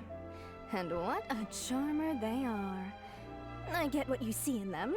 I mean, you'd have to be blind not to. Hey, you trying to scam me? Atsu, now's not the time.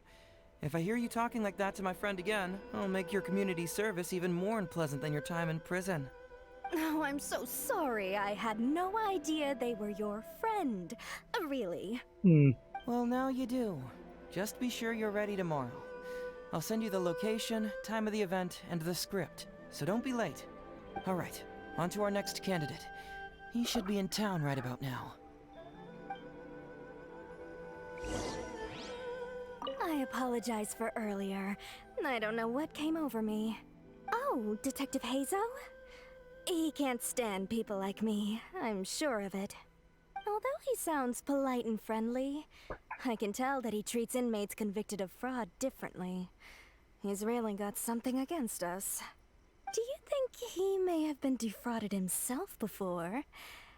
Impossible. Who could ever be cunning enough to fool Detective Hazo like that, I don't know. Hello there, traveler. I must apologize for my cousin. He must have been causing you all kinds of trouble. He's always been quite a handful. But I promise, he doesn't mean any harm. If he goes too far, please, by all means, put him in his place. And if he dares protest, just tell him he either does as he's told, or he'll have me to answer to. Illusion shattered! It is interesting that she watches over Seiyu, and Seiyu is also Animo, like him. Wait. Where do I need to go? Here. I can think of one pink Finnick Kitsune cunning enough to fool Hazo. Yeah. Where's she at? Mr. Iba, how are you doing? Oh, well, if it isn't Hazo. Thanks to you, I haven't kicked the bucket yet. Can you tell I'm an old man? Listen to my voice. Well, it's good to see you're alive. And well. All right, out with it.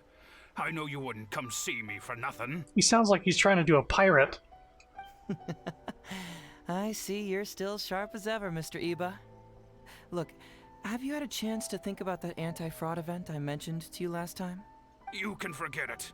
I'm pushing 71 this year. Oh my god. You think I want to make a fool of myself? Would this voice be making a fool of myself? Are you sure? You know, this event is very well funded. And now that the Sakoku decree has been repealed, I heard that your granddaughter Kazumi wants to take the chance to travel. Sounds like a Full Metal Alchemist character. If you participate, she can go without worrying about money at all. Huh? How did you know? Sure, I paid a hefty fine at the time, but I can still afford her travels. A hefty fine? You're Hazo's colleague, aren't you? How haven't you heard about this? Well, it just so happens that Mr. Iba was a well-known figure in Inazuma back in the day. His Iba Trading Guild was even bigger than the current International Trade Association. Don't bring it up again. If I hadn't been misled by that foreign merchant, I never would have become a commercial scammer. Fortunately, young Hazo here has some respect for the elderly and applied for a probationary sentence. Otherwise, I don't think I would have ever seen the light of day again. It's like a fucking pirate Rick Sanchez. Well, if Hazel was so good to you, Or dwarf. then you should help him out too. He's not as innocent as he looks, you know. He just knows it's easier to get information when we're chatting outside. Ask him if you don't believe me. That's what it sounds like. It sounds like Rick Sanchez pretending to be a dwarf. Those are some pretty harsh words, Mr. Eva. Gimli's my cousin or something. Look at me, I'm a dwarf. Anyway, I can't help you with that event or whatever you call it. Fuck Man alive. What should I do now? I already told Kazumi that you'd show up and caution everybody about avoiding fraud. I turned myself into a dwarf, Morty. I'm Dwarf Rick. I'm sure it'd be beneficial for everyone, and Kazumi even agreed to come and listen. How can I explain to her that you were too worried about being embarrassed? What if I was a dwarf pirate? Shiver me timbers, Morty. I'm a dwarf. She might even think that you feel no remorse at all. You imbecile! You should have told me about this first. Come on now. How could I have known that you'd refuse to participate? Why, you sure are a crafty one, just like your father. So you'll join us? Who's your dad? What choice do I have? Using my granddaughter to force me into some event. People these days. The world needs you to step up. I will send the time and place of the event as well as the script, so don't forget to prepare. All right, very well. Well then. Now, we only need to find the last person to play the role of the fooled victim. Me! We don't want someone too clever for this role. Otherwise, they'd see right through this ruse and the drama would come to a grinding halt. Oh. So Paimon. Not too Oh. clever. Oh, Paimon knows the perfect candidate. Arataki numero uno Ito. Oh yeah, I know that guy. I've seen him in the police station a handful of times, though I've never actually spoken to him before. Do you know where we can find him? He's gonna get scammed. Well, we did just see a file called the Prince of Mischief in Hanamizaka. That's gotta be Ito. He must be in Hanamizaka. So it did come to fruition. All right then. To Hanamizaka we go. We're gonna recruit Ito knowing to his be in the scam reputation, play. I'll need to bring a little something along just to guarantee we can secure his participation. You go ahead. I'll catch up. Leave him alone, you monster. No, he needs to be in a play. I'm sure he'll love the Kabuki theater. Who's over here? Is he scamming kids out of bugs and cards? Ah, he's having a battle right now. Oh no. How about that, kiddo? My little Prince of Mischief's got some moves, huh? Guess that means your Onikabuto is now my Onikabuto. Ito, what are you up to? Huh? Oh, Paimon, my compadre. This is a nice surprise. What brings you out this way? We heard you were bullying kids.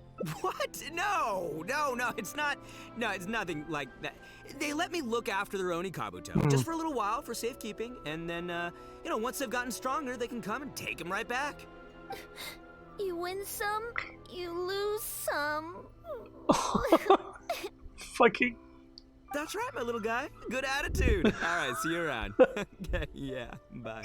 Wow. Clearly someone at Miyoji has a vendetta against Ito. There's just no helping this guy. Actually, we'd like to invite you to an anti-fraud event tomorrow night. Oh, an anti-fraud event? I'll level with you, compadre. I have no idea what that is, but if you want me there, I can think of nowhere I'd rather be.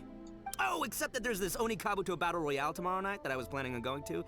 Yeah, it's gonna be huge. No holds barred. Winner takes home all the Onikabuto. And, as you can see, my Prince of Mischief has a pretty good chance of winning this thing, so, if it was any other day, you know? Do you think all of those Oni Kabuto together would be a match for my one? Here's a picture. Let me know what you think. It's got glowing eyes and a serious tattoo. Huh? What this... What is this? How'd it get so big? What are you feeding this thing? Look at those beautiful demon stripes. Those razor-sharp horns. Is this the fabled Emperor Oni Kabuto? This is a small token we provide for VIPs. If you're willing to attend, then one of these will be yours at the end of the event. Whoa, okay, I'm there. Wait a sec, you look familiar. Who are you anyway? And furthermore, do Oni Kabuto really come in this size? You're not trying to con me, are you? Because the more I think about it, the more I'm inclined to think that you're a contestant in tomorrow night's Oni Kabuto Battle Royale! Yeah, you lost to me in a previous beetle battle, and now you're trying to get the reigning champ out of the way. Without Prince of Mischief to contend with, you'll be free to sweep in and take all the Oni Kabuto. Am I right or am I right? Nice try, you little punk. 10 out of 10 for the pitch, but, you picked the wrong victim. Okay. Then again, consider this. If your Prince of Mischief isn't competing, what's the point of me taking part? After all I'd stand to win is a bunch of puny little larvae. No? Well... Flattery. Huh. You've stumped me there. You are completely right. I can't believe I didn't think of that. Sorry, my bro. My main man, my buddy. I had y'all wrong. There he goes. So, you're sure this guy's our best choice? What do you think? Yeah, see? He was already wondering if you were trying to con him. Then allow me to introduce myself. I'm Shikanoin Heizo. I've seen you around a few times before at the police station. Huh? Oh, yeah, I remember now. No wonder you looked so familiar. You were that guy who was in for stealing other people's Oni Kabuto, right? Listen, Heizo, hombre, did you apologize to them?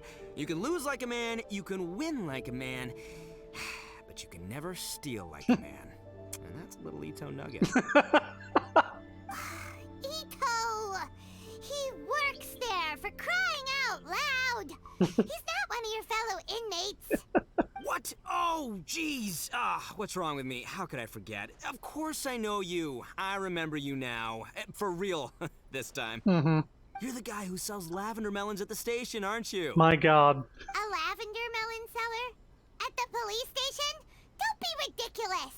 I know what I saw, okay? Several times now I've been sitting there starving in jail when this guy comes and slips me a few lavender melons on the sly. Didn't even want payment. Solid guy. He's feeding the prisoners. Yeah, that was me. But it was only because your assistant, Kuki Shinobu, asked me to look out for you.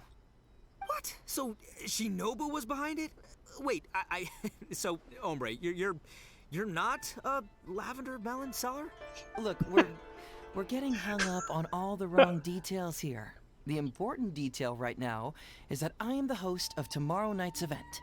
And if you show up, the Oni Kabuto in the picture is yours. Deal? Deal, done. But, could I get another look at that picture first? Just a little peek-see? You'll have all the time in the world to inspect the real article once the event's over.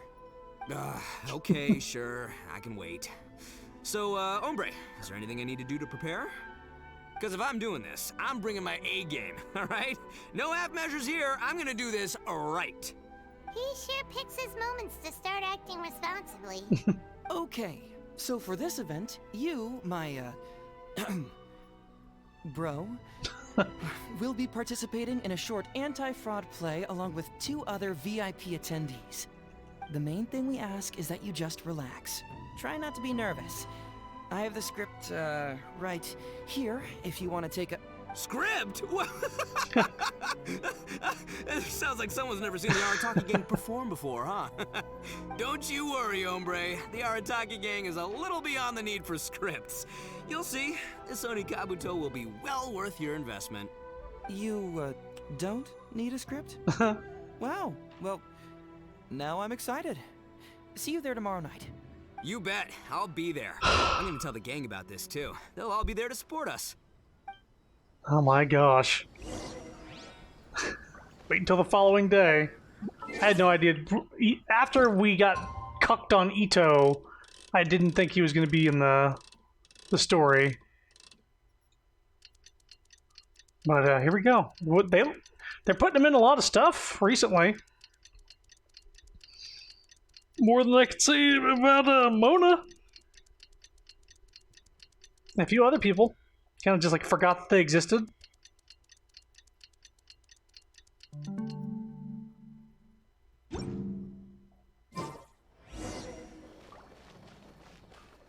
Please speak to President Sangha.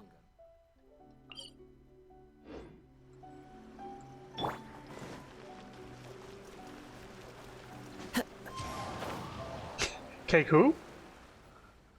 It's almost time. Everyone ready? All right. Then let's get this show started. Oh, I can't wait, Mr. Heizo. Let's get going, Heizo. Emperor Oni Kabuto, hang in there, Your Highness. I'm coming for you. It takes years to make a fortune, but only a moment to lose it all to a scam artist. Welcome to the first Heizo Talks Fraud. I am your eponymous host, Heizo. It's like a TED Talk, but about fraud. Okay, I'm delighted to have you all here today to explore the topic of fraud. To help everyone avoid becoming the victim of scam artists themselves, we thought we'd invite several VIPs with a lot of experience in this area to perform a little play with an anti-fraud message. Please join me in welcoming to the stage Miss Etsu, Mr. Iba, and the venerable gentleman, Mr. Arataki Ito. What is this little cutout behind him? He always gets these little drawings of him made. Without further ado, let the show begin. Music starts and the actress takes stage. Heizo narrates from the side. It was just another bright sunny day when a distressed Miss Etsu brought her elderly grandpa, Iba, into the police station to report a crime. There, they were greeted by a kindly Doshin, surname Arataki. Also, like the point, the Heizo point. Doshin Arataki, please help us! My poor grandpa has been defrauded! Doshin Arataki? You talking to me? Perhaps for want of familiarity with the script, a confused look creeps over Doshin Arataki's face, and he asks himself that age-old question. Who am I? Icho fans eating good. Yes! You are Doshin Arataki! You're Doshin Arataki! Oh, so I'm in the play. Right, yeah. Okay, got it. I'm a Doshin, of course. Okay, I got this. Ma'am, can you tell who it was that defrauded your grandfather? Rest assured, the Tenryo Commission and I are here to bring them to justice. I don't know. It was too late when I found out.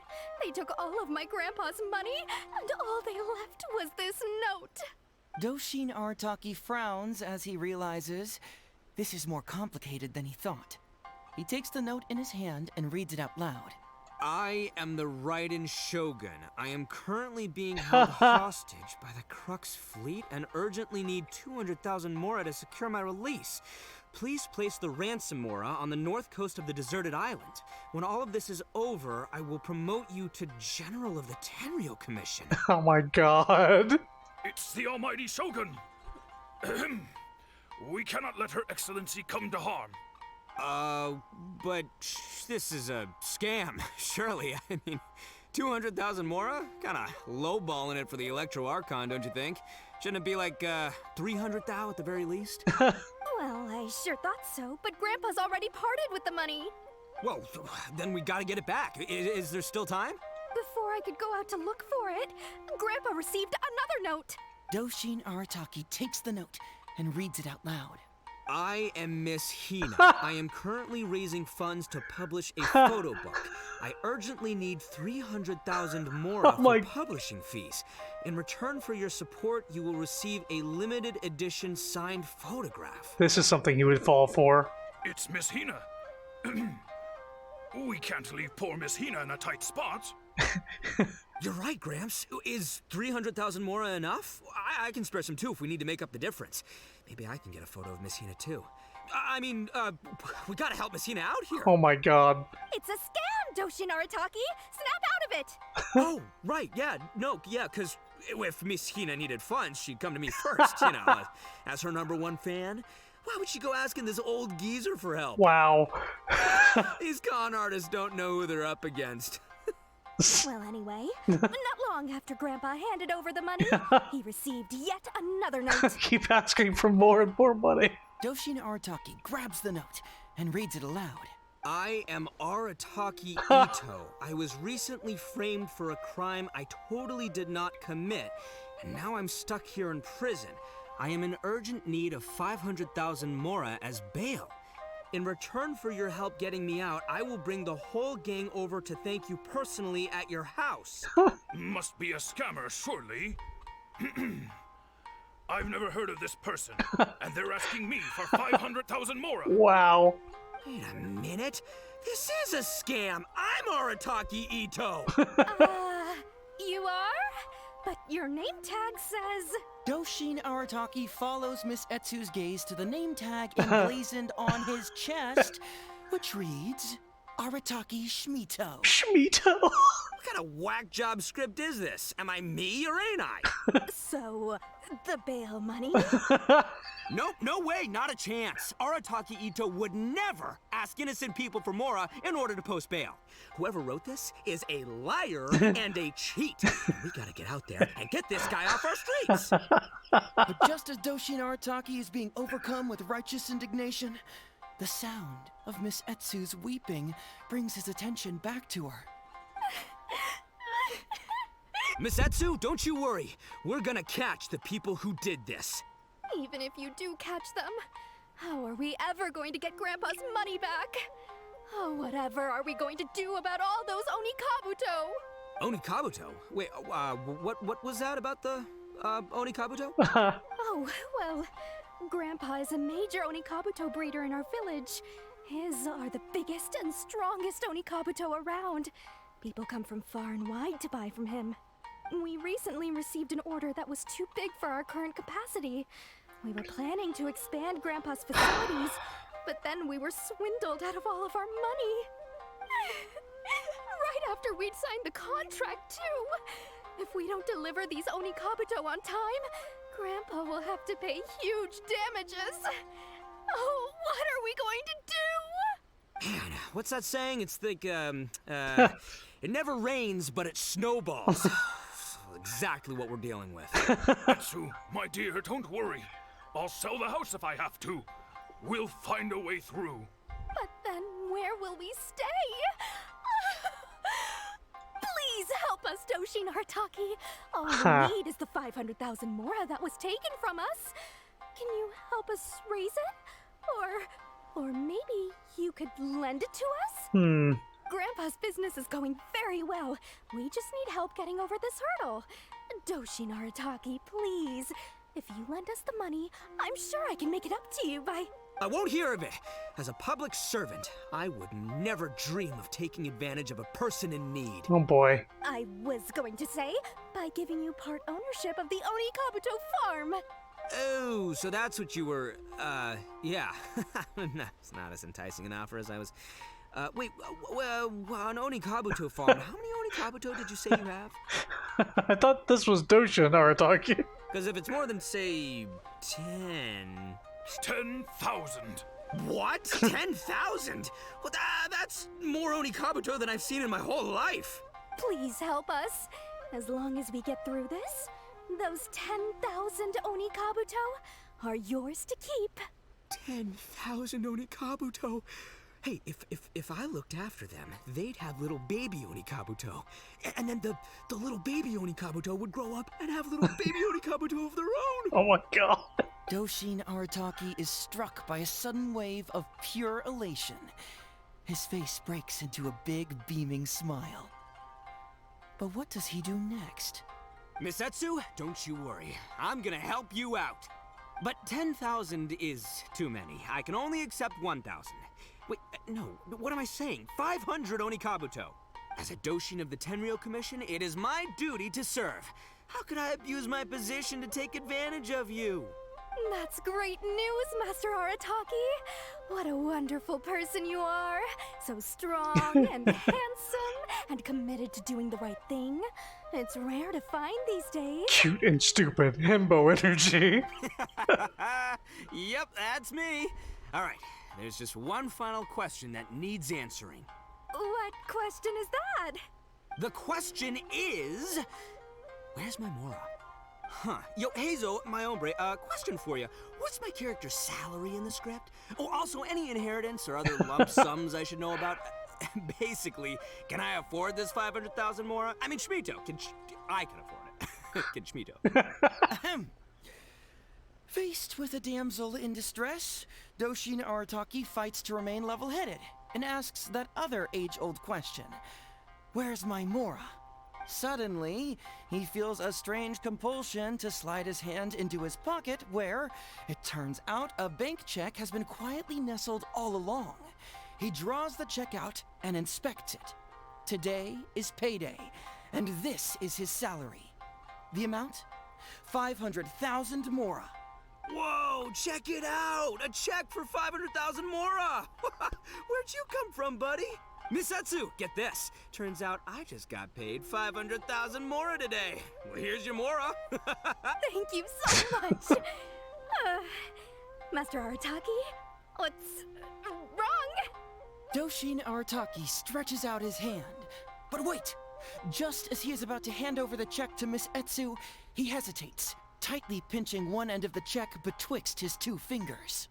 All he needs to do now is release the check, and it will fall into Miss Etsu's eager hands. But let go of the check he does not. Master Arataki, let go! Wait.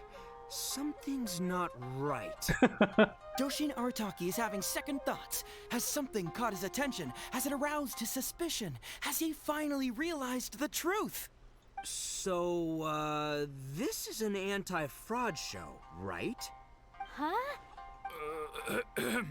A spark of intuition bursts to life in Doshin Arataki's mind. Since this is an anti-fraud event, I have a question. Is he about to ask the most Oh my critical God. question of all? Malak Blishta. Ignore me. I gotta ask. Here we go. The Schmito. This is it. Here it comes. Does a Doshin really get paid this much? Oh boy. 500,000 Mora. Enough to get an Electro Archon out from a hostage situation, then go pay for Miss Hina's publishing costs. You telling me the average Doshin can do all that on one pay packet? My God. I don't know. Seems pretty fishy to me. Hey, compadre, what do you think? Am I being scammed here? Hazel! Ito's cheating! He asked for help! As the spark of intuition flickers and threatens to fade, Doshin Arataki clutches around in desperation, hoping to find a source of fuel to feed the flames of enlightenment. Jeez. And he falls right at the finish. Traveler, are you going to help this poor man out of his predicament? Oh, I get to make a decision. Ito, just follow your heart, or Ito, keep an eye out for Etsu and Iba.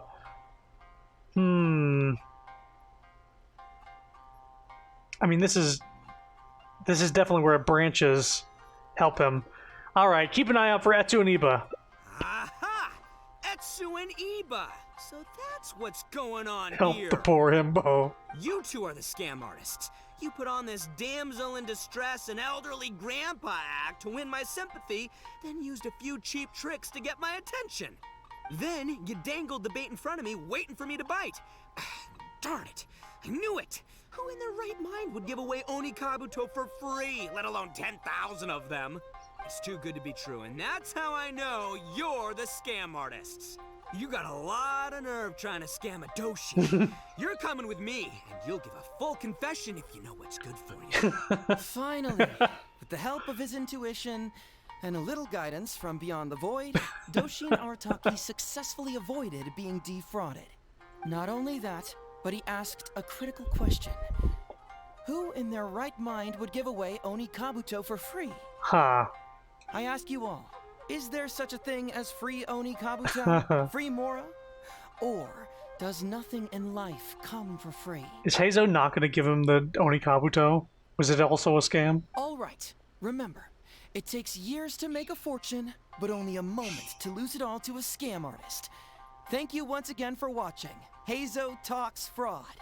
Stay alert, everybody, and see you again next time.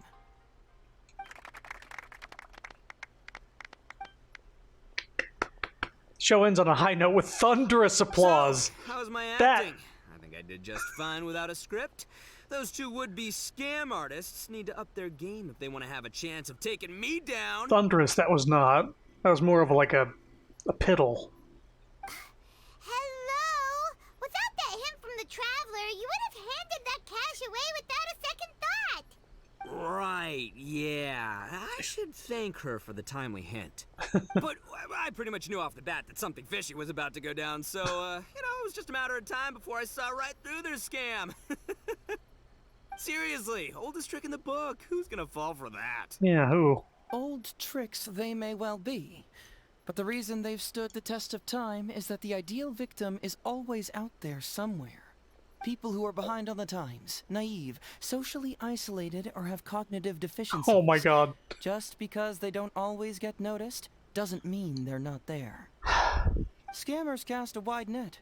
Sure, maybe 10,000 fish will escape, but they only need one catch for them to win and for us to lose. Well, no more losing from now on. Not with me here to protect everyone. I think we can all agree that my performance today shows I'm savvy enough to keep the scammers at bay. Don't be too confident. Anyway, Ito, my old... What was it again? Ah, yes, bro. Here's the reward you were promised. Ah, music to my ears. Emperor Oni Kabuto, come to Papa. Okay. Oh, look at those sharp horns. Those beautiful stripes. Well, hold on. Heizo, my hombre, why won't it move? Hey, bud, move.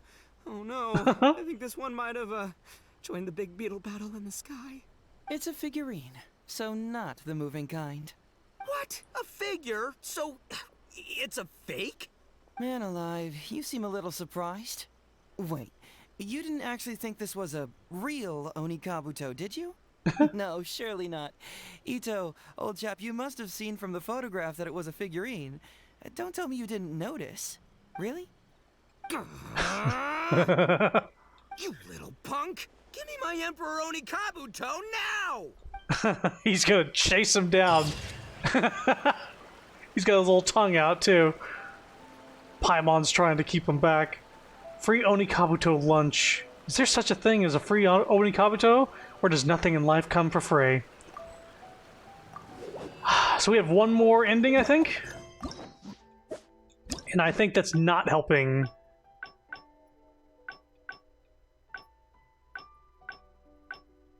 Yeah, that's not helping Ito. He would totally strangle him and be justified. Wait, what time do I have to wait till? 20.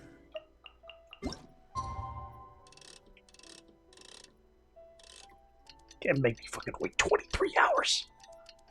Friendship ended with Heizo. Man, this has been like a very diverse set of like emotions from this guy. He was very flirtatious in the first mission. Like, really? He like called you dreamy and everything? And then there was like a whole fucking thing with like an old murder case that had like a kind of like bittersweet ending.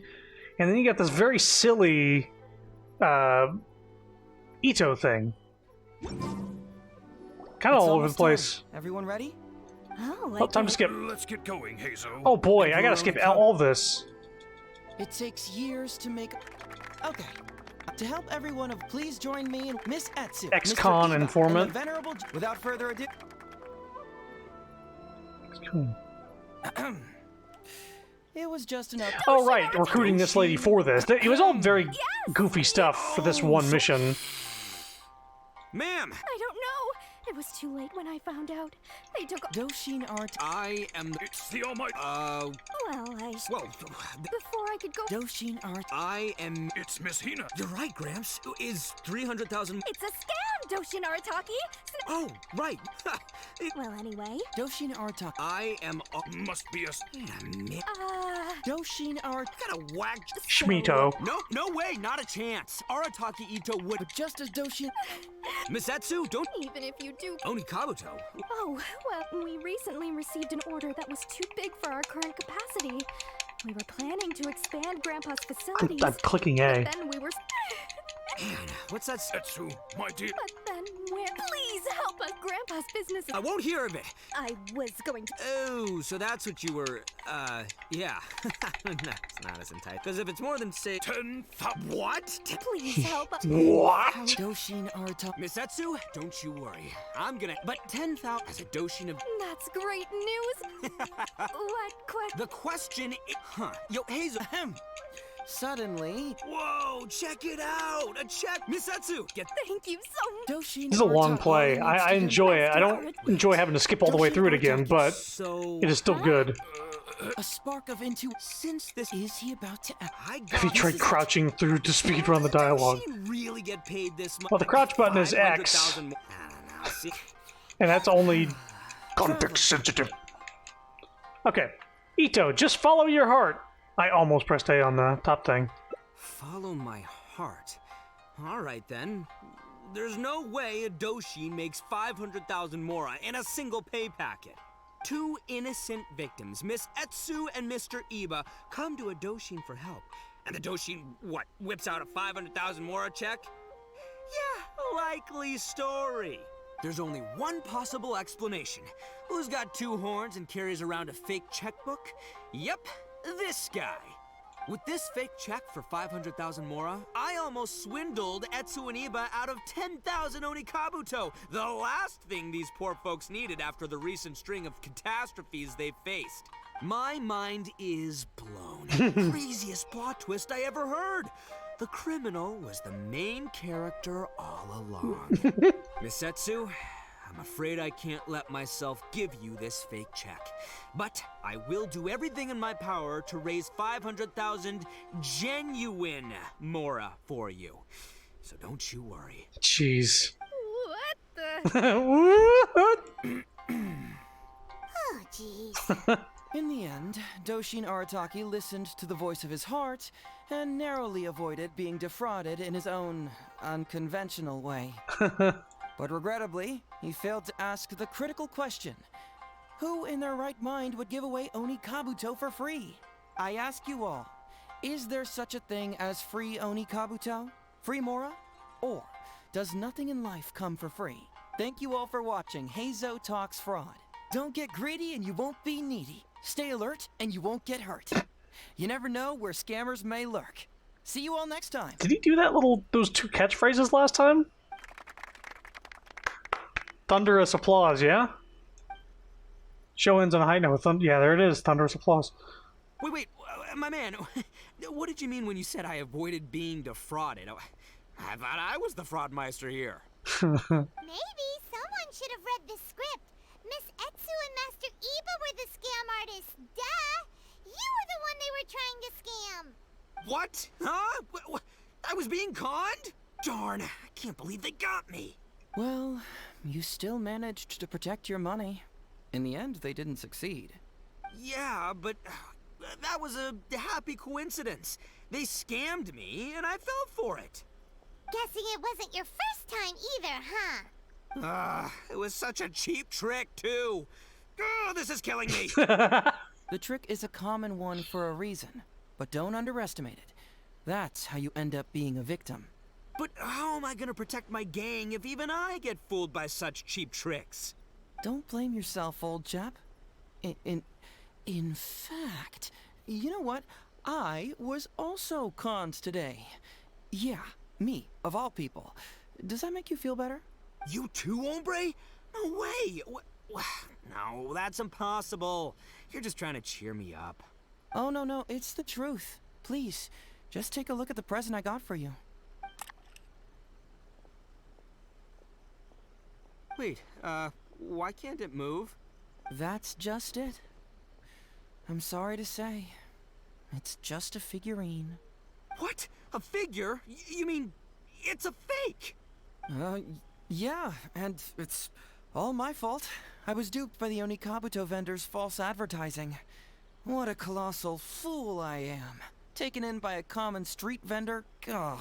Ito's gonna go on the warpath for Heizo. So you really were conned, dude! Let me take a second to let that sink in.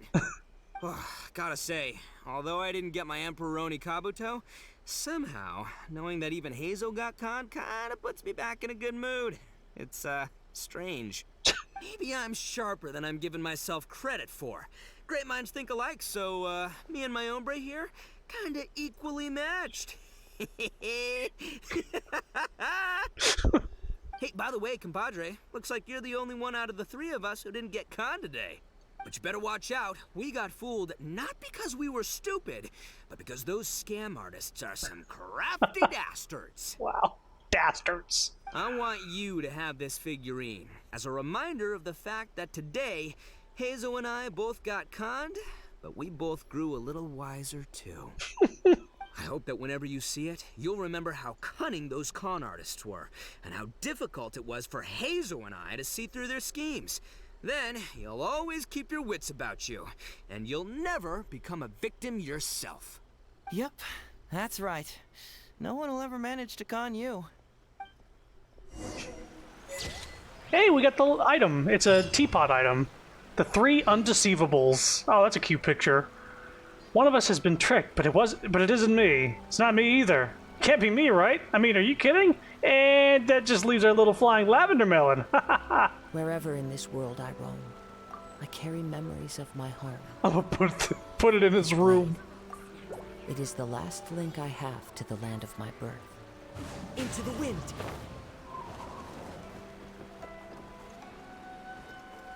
Well, that is it. We've been going for 5 hours, 22 minutes, but we did... Let's just look at this real quick. Got the endings. Give me the rewards for the endings, yeah. We got the endings here. Get the memories do not evaporate. That's where we found out Goro was lying to us. But for the good of the island, there was an unnecessary tax on medicine and food and stuff like that. And they were getting around it with the help of Beto and some other people. And the detective decided to overlook it and stay on the island for a bit. Then there's this one where we just listen. He got conned into getting a fake Onikabuto statue. In this one, there's a very good picture also. Friends all got conned, except for the lavender melon.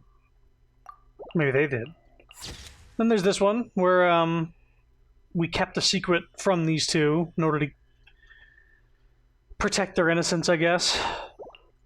And this one where we told him the truth, but he decided to, take it with stride and help raise the kid that he left behind. So a lot of stuff happened today. Like, very diverse set of things that happened. 3 big main things. This one didn't have any alternate endings. But that's fine. I think those were good. I actually think that was one of the better Hangout events. The Ito part really made it shine in the end. This shit is wordy. The detective like reviewing a past case sort of thing. It was like playing a Phoenix Wright game, but without the visuals to help you out. It's like a text-based adventure, only text. Yeah. And this one was pretty good too. Kind of makes me sad that Goro lied to us. But it was nice that we also got a Onikabuto statue to use on our little teapots. And in the end, we got a Kazuha very early today, so... We still have 32,000 to use for the next character we go for, which is either going to be the Animo Archon, or, I have 3 wishes. I have 3 wishes. Let's do them. See if we get anything. Nope.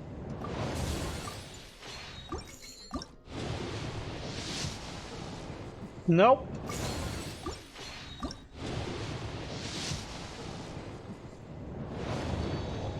And new.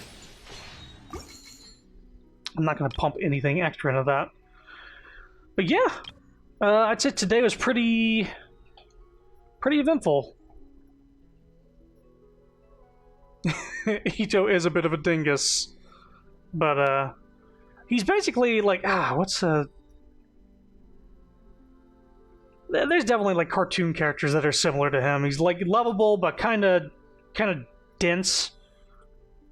Always getting taken advantage of, but he's reliable.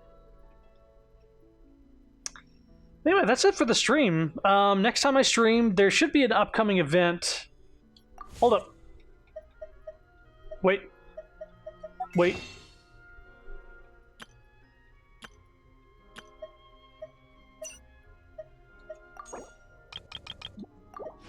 Get those. Maybe I should not buy these and save them just for the other ones. I think I will. I was actually thinking of buying these things, but that could be 5 more wishes for a banner and not for the normal thing. But that's cool. He's a good friend and will kick some booty if he has to. Just don't give him any conundrums. So the next event that's coming up is related to well, what's here? Let's take a look.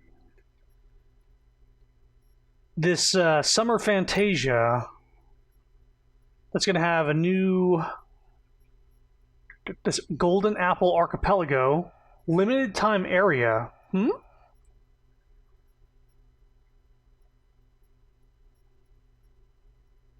So there's going to be an area that's explorable that won't stick around. New stories. So I guess that's, yeah, when this limited time area comes out, we'll take a look at that.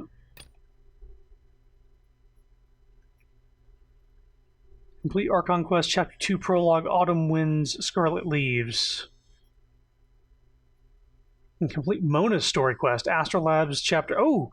So it's going to be related... They're a prerequisite for this Golden Apple Archipelago is to do Mona's story quest, so hopefully we get an update on Mona. Will no longer be accessible after 2.8. You'll also no longer be able to open treasure chests, gather materials, or earn quest rewards on the island, so grab the opportunity to explore away. When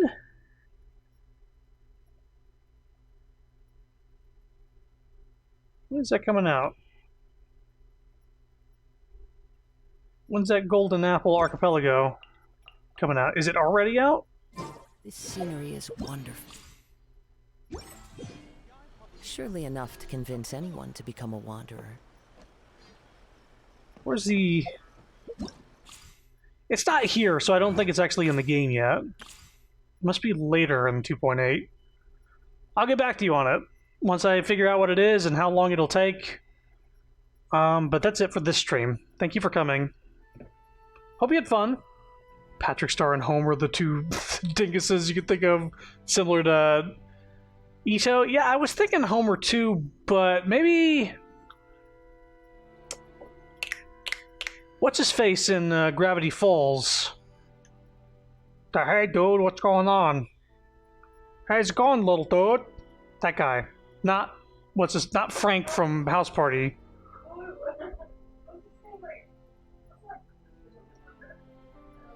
Seuss. Yeah, it's not a real name, so yeah, it's just hard to remember. Yeah, Seuss.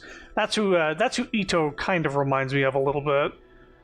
He's big and bulky, kind of dense, but also a little reliable when it comes to it. It's a good trope. I like it. There's probably like an anime equivalent, for sure.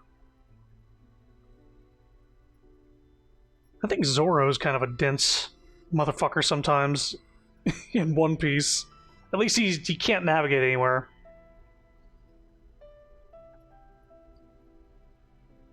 Or Goku, even. Goku's kind of a dummy. Anyway, this is the background that we've been having going the whole time. That was fun. Thank you for coming. When are we going to play Fall Guys? I think soon. I wouldn't be opposed to doing it like either like very soon, like even tomorrow or this upcoming week. Because Genshin probably isn't going to put the update in right away. But yeah, I'll let you guys know in the Discord about Fall Guys and any other streams coming up. Thanks for coming, though. Thanks for coming, Lemon, also. Bye-bye. Yeah, the background is pretty. Bye-bye.